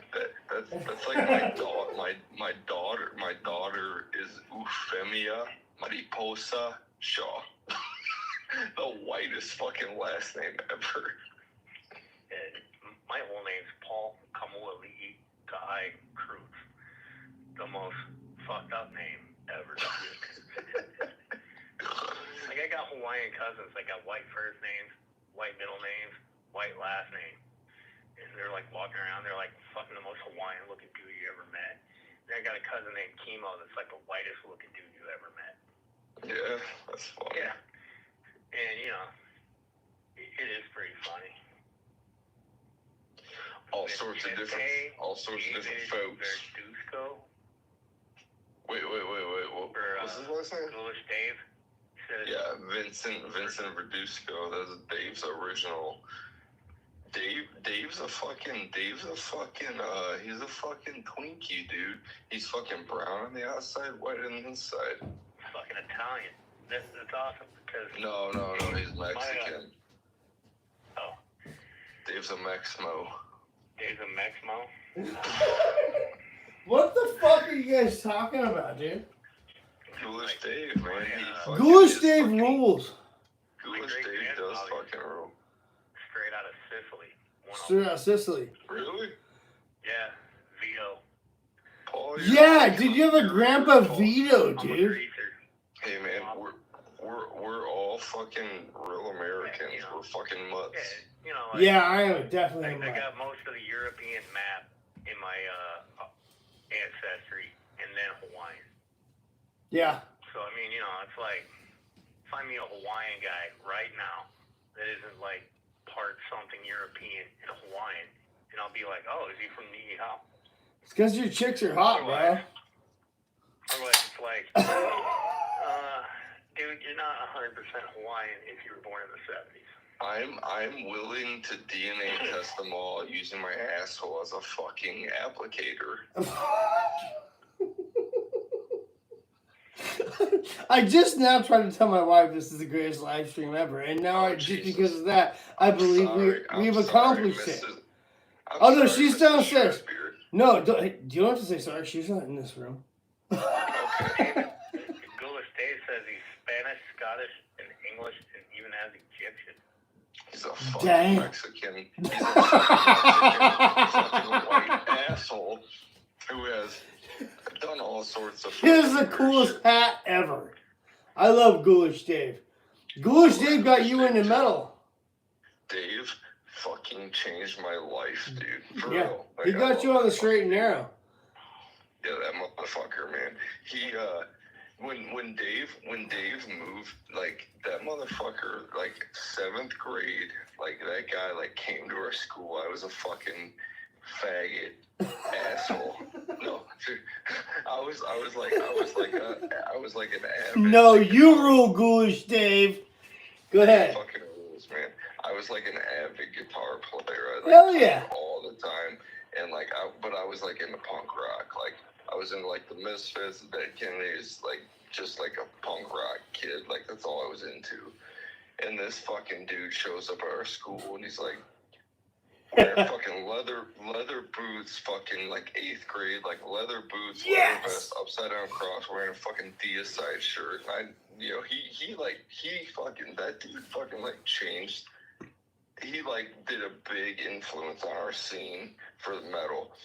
Ghoulish Dave, you hear that? You're an important part of fucking Indiana history, homeboy. Yeah, he knows the story, and like that motherfucker like came in. I saw this dude, and I was like immediately like, this guy looks cool. I want to talk to him. Like I went and talked to him. He was like, yeah, I got kicked out of my. He was at Gary, Indiana, which is like a rough area. He was like, yeah, I was at the Gary school system. I got kicked out for threatening to shoot the school up. Well, he was getting picked on like real bad. Right. He was like, the dude like looked straight up Mexican, but like didn't speak any Spanish. Like the Mexican kids hated him, the fucking black kids hated him, the white kids hated him. He got picked on real bad. But like he was also like a fucking metalhead, like on top of all that shit.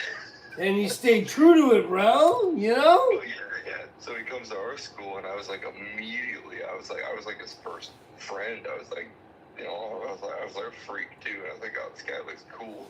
And like, so I started talking to him. I was like, oh, what kind of, obviously music was a big influence. I was like, what kind of music are you into? He's like, I'm into satanic death metal. I'm like, what's that? He's like, oh, Deicide, fucking Mortician, Cannibal Corpse. Yeah. I'm like, oh, so like, he like brings me a couple CDs, and I'm like, pop them in my fucking CD player, my Walkman. I'm like, what the fuck is this shit? I didn't understand it, but I was interested.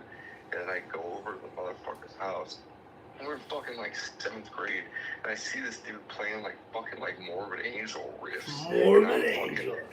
Yeah, dude. But like I'm over there playing fucking like Casualties, the kind of riffs, and I'm like, and I see this dude, and at the time I'm like bored with the shit, Right, yeah. You're like, I need something to freshen up this shit, get it faster. Yeah, dude. Like, I'm not bored with it, but I saw him play these riffs, and it made a connection in my mind. It's just like, it fucking, dude.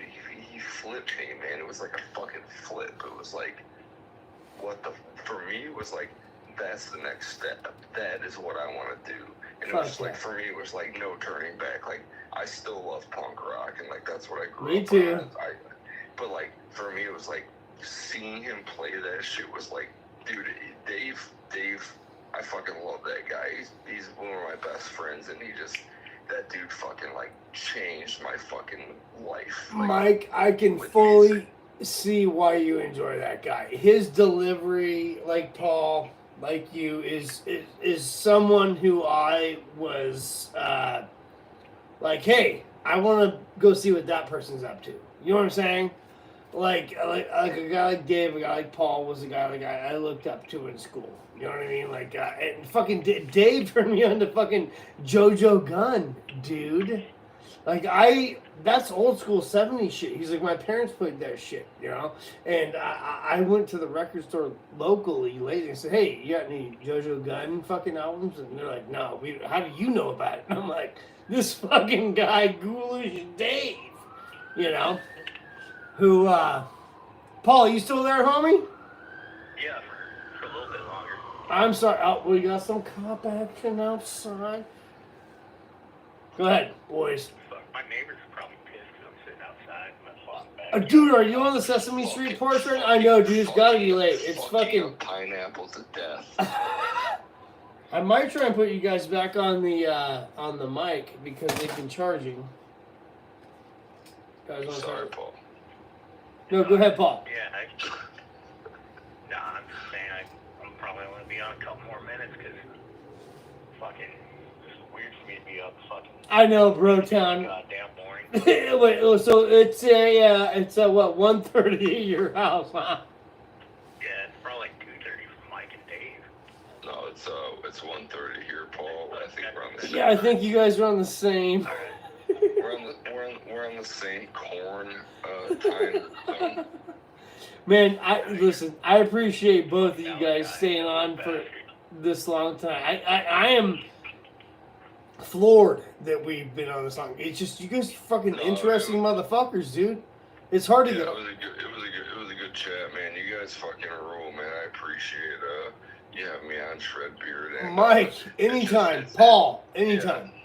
It's nice talking to other metalheads that are like fucking obsessed with this shit. This music like changes people's lives. It does. That are, like, it has like such a fucking like when I first got into it, you know, because my cousin had me listen to it when I was 9. You know, it was like I didn't have a whole lot of friends because I was always the new kid. Yeah. Around a lot, and then junior high. Me too, Ghoulish Dave. Way into metal. You know, I didn't really have a whole lot of friends. I had a couple friends, but you know, not really. And then high school, you know, people were like, "Who's this giant satanic Hawaiian guy?" Defensive line. I mean, what the fuck? You know, and so I didn't really have a whole lot of friends there. And I had a few though. You know, a couple. Like a friend of mine named Matt that I met in 7th grade. He lives in Idaho now. That guy's like a brother to me. Hell yeah. Met him in 7th fucking grade. Shout out Matt in Idaho. Yeah, I mean, fucking great dude. Fucking, when I moved back to Nebraska from Washington, my senior year, he's like one of the first people I fucking ran into, just randomly.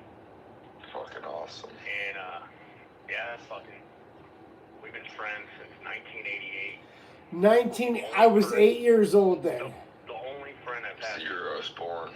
Like, most people that I run into, they're like, "Oh, hey, Paul, what's up?" I'm like, "Oh, hey, how's it going, dude?"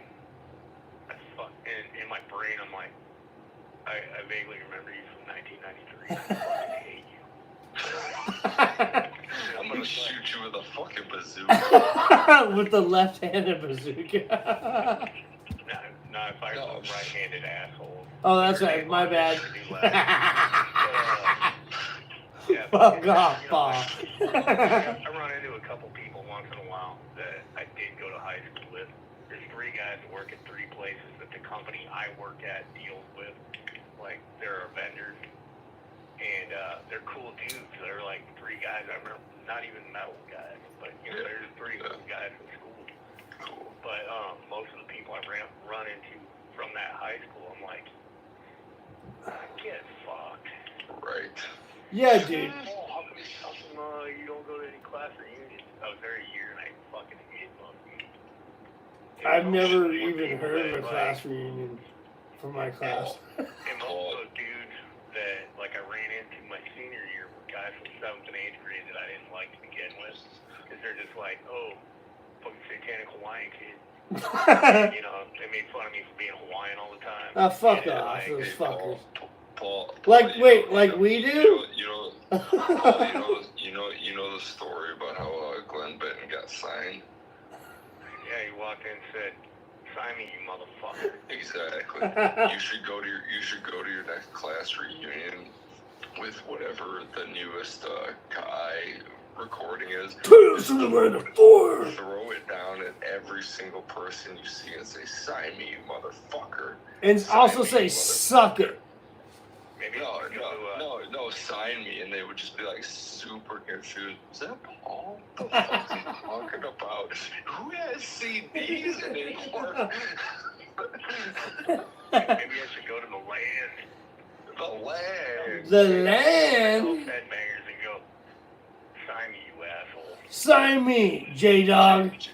J-Dog's gonna let me do the recordings of all the bands at the show. Mike, I think that's your future job.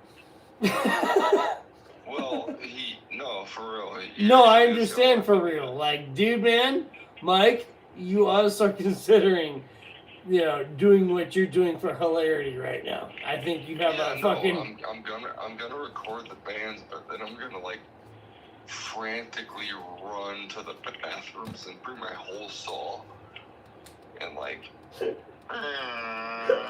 real quick, like, oh god, fucking wants a J. I'm gonna pretend to be J-Dog as I suck off the devils between band sets. I mean, How does? I can see it now. Mike Violate's gonna walk into J-Dog. I don't walk up to J-Dog with like fucking like 100 fucking keyboard warrior loads just fucking dribbling off my chin. Like fucking Hannibal Lecter. Hey, I will fund that. I will fund that, dude. I sucked off your devils with a can of fava beans in my ass. The fava beans. The motherfucker had fava beans. Brah, paddles out. Fucking going upstream. Paddling hard like a motherfucker. Pink panty wearing posers. Yeah, brah. Oh, I love it, dude. Shut, motherfucker. On that note, I'm gonna get the fuck out of here before the fucking Chris fucking what's his name comes in here and busts me. Yeah, I'm gonna get the fuck out of here too. Dude, brohams, I am so glad both you guys hung in here all night. This is it. Thanks for It's the invite. fucking 11:45 at night in my time. Special Mike Violate, thank you for coming on. Paul Kreutz, Kai Hawaiian Death Metal. I wish it was 11:45 here right now. If it was, I'd fucking goddamn beat the fuck out of fucking Michael J. Fox. Fucking crippled, shaky ass to get to fucking later, dude.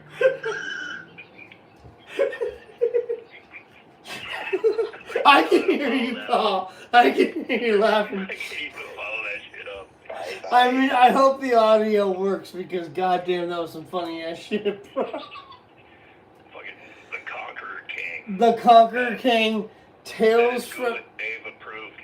That's right. Tales from the Lands of Fire. Signed copies. Shred Beard fucking giveaway coming out. Hopefully next weekend, within the next couple weeks. Mike Violate, thank you for coming on. Fucking Paul Kreutz, Kai Hawaiian Death Metal, you're a fucking amazing dude. Thank both of you for coming on and staying here all fucking night. I mean, holy shit, you guys are amazing. And listen, signed copies given away coming up. Go ahead, Paul. Jason Scholl, yes. He says sails up to J-Dog in a canoe. In Hawaiian, ho'i va'a. That is the canoe paddler. Okay, can I say it? Ho'i vaha. Did I say it right? Va'a. There's no H. It's Oh. Va'a. Va'a. Va'a. Ho'i va'a. Va'a. Canoe paddler. Canoe paddler. Fucking fantastico. You dudes are awesome. Mike Violate. Paul Kreutz. Thank you very much. We're going to go ahead and end this. I am out. You guys are out. I am out. It is very late at night. Mike Violate, you still there? Now Mike dipped out. Oh, he dipped out. Paul. Yep. All right, I'm not going to show your number on TV. Good night, homeboy. Later. Late skis, the great Kai, Hawaiian Death Metal, and Mike Violate. Oops, just dropped my pipe. It's okay. It landed perfectly like a kitty cat. Good night, motherfuckers. Stay metal, and have a great fucking weekend. Hells yeah! Stay tuned for the giveaway.